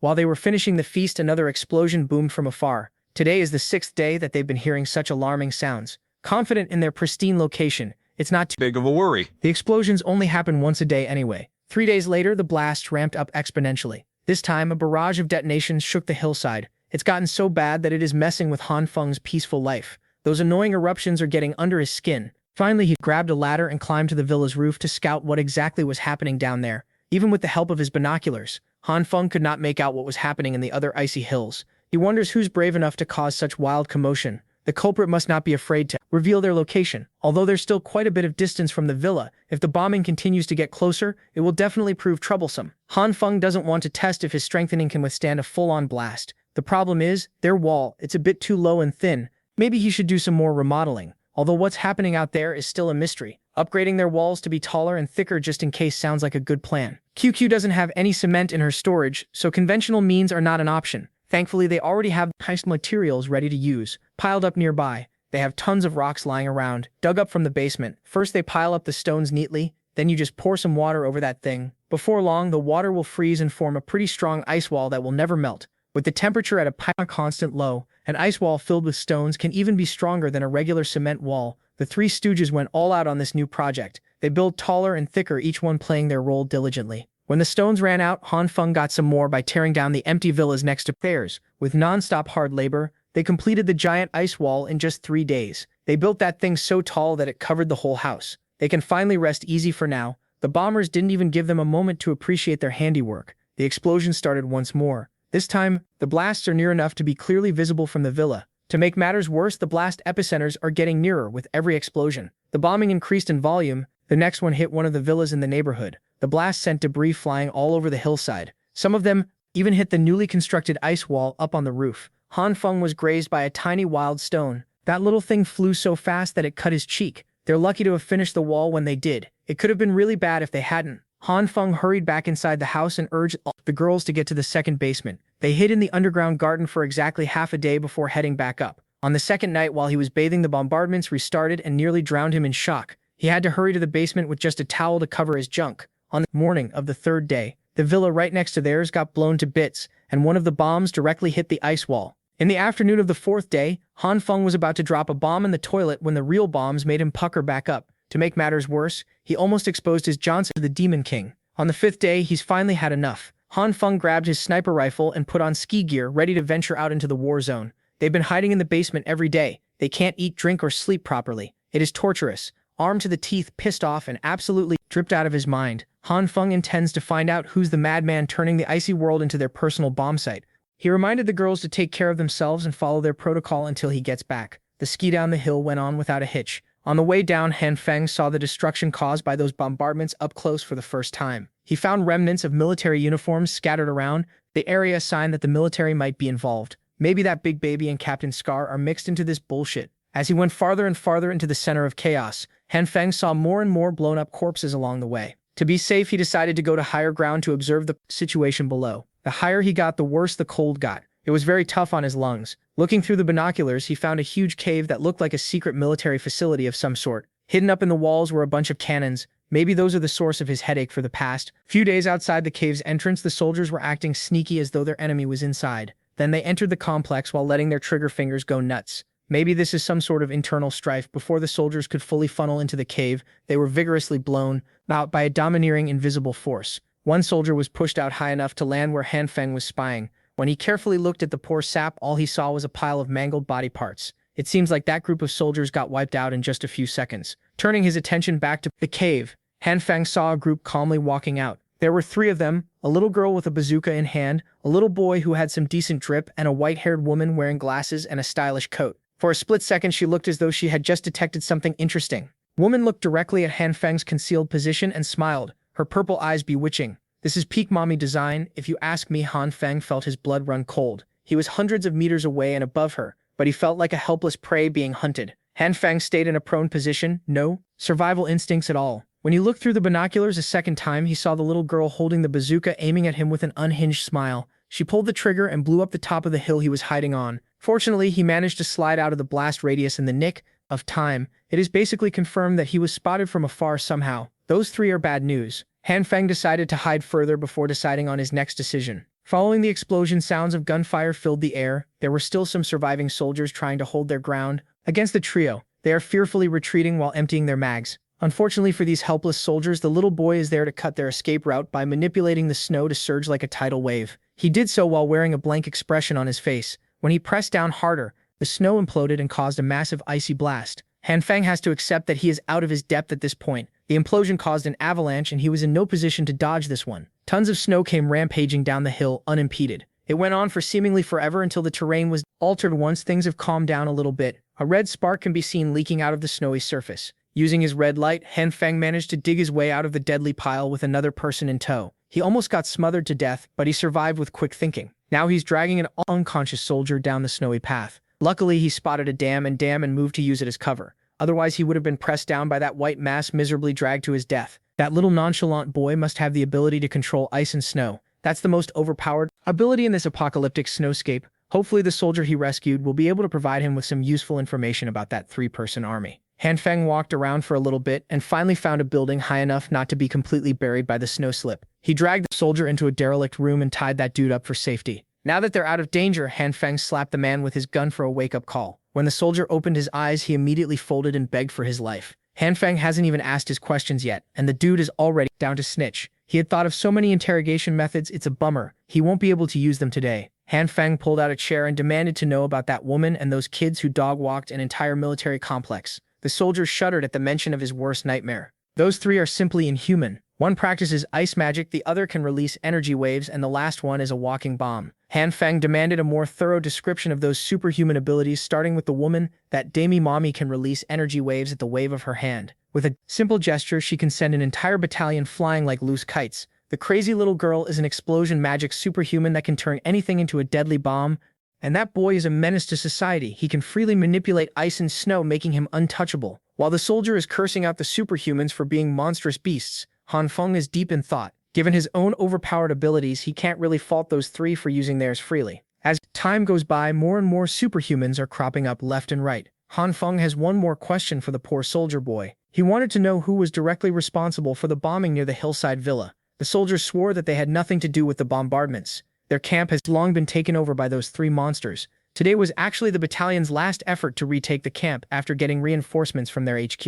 Those bombings still piss Han Feng off, but punishing the culprit might be easier said than done. The corpses that he passed by on the hill earlier were most likely killed by that woman and her gremlins. How can you even go against such an outrageously overpowered bunch? The fact that their peaceful life is being threatened by lunatics really grinds Han Feng's. Since he has found the answers he's looking for, he lets the soldier go freely, afraid that he would change his mind. The soldier boy ran into the snow without even asking to be freed from his restraints. It's all good. He will never need his hands anyway. As soon as he came out to the open field, he was blown up and deleted from existence. What followed was a series of explosions that covered the general area where Han Feng was hiding. One of the bombs nearly blasted him off the face of the earth, but Han Feng managed to reinforce the wall in time to shield himself. Those bombardments weren't just random blasts. They were clearly aiming to blow him up with accuracy. He made sure to hide multiple hills away from those discerning monsters, but he still got discovered. The three-man army wasn't even in a hurry. They're still in the military complex, and the little girl is flexing the destructive abilities that she has been practicing for the past couple of days. Dami Mami sensed that after the barrage, their target's ability signature didn't disappear. On the contrary, they became stronger. Whoever it is they are targeting, he must be powerful enough to survive both an avalanche and bombs. The woman ordered a few more explosives for good measure. If the target lives, they will make chase. They can't let a possible enemy go free. The little boy seemed unenthusiastic about the whole thing, but the crazy explosive girl was pumped back in his hidey hole. Han Feng slumped into his chair. Today is full of deadly close calls. He briefly considered bringing the fight to the enemies, but fighting three superhumans 3-on-1 is a one-way ticket to hell. If he runs back home now, the bombings will probably continue. For the sake of a peaceful future, Han Feng must take it upon himself to get rid of the threat to his way of living. He grabbed a stone and began to draw his plan of attack. Nearby, there's a thick snowfield in front of the dam, surrounded by hills on both sides. Camping in that snowfield are three enemies, all of them possessing special abilities. The crazy girl can turn everything she touches into a bomb. Han Feng already gauged that his strengthening could adequately defend against her bombardment. The other one can emit powerful energy waves from long distances. She poses moderate danger. His biggest headache is the boy who can manipulate ice and create lethal avalanches. If that kid controls the snow from a faraway distance, he can essentially bury Han Feng and the dam together.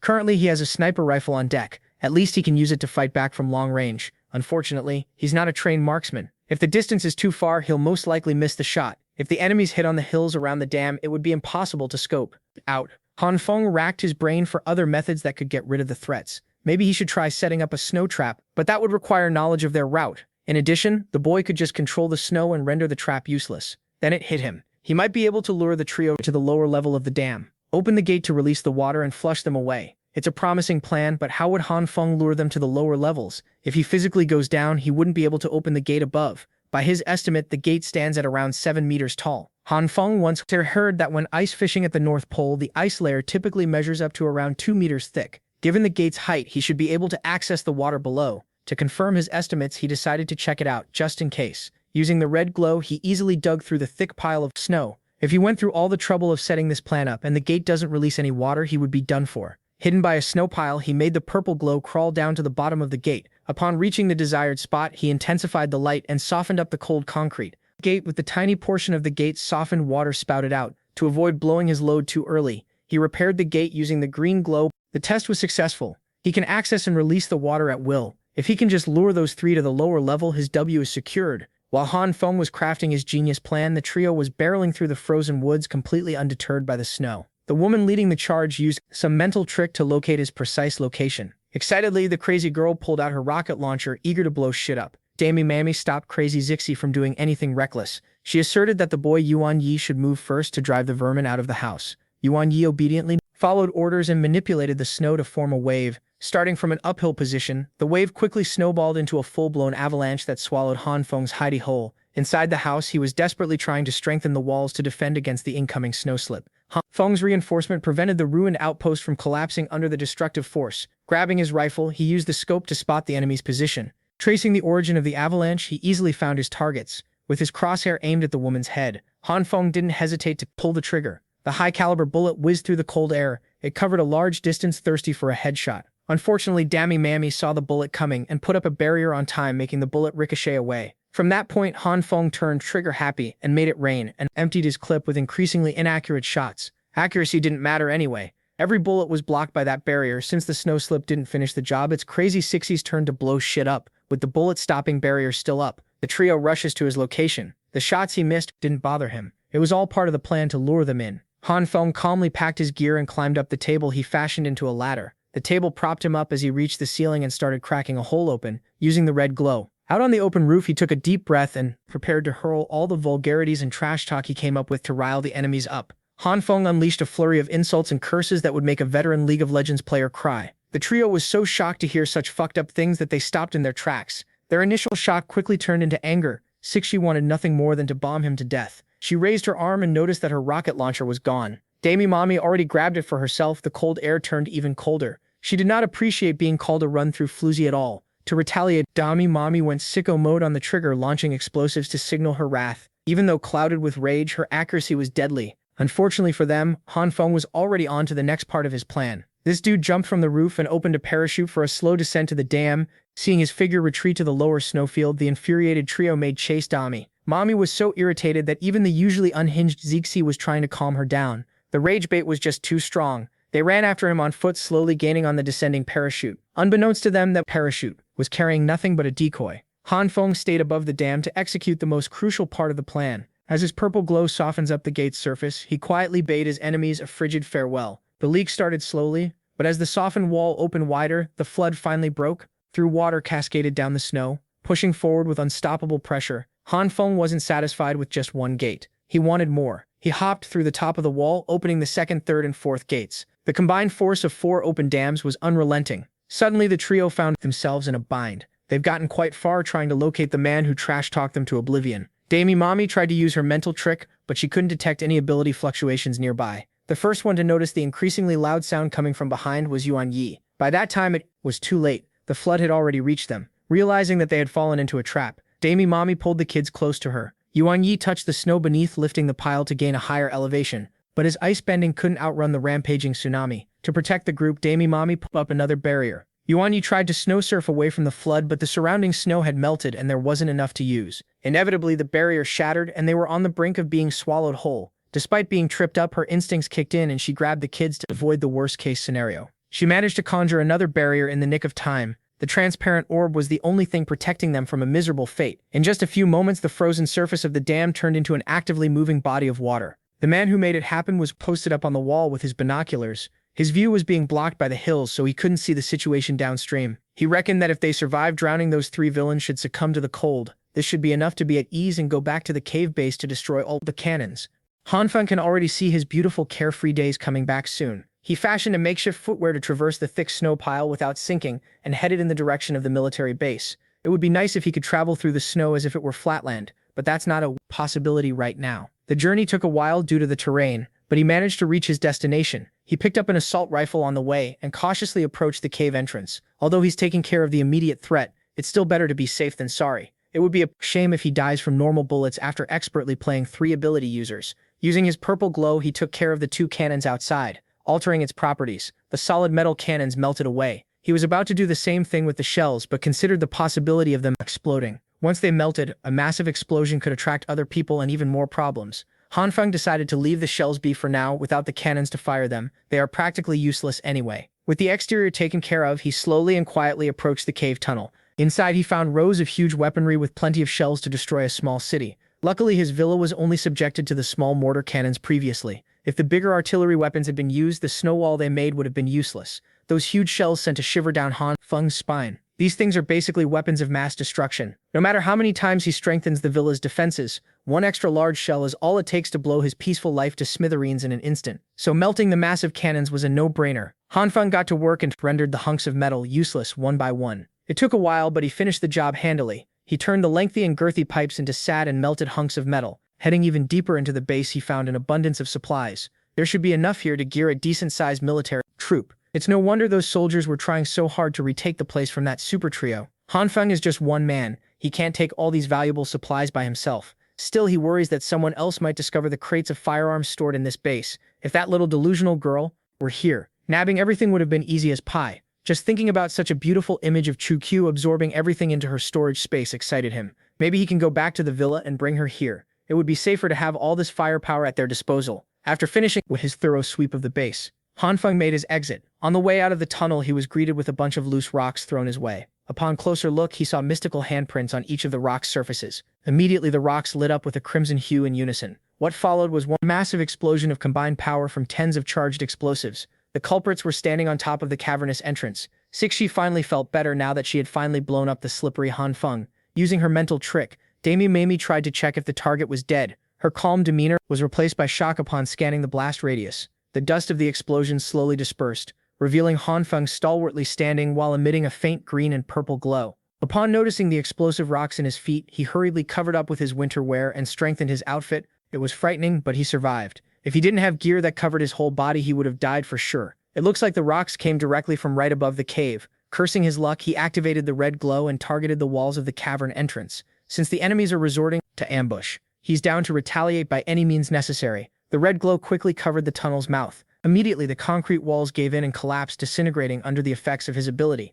Before they could figure out what was happening, the trio fell down with the collapsing surface. Sususleen landed on her butt. Yuanyi hit his head and Dami Mami lost consciousness for a second. Willing herself to sit up, she warned the kids to get up. Upon seeing Hanfeng posted up with an assault rifle aimed directly at them, she tried to drag the other two away. Hanfeng ruthlessly opened fire to prevent his tormentors from escaping. Since she prioritized the safety of the kids, Dami Mami fell behind the pack. One of the bullets burrowed through her leg, cutting off her escape. The other two barely leapt into safety while their leader was incapacitated. Recognizing that the tables have officially turned Dami Mami surrendered at gunpoint, always with a hot temper. Sixi threatened Hanfeng to release her big sister. Internally, he is terrified of the crazy little girl. The explosive power of those rocks nearly took him out just a second ago. If he were to shoot the woman first, he might not be able to defend against another explosive rock in time. But if he were to shoot the girl first to eliminate the booming threat, the woman would undoubtedly attack him with an energy wave, not to mention the boy who can bury him in snow out of sight. After weighing his options, Hanfeng decided to open a dialogue with complete honesty. He asserted there's no bad blood between them in the first place.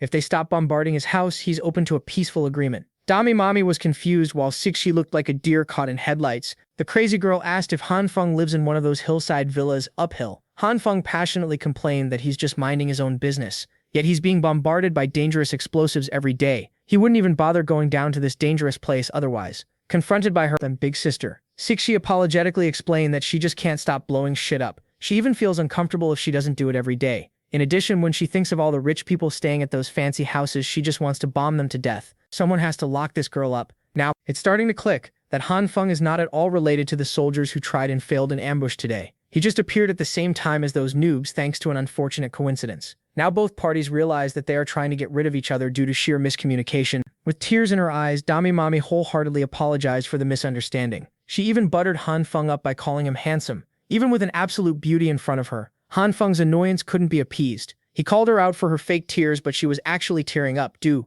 to the pain of being shot in the leg and bleeding out. Eventually, Hanfeng softened up and allowed the trio back inside the military base. Thankfully, this place was stocked with plenty of medical supplies necessary to pull the bullet out and treat the wound.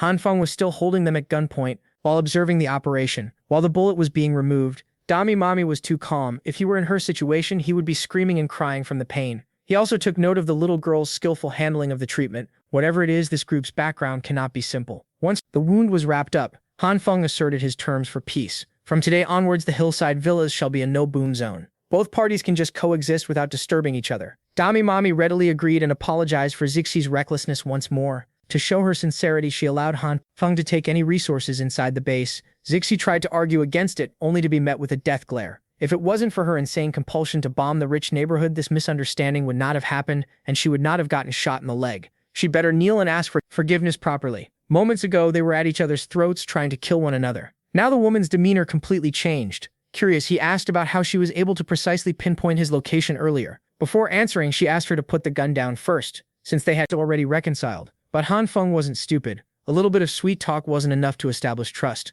So Dami Mami explained that she just used a type of superpower technique that anyone can learn. She elaborated that even before the abnormal climate started, there were already people who possessed supernatural abilities. These superhumans emit fluctuations similar to a magnetic field. If you can see these wave patterns, you can determine the rough location of a superhuman. Han Feng stayed over and continued chatting with the woman for some time. He came to a rough understanding of how to sense the superpower fluctuations of other superhumans. Now, upon knowing that superpowers can grow stronger based on user proficiency, he asked if one person can awaken multiple abilities from what she knows. Different superpowers are often incompatible with one another, so one person can only have one ability. This means that his red, green, and purple glows are 3 different abilities that should not have been able to coexist. After hours of chatting about superhumans and abilities, Han Feng finally put the gun away and properly introduced himself as a normal office worker, before everything went to shit. Dami Mami also introduced herself as Jiang Rucheng, a teacher. Sealed with a handshake, she's hoping for a cooperative relationship from now on. With the gun out of the equation, Jiang Rucheng's gaze turned cold as she brought up the insults he hurled when they were hunting each other out. The damn earlier she doesn't appreciate being called a run-through floozy and a damned uggo at all. To the side, Zixi maniacally laughed as the entire room lit up with her explosively charged handprints. The crazy girl waited for her big sister's signal to detonate the entire room as Han Feng stood his ground still holding Jiang Rucheng's hand. He decided to bluff his way out of the situation. With fake confidence, he brought up the fact that the previous explosions didn't even leave a scratch, so he's not in the least bit afraid. In reality, he'd probably be heavily injured even if he didn't die if the room went boom with a cold tone. Jiang Rucheng asserted that the cooperation agreement still stands. All she wanted was an explanation for all the vicious curses he had thrown earlier. Unable to withstand the pressure, he tried to pull his hand away while playing dumb, but she had that gorilla grip, so he resorted to a different strategy: flattery. He called Miss Jiang a graceful, wise, gentle, beautiful, radiant, and brilliant woman, a dream of all men. She blushed and commanded Zixi to stand down and stop threatening a good man. An ally, Miss Jiang, finally let him go, his hands sore from her gorilla grip. Zixi, on the other hand, still refuses to acknowledge a stinky man as an ally, so Han Feng did the same trick against her and praised the little girl. To high heaven, he praised the little lady for being a lively, adorable, innocent, and cute young woman. It was super effective. While obviously blushing from his flowery words, he effectively won crazy Zixi over. Both Miss Jiang and Han Feng worried that the last might be too easy to trick. Meanwhile, little Yuan Yi is napping peacefully. Little dude is sleeping like he pays rent. With everything settled, it's time for Han Feng to go. He will bring someone with him and take some resources in a few days. The fuel for his home generator is starting to run out. It would be nice to retap. Miss Jiang flaunted her assets and assured Han Feng that he could take whatever he wanted from her. And since it's already dark outside, she invited him to rest for the night and leave. When the sun rises, Han Feng wasn't about to let a little beef get in the way of tasting a different kind of gorilla grip. Unfortunately, with crazy Zixi nearby, he won't be able to feel safe at all. Against his will, he had to skedaddle out of the room and into the snowy fields to head back home. Once he was gone, Zixi asked her sis if it was okay that they left some crucial details out regarding superpowers. Miss Jiang deliberately held back some information in hopes of using it as a bargaining chip in the future. She then turned to little Yuan Yi and asked the boy to stop pretending to be asleep now that the visitor was gone. This little shit was a hero and he hates talking to strangers. Since he used his ability multiple times today, Miss Jiang asked if there were any changes in his body. Zixi performed a thorough checkup from head to toe. She even checked his ass. Laughing her ass off, Zixi found what she was looking for in Yuan Yi's butt cheeks. With utmost sincerity, Miss Jiang was relieved that only his butt was affected. But for Yuan Yi's safety, they'll be limiting his ability to use it in the future. Outside, the temperature is at its absolute lowest while a lone figure treks the snowy hills, braving the cold. The physical toll of the events earlier in the day and the long walk back to the hillside villas had drained Han Feng's stamina completely. Suddenly, he felt something was wrong with the way his heart was beating and pumping blood. He took a knee in discomfort. It felt like he couldn't even catch his breath anymore. Han Feng quickly realized that he might not last long in this harsh, cold environment. Luckily, he had reached the woodland perimeter where he had hidden CCTVs installed. He found one of his cameras, and unfortunately for him, no one was watching the connected feed in the villa. Nurse Jin was under the covers, sleeping soundly with a weighted blanket and multiple heaters surrounding the bed. In contrast to her pristine and cozy room, QQ was knocked the hell out in her anime bed, surrounded by junk. Han Feng realized that he might have messed up. Both of his housemates are probably asleep, and he's essentially at 1 GP at the moment. His heartbeat had turned erratic as an odd pattern started to emerge on its surface. He felt a stabbing pain that made his chest hurt like he had never felt before. In combination with fatigue, he fell down in the snow, unconscious and cold. His body temperature is in a free fall. Through some miracle, Han Feng managed to open his eyes after who knows how long. With blurry vision, he made out the image of Nurse Jin in his room's ceiling light. Still in a fight-or-flight mode, he jumped out of the soft bed in fright and fell on the floor. With his bare ass exposed under the covers, he finally realized that he was back inside the safety of his villa. He also realized that his housemates are present. Han Feng got lucky. Last night, Nurse Jin got hungry, and on the way to the kitchen, she happened to glance at the CT screen. She immediately put on her coat and went down the hill to carry him back to safety. With her inhuman strength, it wasn't too difficult to help him quickly recover a healthy body temperature. She dragged him into a warm room and removed all the snow-covered clothes. Nurse Jin ran some basic tests and found no apparent bodily injuries. He simply fainted at the bottom of the hill for unknown reasons. The last thing he remembers was the sudden stabbing pain in his chest. After making sure that he was back in a stable state, Han Feng gave Nurse Jin and Chu Q the rundown of what had happened the previous day. Nurse Jin is still trying to figure out what triggered his near-death experience. She considered that the cold and exhaustion might have caused angina.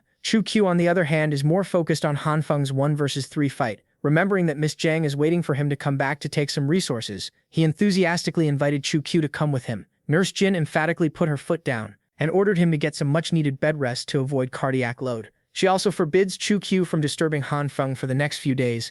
For the next 5 days, Nurse Jin attentively tended to his needs and he recovered completely. In all those 5 days, Han Feng has been practicing the superhuman sensing technique he learned from Miss Jiang. After exerting himself with utmost focus, he finally grasped a sense of Nurse Jin's location and found her sitting down in a weird posture. Pianing in the bathroom on the other side of the house, the poor woman felt like someone was staring at her. At this moment, Han Feng realized that he had just unlocked a divine technique. Back in the military base, Miss Jiang is starting to grow more concerned for Han Feng in her wheelchair. She thought he would return quickly, but 8 days have quickly passed since he left. Her worries dissolved upon sensing his presence. Heading for the base, much to her surprise, he had 2 other superhumans with him. Finally, the 2 superhuman parties are about to meet with a smile. Han Feng greeted Miss Jiang enthusiastically while he and Nurse Jimine Chang. He turned to his housemates and properly introduced Zhang Ruking Zixi and Yu Ye as their new allies. Nurse Jin politely bowed with a sweet introduction and Chu Chu gave a deadpan hello. The little demon king and the Dami mommy caught a glimpse of each other and they both stopped in their tracks. Chu Chu immediately turned around and boarded the sleigh while grumbling that coming here was a mistake. Miss Zhang miraculously stood up from the wheelchair and worriedly referred to Chu Chu as Big Sister. Every other person present was flabbergasted by this unpredictable twist of fate. Chu Chu insisted that she's just a cute 12-year-old girl, so Auntie must be mistaken. Miss Zhang refused to listen to her backhanded excuse, leaping out of the wheelchair like she wasn't just shot in the leg a week ago. A scuffle quickly ensued as she confronted Chu Chu for suddenly disappearing from the research institute and worrying everyone. Chu Chu asserted that she was simply following her dream of staying home and eating all day until she dies. While the sisters were duking it out, the other 4 were in the boat confused by what was happening. It took a while, but things eventually calmed down and everyone retreated deep into the base. Chu Chu and Miss Jiang explained that they really are sisters. Zhang Ruking elaborated that Chu Chu is her blood-related sister from a different father and mother. It was an unclear description to say the least. Miss Jiang grew up an orphan. She was adopted when she was 11 years old, so Chu Chu became her elder sister. Back then they were inseparable. They had a bond much stronger than real sisters. Han Feng and Zixi stood up at the same time to protest the timeline. No matter how you look at it, Miss Jiang should be the older sister here. She understands their reservations. It's normal for them to misunderstand since Chu Chu had always been so small and adorable. To prove that it's true, Miss Jiang showed them a photo of their younger years. Zhang Ruking was younger by 1 year and it's always evident back then, but there's basically no difference in how Chu Chu looked years ago compared to right now. If the little demon king is 21 years old, that puts Miss Jiang at just 20. She sure grew up fast. Zixi commented that rather than sisters, they look more like mother and daughter right now. Realizing that she struck a nerve, crazy Zixi immediately apologized. It has been a long time since they'd seen each other, so Miss Jiang had a lot to say to her sister about what happened to the research institute. Before spilling the lore, she looked at Han Feng to signal that she would prefer telling the story. Only to her sister, Han Feng picked up on that signal and urged Nurse Jin to come with him to take a walk inside the cave to scout for any useful resources. Chu Chu stepped in and firmly asked them to stay. As companions chosen by her evil eye, she reckoned that they had as much right to know about these matters as well. Han Feng and Nurse Jin gladly accepted the invitation to stay and listen to the lore dump. Since it was her sister's request, Miss Jiang relented and spoke freely. After Chu Chu left, the research succeeded, but the professor leading the charge was killed, and the institute itself was destroyed. The very first sentence already had so much information and skipped over a lot details. Han Feng can't make sense of what she was saying. With a deadpan expression, Chu Chu insisted that she already knew all about that. Miss Jiang added that hostile factions have risen in the city, capturing superhumans left and right. If their identities are revealed, those factions will hunt them to the ends of the world. Chu Chu already knew that too. Desperate to give her sister new intel, Miss Jiang pulled her dress down and explained that using superpowers excessively would cause crystals to grow on a superhuman's body. She also found a method to remove these pesky crystals. Chu Chu asserted that crystals grew on Han Feng's heart a few days ago, and she was the one who removed them. Han Feng had no idea that this had happened. It looks like Nurse Jin was also aware of such significant information that he should have been told earlier. Disappointed that Chu Chu basically knew everything already, Miss Jiang dejectedly shared that she had developed a technique to sense superhuman fluctuations. Chu Chu was unaware of this one. Zhang Ruoying asked her sister to stop playing dumb just to comfort her. Chu had always been a peerless genius when it came to everything. Han Feng had to step in on this pity party to demand more details about what's really going on from the very beginning. With grim expressions, the weird sisters confirmed if he really wants to hear about the hellish beginning. He was a little freaked out, but ultimately insisted on hearing the full story. About 2 years ago, an 18-year-old Zhang Rujing graduated with her bachelor's degree, while a 19-year-old Chu marched with her master's degree.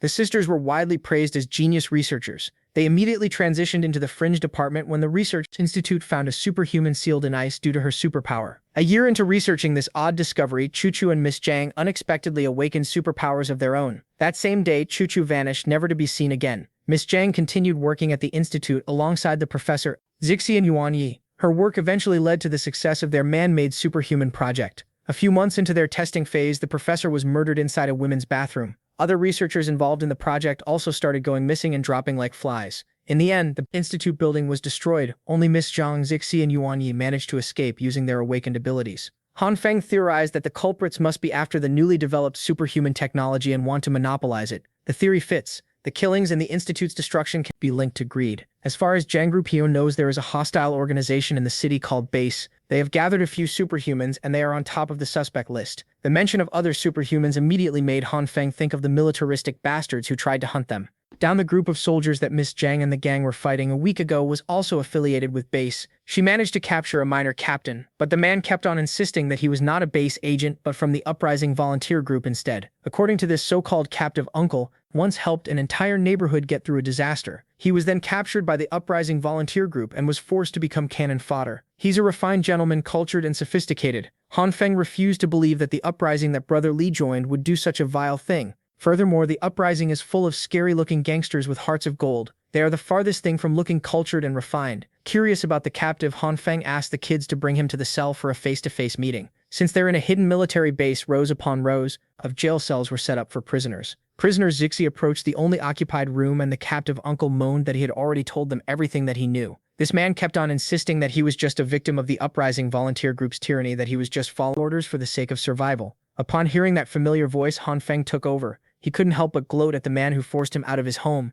Zhang Shuiyu, the clever dictator of the neighborhood, is now an emaciated prisoner. Han Feng asked what happened to the great philanthropist who was supposed to bring his people away to a better life. Mr. Zhang kept up his fake smile. He wasn't expecting to see the man he tried to rob here either. Trying to flip the script, he insisted that back then he had to take as many resources as possible for the sake of saving more people, hoping that Han Feng would understand. He's practically saying that it's Han Feng's fault for not cooperating. Of course, the master manipulator feigned that he understood Han Feng's decision to prioritize his own safety under such an extreme situation. Han Feng has had enough of this guy's bullshit. It's all an act, whatever that only brainwashed fools would believe. The way he sees it, Mr. Zhang allied himself with the people from Base fucked up and is now pretending to be a hostage of the uprising volunteer group. Shishi absolutely hates those Base bastards. Now she's furious after being fed lies. As always, Mr. Zhang doubled down on insisting that he never told a lie. He admitted that he did join Base initially and was appointed as a minor captain. On his first mission, his team was trying to encircle the uprising group but fell into an ambush. They surrendered and switched sides.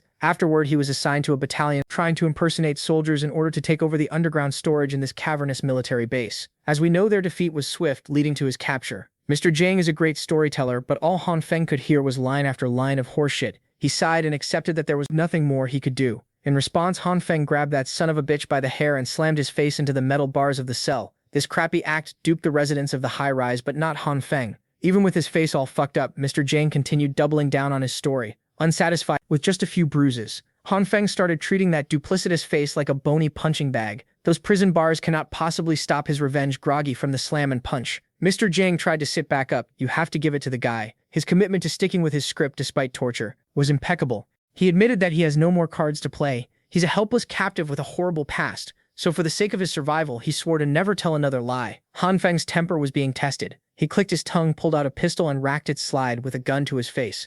Mr. Zhang gets one more chance to spill all the information he has about the organization known as Base, with a hint of fear apparent in his voice. Zhang Shuiyu repeated that he was captured by the uprising not long after he joined Base, so he doesn't know much about the organization, since the bastard is dead set on making a fool out of him. Han Feng pulled the trigger and deliberately targeted the ear to show that he means business. That first shot can be considered a warning. Han Feng won't kill him just yet, as he intends to squeeze as much value from this guy. But if Zhang Shuiyu continued with his virtuous act, then he would be a truly worthless dumbass. With that, Hanfeng and Zixi left the high-profile prisoner to mull over his options. On the way back to the main room, Zixi praised Hanfeng for looking so cool while beating the dog shit out of their prisoner. When they got back, they found the others chilling and leisurely playing cards. Hanfeng informed Nurse Jin and Chu Chu who the captive in the basement prison was. Upon hearing Jiang Shuiyu's name, their mouths were agape. Confused by all this, Jiang Ru received a brief summary of everything that happened in the frigid neighborhood from her sister. She couldn't believe that she was being led on by a sociopath. Yuan Yi already expected something like this to happen. He believes that most good-looking people are bad people. Since Jiang Shuiyu is affiliated with Base, it's safe to assume that the underground storage originally belonged to them as well. It seems that Base's patrol team is being harassed by the uprising volunteers. They are desperately trying to gather strength to squash the rebellion. There's a good chance that Uncle Li is the one giving Base a headache. However, through his chat with Jiang Shuiyu, Hanfeng found out that the current leader of the uprising volunteer group is Li Ziyi. That's right, my goat brother Li is running things. Hanfeng didn't believe it at first either. He thought Jiang Shuiyu was lying, so he beat that asshole up some more. Still missing some of the plot, Jiang Shuiyu listened to another dump regarding how they were connected with the uprising from her sister. So far, they now know that Base is currently occupying the international airport, and they have close to 1,000 soldiers on deck. They have been tirelessly searching for resources and manpower throughout the city. They could take young men and assign them to the military to be provided with normal meals. The women they deem ugly old people and corpses are secretly processed into food to be provided to the ordinary citizens. Base is an inhumane organization, to say the least. If it were up to Zixi, she would gladly blow the whole thing up to ashes. Hanfeng just dropped a lot of shocking details. Yet his housemates looked unperturbed. As it turns out, Uncle Li Jianghao already told them all about the gruesome operation. He could tell that the annoying old man deliberately left him out of the loop. It's certain now that once Base is done conquering the uprising volunteer group, they will start focusing all their manpower on conquering this underground storage. The villa they call home isn't far from here either. They will inevitably get exposed to prevent this crappy situation from getting worse. Hanfeng plans to bring some weapons and equipment with him to support the uprising. Chuchu readily agreed with his suggestion. Everybody moved towards the hallway where all the firepower was stored, and Chuchu did her thing. She chanted something about the true powers of the evil eye and opened her subspace storage to suck everything inside. Zixi was hyped to see such a flashy superhuman ability, as expected of her big sister's big sister. Once the firearms and ammunition were secured, Hanfeng dragged Chu Chu to suck all the fuel and rations in the other rooms as well, while he was going through the checklist of other things they would need. Chu Chu looked like she was about to throw up everything she had absorbed. To keep everyone connected, Jiang Ruking brought up some military walkie-talkies with a 30-kilometer range.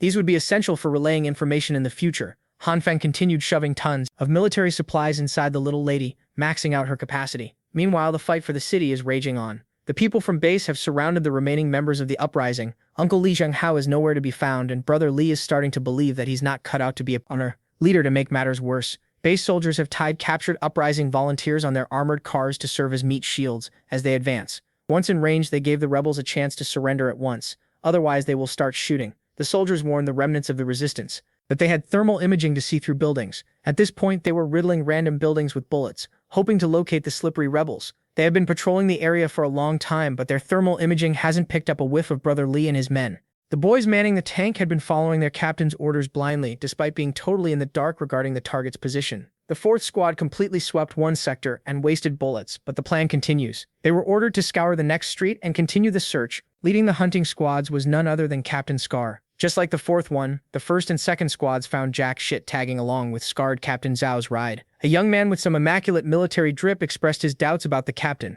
Captain Zhao already has a bad record. He let a superhuman escape not long ago and got punished by the commanding officer. Now he can't even deal with a bunch of normal humans within a reasonable time frame. Visibly annoyed, the captain explained that the buildings of the old district are cluttered together. Finding the uprising volunteer won't be quick. Shrinking down the areas bit by bit and suffocating the perimeter is the way to go. After rage-baiting the scarred captain, the young officer got out of the car out of boredom. He popped a cigarette into his mouth and lit a blue fire at the tip of his finger. The young officer is a superhuman. Once the young officer was out of sight, the captain's driver asked about who that arrogant prick was. Captain Zhao described the rage baiter as something not human. Refocusing on the task at hand, Zhao roused all his squads to continue shrinking the search area and to leave no stone unturned. Not far from the city, 3 people were speeding through the land completely undeterred by the thick layer of snow in their path. It was Hanfeng Chuchu and little Yuan Yi, working as a human snowmobile by controlling and surfing through the ice. While sitting on a comfy chair, Hanfeng praised Yuan Yi's supremely convenient superpower for bringing them to the city so soon. The kid couldn't help but feel like he was being treated like a mere transportation tool. If it wasn't for the sake of fresh meat and vegetables that Hanfeng tempted him with, he would not have gotten out of bed for this mission. According to Hanfeng's estimate, they should arrive once they turn left and cross 2 more snow-covered streets. Finally, they arrived at their destination, the sewers that he and Brother Lee used to go back and forth from their original residence. The entrance has been breached by a ton of snow, but Yuan Yi easily cleared the way down. Once they set foot on the sewer system, Han Feng warned the two to stick together. The paths down here are very complicated, and it's very easy to get lost. They are heading for the district ahead. There might be some people posted there, so they must be vigilant for a possible ambush. The trio traversed the sewers without a hitch, but they encountered a massive blockage on the final stretch. Han Feng easily dealt with the pile of boulders blocking the way with his red glow. With that out of the way, they made an exit through Xingfu District's second basement. Looking at the familiar car park, Han Feng didn't expect that a day would come when he would come back to this place willingly. All those horrible things happened not too long ago, yet it feels like a lifetime away now. Now they have to figure out how to find Uncle Lee and the others. According to Zhang Shuiyu, the uprising is camping around the old district to the west, and there's no concrete location. An hour passed and the three easily secured a high ground position in the western district. From above they could see the soldiers slowly patrolling and encircling the area in search of the uprising remnants. They thought following the soldiers would lead them to Brother Lee, but these armed men suck at their job. An hour has passed and they're still running in circles. Thankfully, some explosive development happened a few blocks away. Looking through his binoculars, Han Feng saw one of the base tanks blown up and mangled. He turned his attention to a nearby building and found Brother Lee leading the attack with a bazooka in hand. It might look like a win, but the resulting explosion swiftly drew the attention of the other squads. They had been surrounded. Brother Lee asked for a megaphone, and one of his men fetched it. With his delinquent voice amplified, he cursed the bastards from base, taunting the weak-ass soldiers to get him if they can. Their numbers might have dwindled, but their spirits are as fiery as ever. Even if they get wiped out, the uprising will take their enemies down, then Brother Lee's men will literally follow him to hell and back. Captain Zhao had arrived on the scene and issued the mandate to shoot with the intent to kill. He doesn't want any uprising bastard left alive, even if the higher-ups ordered him to find the mithril in the hands of the uprising. Volunteer group, this dude is tilted that he had to sacrifice so many of his troops just to locate the rebels. He wants blood. Ignoring the bigger picture, the base soldiers dutifully followed the captain's orders. They set up their own artillery rounds from below and aimed them all at the rooftop where the uprising was holding up. With an emphatic signal to fire, multiple explosions erupted, but it was the base tanks that blew up. Confused, Captain Zhao craned his neck out of the vehicle. From above, they saw a man and two kids surfing above the neighboring roofs, seemingly manipulating snow while Q unleashing a rain of military-grade hand grenade. QQ kept a steady output of hand grenades coming, while Han Feng happily tossed them from above like an airborne bomber. All hell broke loose as the tanks, vehicles, and soldiers were blown to smithereens. Captain Zhao took one look at Han Feng's face and memories of his failure came back. Thinking about the situation objectively, he reckoned that Han Feng was trying to lure him away to save the uprising volunteer group. Nevertheless, capturing a superhuman will be highly valued by the commanding officer. This could be Zhao's way back to his boss's good graces, so he ordered his remaining men to ignore the jerks from the uprising volunteer group and go chase after the brat who did a drive-by using grenades with a megaphone of his own. Captain Zhao tried to negotiate with Han Feng. He promised the post of second-in-command upon joining base. Unbeknownst to the desperate, scarred captain, he's following Yuan Yi, who was tasked with the responsibility of luring the enemies away. Once the assholes from base were gone, Han Feng and Chu Chu emerged from the neighboring rooftop snow pile. After signaling the uprising group to go downstairs, they met in the snowy streets below. Brother Lee was finally reunited with his little bro. It was quite emotional, with tears, snot, and other bodily fluids freezing in the air, still crying. Brother Lee introduced Han Feng to his men as a sworn brother, with whom he's been through life and death. Han Feng asked the volunteers to follow him as he prepared some good stuff for the men fighting the good fight. To help with the cause, Han Feng restored some of the big-ass cannons that he melted and gifted them to the uprising. He then whispered to Brother Lee that they should keep QQ's abilities a secret from the others just to be safe. With the cannons as his backdrop, Han Feng roused the uprising volunteer group to prepare for the counterattack. It's time to turn those base bastards into dust. Stealing the scene, QQ pronounced the uprising volunteers as her apostles chosen by the tyrant's eye of truth to rain down cleansing fires of karma. Brother Lee loved the pep talk, but the older volunteers were just flat out confused, grabbing Han Feng excitedly. Brother Lee wanted to learn how to fire the cannons right away. There's a bit of a problem here. Han Feng just supplied the weapons. He doesn't know how to use them. So Brother Lee turned to his men in hopes that someone knew how to operate a weapon of this caliber. One of the boys, the smallest guy in the resistance, shyly raised his hand. He used to be an artilleryman in the military, putting him on the spot. Everyone relied on this one small dude to teach them how to blow shit up. The artilleryman went on a winding lecture about the howitzer's manufacture date, caliber, muzzle velocity, maximum range recoil system, and a bunch of other technical jargon. To put him to the test, Han Feng pointed out the building that the people from base were using as a camp. There's no need for a lecture, they just need to make their enemies explode. To make sure that those base bastards would gather in that particular building, he made sure to leave something that they wouldn't be able to resist. Once those greedy pigs see it, they won't be able to walk away without getting a taste. As expected, every squad lost its target somewhere nearby, but their spirits are up after making a massive discovery. They stumbled upon a huge cache of fuel and food. It's a mystery why someone would hoard such valuable supplies in such a place. Captain Zhao theorized that this place must have been the rebel fear hangout just to be safe. He ordered his men to check the surrounding area for traps. Once safety is confirmed, they can haul everything away. Supplies are especially scarce right now. No matter where fuel and food come from, they're not in a position to pass them up. Looking at the clustered barrels of fuel, Captain Zhao was struck with a deadly premonition. He was frozen in place as a cold shiver ran up his spine. A few meters away, Han Feng gave the signal to fire up the howitzers.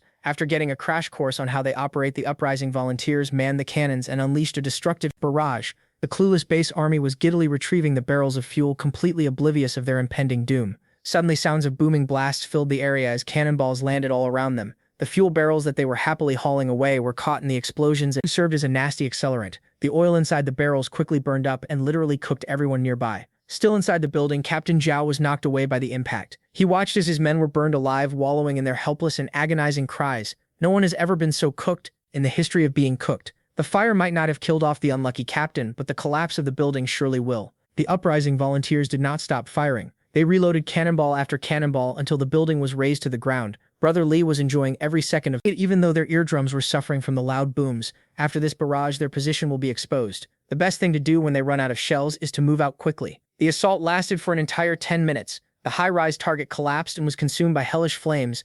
With the mission completed, everyone rushed to Han Feng's side to celebrate their savior. They could not have asked for a more badass backup. Before everyone gets carried away, he reminded them that they must stop dawdling and use this brief window of safety to escape. The volunteers agreed and rushed to the cannons, eager to bring these heavy weapons with them. Han Feng stepped in and told them to leave the cannons be. They'll just plant some landmines around it, so when base bastards come looking for it, they'll be blown to bits. So instead of laboring and failing to take the howitzers away, rebels focused their energy on filling the area around them with landmines. While the boys were working, Han Feng asked how Chief Lu's rescue had gone. Brother Lee admitted that they don't even know where the chief was being held. They have been capturing base officers to collect intel lately. That's why they have been attacking patrol units. As for Uncle Li Jinghao, that old fart split up earlier and they've lost contact. Han Feng reckoned that Uncle Li would turn up sooner or later. For now, they should head back to Xingfu District to rest and recuperate. Before heading out, Han Feng left a lot of weapons and supplies in the building's underground garage. There are enough weapons there to equip the uprising battalion to the teeth. He had lost count of how many times Brother Lee thanked him today.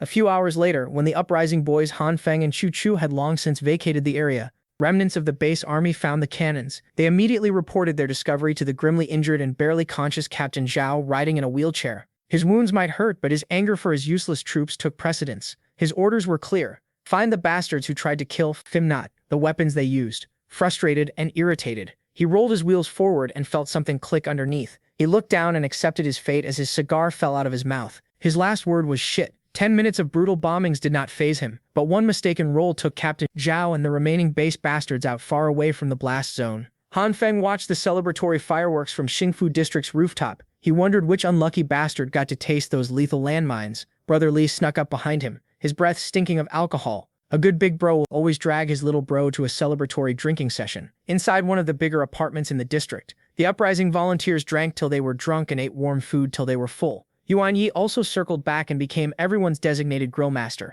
After 2 instances of worryingly loud explosions, the base sent more people to check on what the hell just happened. The superhuman officer led the military detachment. Upon seeing the damage, he ordered his men to clean up the bodies and pick up the charred corpses. Food is scarce in their camp these days. Burned human meat shouldn't be wasted in the heart of the blast zone. He found Captain Zhao's remains and reported to the commander that Zhao was ambushed and heroically died in battle. The commander didn't give a shit. He just transferred the task of finding the key to the superhuman officer. The firebending officer gladly accepted the task from his excellence. The commander, before working on his new mission, Firebender stopped by the 3rd Brigade's temporary command post, formerly a high-rise scenic cafe. Base's prized superhuman Zhang Dongshu had taken over as the 3rd Brigade's new captain. He excused that there's a blizzard raging outside. Only a fool would go out to work in such hellish weather. He would rather have some hot coffee instead. Besides, his underlings will do all the heavy lifting for him outside. He divided the depleted squads into 3-man teams to widen the search perimeter. He won't tolerate people slacking off. Captain Zhao's second-in-command survived, and this change of leadership sucks for him and everyone in the 3rd Brigade. Back then, at least, Captain Zhao shared his men's hardships on the field.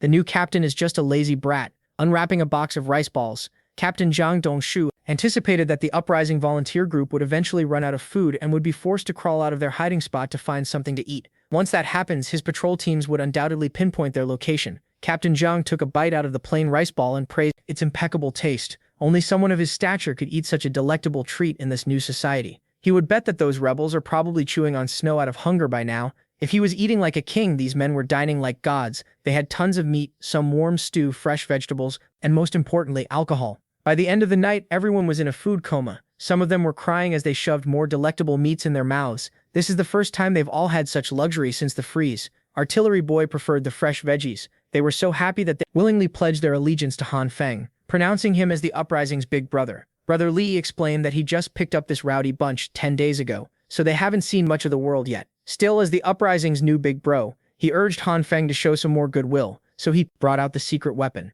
A pack of Huazi cigarettes and offered everyone some delectable nicotine. Upon smelling that freshly opened pack, everyone, including those who were asleep, was brought to their feet. To cap off their feasting and drinking session, they all quietly enjoyed smoking some Huazi. It didn't take long for the whole room to be hotboxed by pure lung cancer fog. These dudes haven't smoked in months, so it's safe to assume that they're still alive, so it really hit the spot. Thankfully, Q-Chu has some gas masks for her and Yuan Yitz, as they quietly judged the grown-ass men smoking in front of a kid. Since the job was done, Yuan Yi asked Han Feng if they could head back home. The whole reason they came here was to deliver supplies to everyone. With that out of the way, there's no reason to stay any longer. Han Feng has also been at odds with the base lately, so he needs to hurry back in case anything happens. Hearing this, Brother Li worried that the villa might have been exposed. Han Feng quickly shut him up as he prefers to keep his business secret. He then explained how he chased a soldier found an underground warehouse, looted the weapons and equipment, and bolstered the firepower of the uprising. Before parting ways once more, Brother Li asked Han Feng if he could spare a few more cartons of cigarettes. They actually pawned a few of their uprising brothers, and they might need the cigs to buy them back. Hearing such a ghastly sentence, confused and freaked out, Han Feng Brother Li explained that there's a place in the city where you can trade living people for supplies.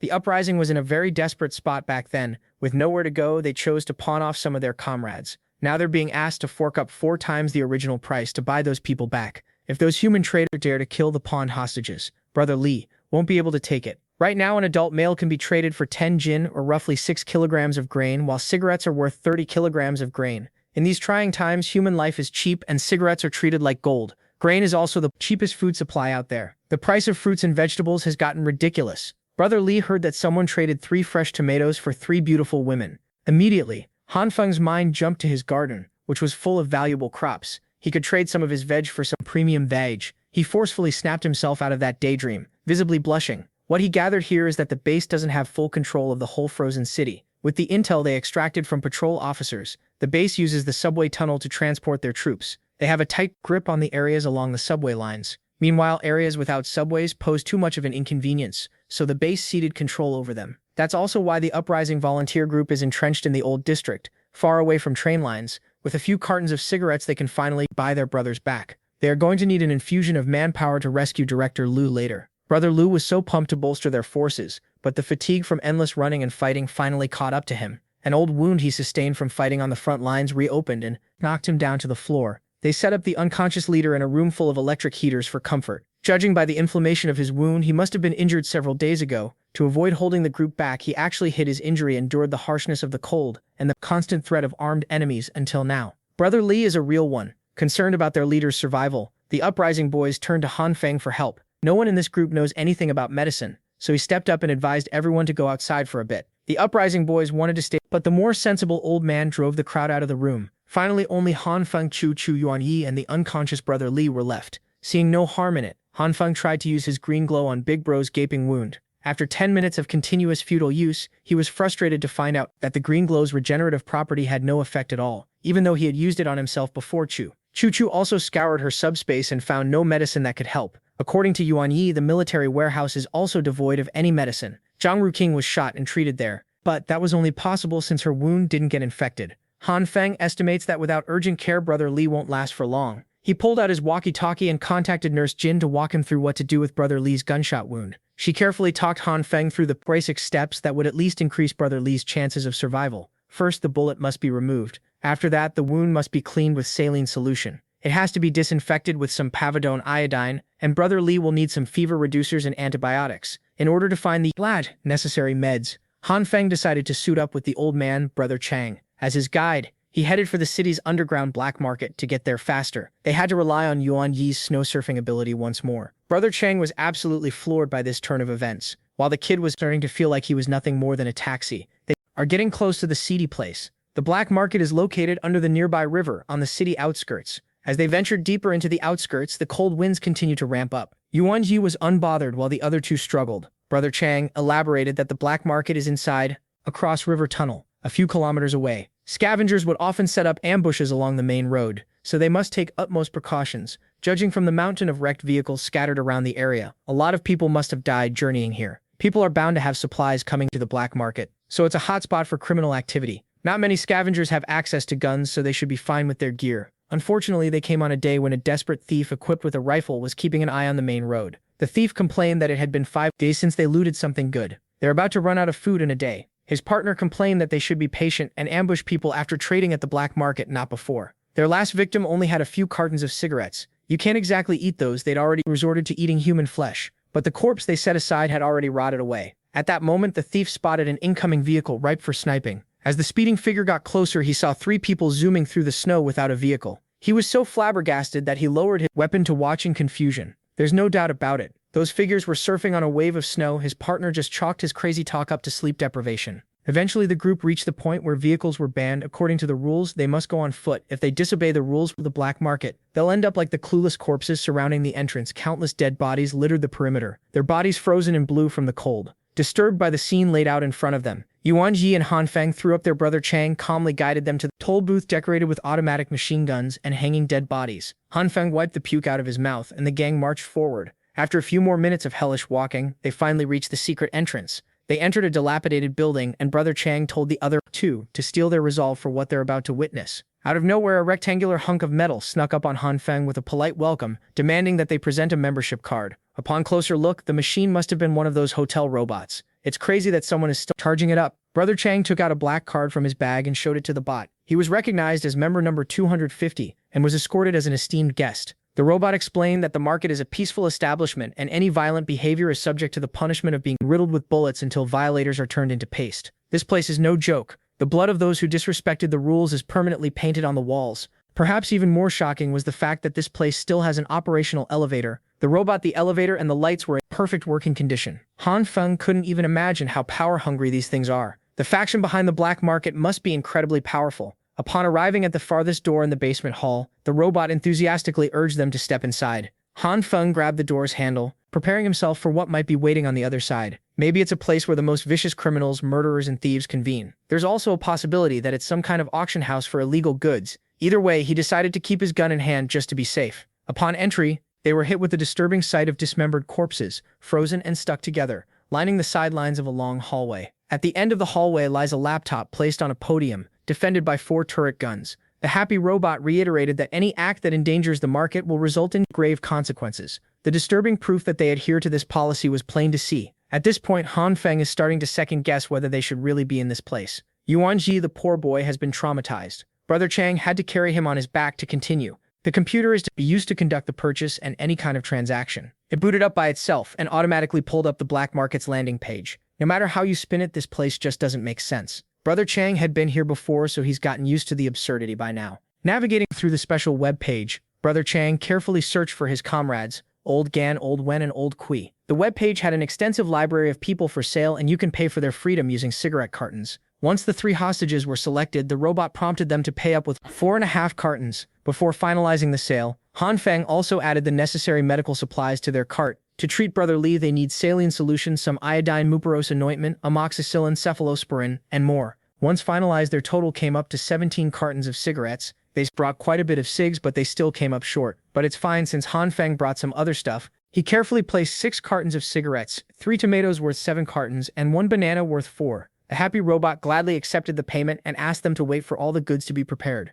When the bot retreated to the room at the end of the hall, Han Feng worried that they might get scammed. But Brother Chang believed that the black market operates with integrity. A few minutes later, the robot came back out with all the medical supplies they requested. The 3 live human specimens were also brought up, reunited with his boys. Brother Chang couldn't hold himself back and pulled his comrades into a big embrace. Then came Han Feng's other order: 10 game discs and 30 photo books. These photo books are special. They are for men of culture, so Han Feng discreetly, carefully, and quickly put them in his bag. Once they got what they came for, Han Feng and the gang exited that creepy place and vowed to never return again. On the way back, Brother Chang tried to ask Han Feng for a few of those special photo books. With a heavy heart, he negotiated that he could only spare 2 books at most, like a good businessman. Brother Chang haggled for 3 yuan. Yi also joined in and asked for 2 as payment for his taxi service. The pervy grown-ups had the nerve to scold. They asserted that looking at these pages was unhealthy for a growing boy. While they were yapping about dirty nudie mags, the thief waiting for them to come out finally pulled the trigger. The bullet hit Han Feng squarely on his chest.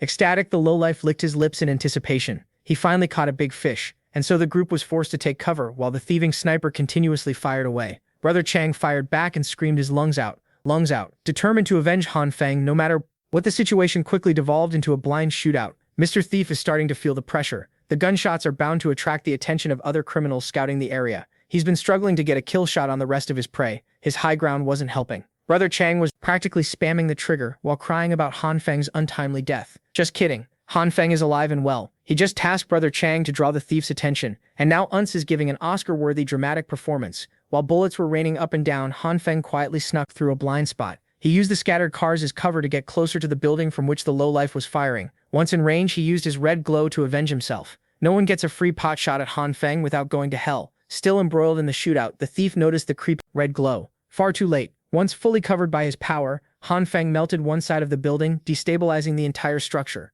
The collapse started with the thief's foothold causing him to fall. Along with the rocky debris, he fell down to the snow-covered ground. The waist-deep white powder broke like his fall and saved him from certain death. Unfortunately for the criminal, Han Feng was already waiting for his arrival downstairs. The lowlife refused to believe that his sneaky clean shot didn't kill the guy. Han Feng revealed that he was wearing a bulletproof vest underneath his winter wear. These days it should be common sense to do so. When going out, a normal person would not even have access to bulletproof vests, so the lowlife assumed that he must be a soldier from the base. Working off that assumption, he announced that he's from the White Tiger Gang, a small group that pledged allegiance to the base a long time ago. He claimed that he personally knew Captain Zhao, and even participated in the assault on uprising Zui Hall. Instead of goodwill, his desperate yapping earned him a bullet to the head. Han Feng coldly pulled the trigger. Bastards affiliated with the base deserve death. He then heard a woman's voice coming from behind the debris and ordered the lady to come out. At that moment, the thief's partner shivered in fear of following her companion to hell. She looked around and saw something inside their loot bag that gave her an idea. Carrying the bag, she slowly emerged from the debris while begging Han Feng not to shoot. With some pretty damn good acting, she insisted that she was a victim of that dead lowlife and had been imprisoned in the building for days. She also offered to give Han Feng her bag full of cigarettes as a token of gratitude.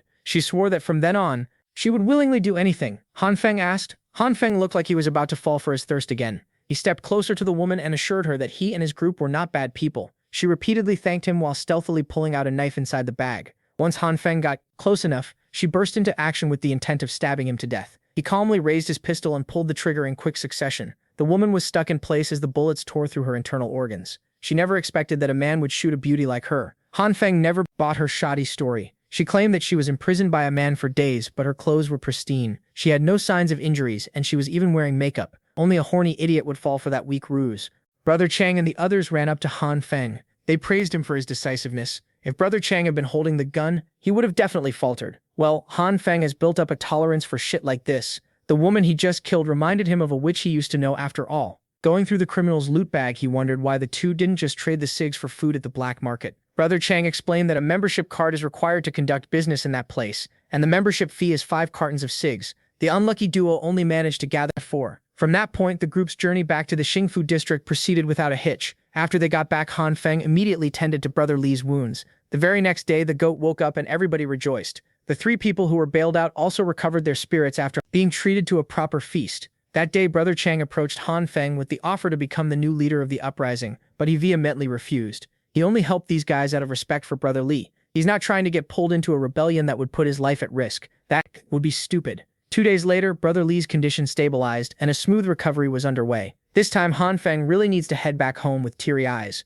Brother Li tried to convince him to stay a few more days so he could repay this debt, but Han Feng had made up his mind. He assured Brother Li that he would be sending supplies over every month. He also left a walkie-talkie so they could stay in touch with such generous support. They should be able to rescue Chief Liu soon. Brother Li was carried away by his emotions that he almost tore his wound open again. With the supplies freely flowing, Brother Li would eventually become the official head of Jiwi Hall Uprising. But that's a story for another time. Finally, after this long-ass side quest, Han Feng, Chuo, and Yuan Yi are heading back. Han Feng recognized the kid's hard work ferrying him around the past few days, so he promised a treat when they returned. He bragged about his villa's perfect temperature that could reach as high as 10 degrees. He also has a TV and game consoles where Yuan Yi can play as much as he wants. Chu Chu added that the bathroom and the sauna are the best. Yuan Yi pictured himself playing video games after a hot bath and felt excitement creeping in. Upon arrival, the little shit saw the state of the villa and gloated that this shitty house is not even as good as their cave. After being away for so long, his beloved villa had turned into a miserable place consumed by frost. His charcoal stove was ruined. His generator had frozen inside and out. And worst, every crop in his lovely vegetable garden had withered and died. The culprits of this generational fumble were the fried-up electric heaters placed all over the villa. Han Feng realized that his heaters are technically made in China. Thinking back on it, they left the house and thought they would come back on the same day after getting some supplies, so they didn't turn off the heaters. With everything that came up, they forgot to check on them for consecutive days and nights. To salvage the situation, they need to restore power and kickstart the generator. Upon checking the tank, it showed an indication of low fuel level, when he specifically remembers gassing it up not too long ago. He tried to turn the damn thing on, but found that the fuel inside had frozen over. To thaw the fuel in the tank, Han Feng needs to find a way to raise the indoor temperature. Then again, he needs electricity and some heaters to do that. To get electricity, he needs a working generator. He is stuck in a vicious cycle. He considered just going caveman style by torching the fuel in hopes that it would melt, but that doesn't sound very reliable. His second option is to try using his superpower to generate heat. He activated the red glow and grabbed a taser lying around. He used the shock from the taser to increase his power output while trying his best to maintain control. He can't afford to let the fuel catch on fire in the process of trying to melt it. For a few seconds it looked like things were going smoothly. The temperature steadily rose and the frost started to melt. Unfortunately, the electric charge from the taser leaked over to the melted fuel and caused a fiery explosion. It was a small one, so the generator wasn't damaged. It actually hissed in the process and the machine started back up. Being so close to the explosion, Han Feng was swallowed by the dark and polluted fume. Nevertheless, it worked. The lights turned back on. Chu and Yuan Yi rushed to the generator room to check on what had just happened. They saw Han Feng covered in soot, and the childish duo could barely hold their laughter. They somehow managed to get the power back on, but they can't rely on shoddy electric heaters anymore. Those things are prone to overheating and breaking. Han Feng needs to come up with a foolproof and permanent heating solution. While deep in thought, his back accidentally bumped into the pipes connected to the generator. His drippy tracksuit was burned and so was his back. He noticed that the generator's cooling water tank was abnormally hot and it sparked an idea. Bored and disappointed that he can't enjoy Han Feng's reward, he asks if he can just go back to the cave before he could get out of this depressing villa. Han Feng asks the kid for help with one more tiny thing. He intends to build a complete heating system using the cooling water tank, a refill tank, some radiators, and a ton of steel pipes. Perhaps the cave has all these materials on deck. Yuan Yi is now immune to Han Feng's demands no matter how much he pushes. Thankfully, Qiu had already contacted her little sis and got a reply that there's a warehouse full of steel pipes in the military base. Since Yuan Yi is on his way home anyway, they might as well tag along. But going back and forth between the villa and the cave would be far too much of a hassle, so Qiu deemed this the right time to reveal her new magic. In her palm, she summoned the entrance to her subspace and called it Spatial Evil Eye number 2. This one can actually detach from herself. Someone can stuff objects inside this second entrance and she could take the objects out on her end. The discovery that she could basically share her ability with other people was news to Han Feng. Qiu had actually upgraded her superpower to summon 2 entrances to one subspace. Not long after she had absorbed all the military gear a while ago, she automatically gained the ability to use Evil Eye Space number 2. Han Feng thought it made sense. His superpower had constantly gotten stronger over time. It's safe to assume that abilities can be trained and improved. With this, they can just send the kid to gather the needed supplies on his own. When he arrived back home, Yuan Yi had to do some child labor. Thankfully, Nurse Jin was there to help, using her monstrous strength. Chuchu's new ability was absolutely busted when it came to making their life easier and more convenient. After retrieving a lot of equally cut steel pipes, it's now Han Feng's turn to do some magic. Just to be safe and to make the modifications a bit easier, he turned off the generator. This thing is water-cooled and it produces some scalding hot water from the tank. To capitalize on that, Han Feng used his purple glow to shape the pipes to fit the tank's outlet. The hot water should flow through these pipes, bringing warmth to every corner of the house with complete focus. He softened and bent the pipes to shape them into simple radiators. The pipes will serve as veins where the scalding generator water will travel. After setting up the radiators, he connected a pump to make the water move. He made a loop with a pump that will draw water from downstairs back into the system to be reheated and circulated. Once all preparations were done, he turned the generator back on. With a loud mechanical sound, the machine resumed powering up the house. Qiu curiously tried to feel around the DIY radiators, and didn't feel a semblance of warmth at all. Han Feng sat on the couch with a drink in hand and told the pesky little lady to just wait a little longer. Half an hour later, Han Feng's little project finally bore fruit.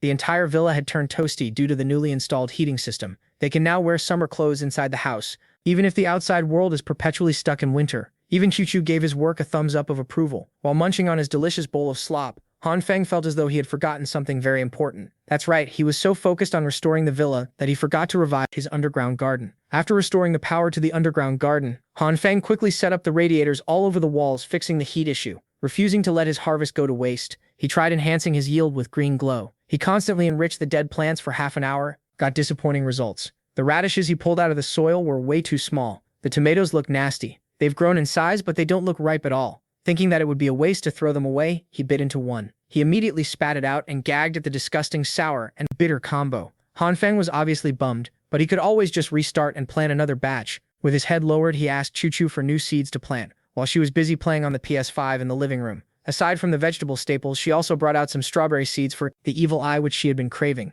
She also demanded a steak dinner. Her greed knows no bounds. When steak was mentioned, Hanfeng remembered the tests he ran when he initially got his power. Combining soybeans and meat with green and red lights can create a bigger slab. Eager to experiment with his dead crops, he grabbed a cabbage heart in hopes of synthesizing a healthy head of cabbage. After using his abilities extensively, his perception of energy had become more sensitive than before. With patience, he can easily find the right rhythm of energy fluctuations. Unfortunately, it wasn't as simple as he thought. His first trial ended with a batch of coal. If the bean and cabbage weren't compatible, maybe combining two parts of the same plant would be possible. He mashed a cabbage leaf and a cabbage head together, but that also produced dried-up coal. Having no luck with his leafy vegetables, he turned his attention to the nasty tomatoes. He grabbed a handful of soybeans and committed his full concentration to feeling the energy fluctuations and matching the plant's rhythm. When he opened his eyes, the nasty tomato had grown gigantic. The result was promising, but the product was far from appetizing. With hopes of improved flavor, he bit a decent chunk of the tomato. As soon as that slimy texture touched his tongue, he grimaced at the sourly bitter taste.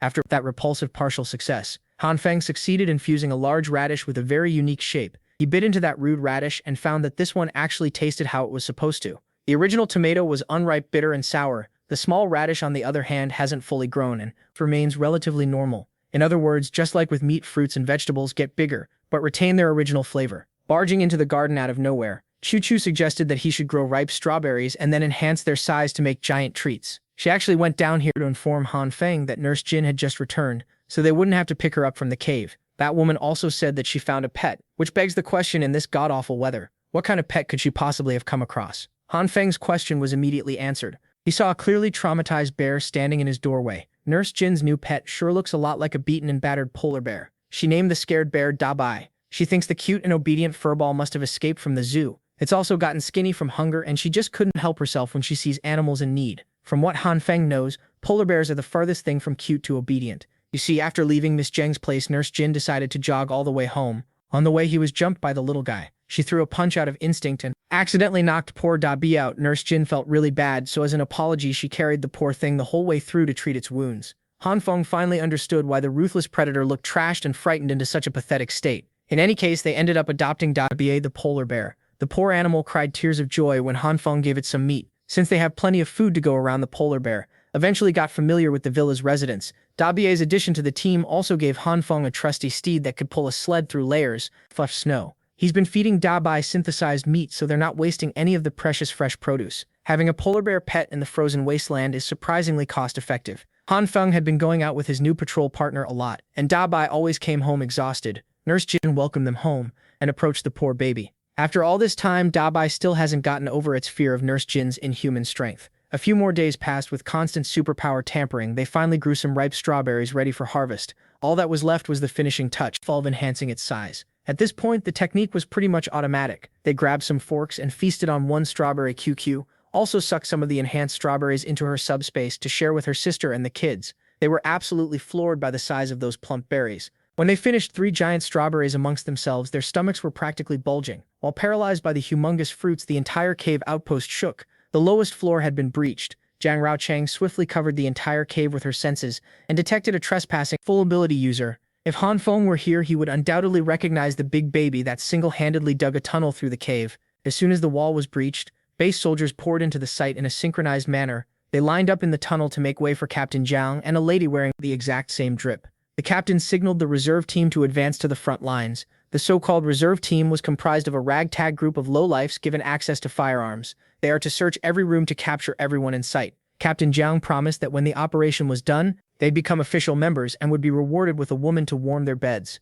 Blinded by the prospect of moving up to the world and perverted lust, they charged in without thinking. The layout of the underground warehouse is complex, and they are up against 3 dangerous superhumans. In order to minimize risk, it's better to send pieces of trash to scout ahead. The lady captain criticized the captain for promising rewards that he didn't have the authority to grant, but Zhang is betting on the majority of those cannon fodder to die. Only the living gets rewarded. Captain Jiang proposed that the two main forces should split up to cover more ground, and she dismissively accepted. Heading to the left hallway, Jiang called dibs on the big baby, old Jin lady. Captain's animosity towards Jiang Dongshu was palpable, but she had to work with the shithead. She's far more conservative with her approach, choosing to hold their position in case the enemy launches a sneak attack to cut off their retreat. The reserve team moved like rabid dogs that had been let loose. Captain Jiang advised his strike force to move slowly and let the trash scout for any unforeseen danger ahead. There's no need to take any unnecessary risks. Back in the main warehouse room, Miss Jiang pinpointed the two superhumans, inching closer to their location. The real threats are still in the deepest part. It's a mystery how they popped out from underground.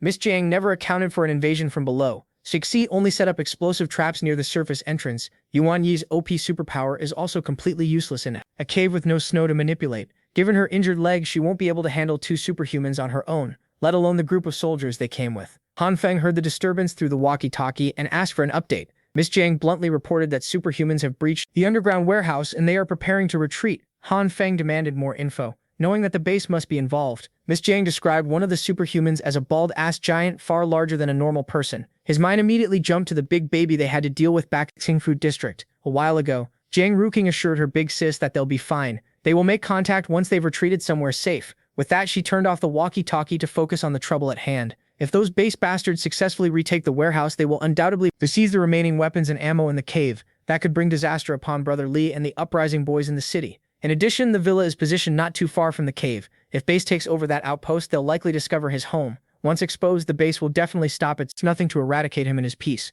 Han Feng can still prevent all that from happening by getting to the supplies first. If he can't take it for himself, then destroying them is also an option. So he proudly declared that he won't leave Miss Jiang, their ally, to fend for herself. On the contrary, Chabo doesn't seem worried about her sister at all. She believes that the combination of Ruking Zixi and Yuan Yi's abilities would make escaping a breeze. In fact, she found Han Feng's desire to insert himself into the situation strange. Chabo realized that Han Feng must have been smitten by her little sister. The evil eye has approved his feelings and demanded to be addressed as Lady Sister. From now on, Nurse Jin didn't know what was happening, so Chabo quietly filled her in. She ran with her idea that Han Feng had fallen for Ruking and wanted to be the hero who would save the damsel in distress. A few minutes later, he was fully geared for the harsh winds, with Dabai pulling the sled. The poor polar bear had to pull a sled while carrying Nurse Jin, equipped with a big-ass Gatling gun. Even now, Han Feng kept on insisting that he would be fine to take on the rescue mission by himself, but Nurse Jin insisted on tagging along. Back in the heart of the action, Miss Jiang equipped herself with an assault rifle while being wheeled out to retreat. They tried to move as quickly as they could, but the reserve team spotted them running through one of the winding hallways.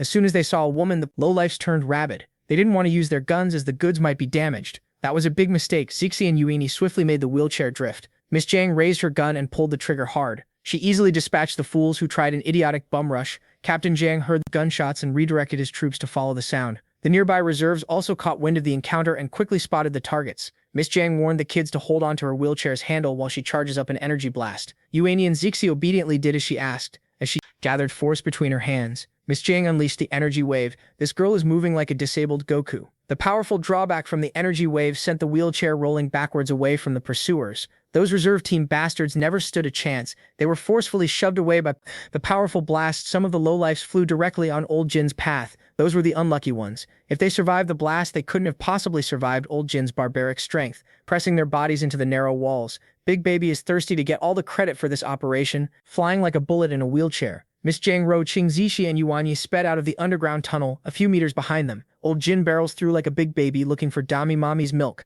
They'd been so focused on getting out as fast as they could that they overlooked the pile of debris blocking their exit. With Miss Jiang's quick thinking and power, she summoned a sturdy barrier to protect herself and the kids from the impact. Using their momentum and upward angle, she launched the wheelchair up into the open air. While they were rapidly gaining elevation, Zishi took care of blowing up the exit to deter any pursuers. Her tiny explosions were good enough to pelt the big baby's skin, but they were not destructive enough to shake him off. Thankfully, the debris around the exit had been weakened enough to cause a rock slide, sealing off the path.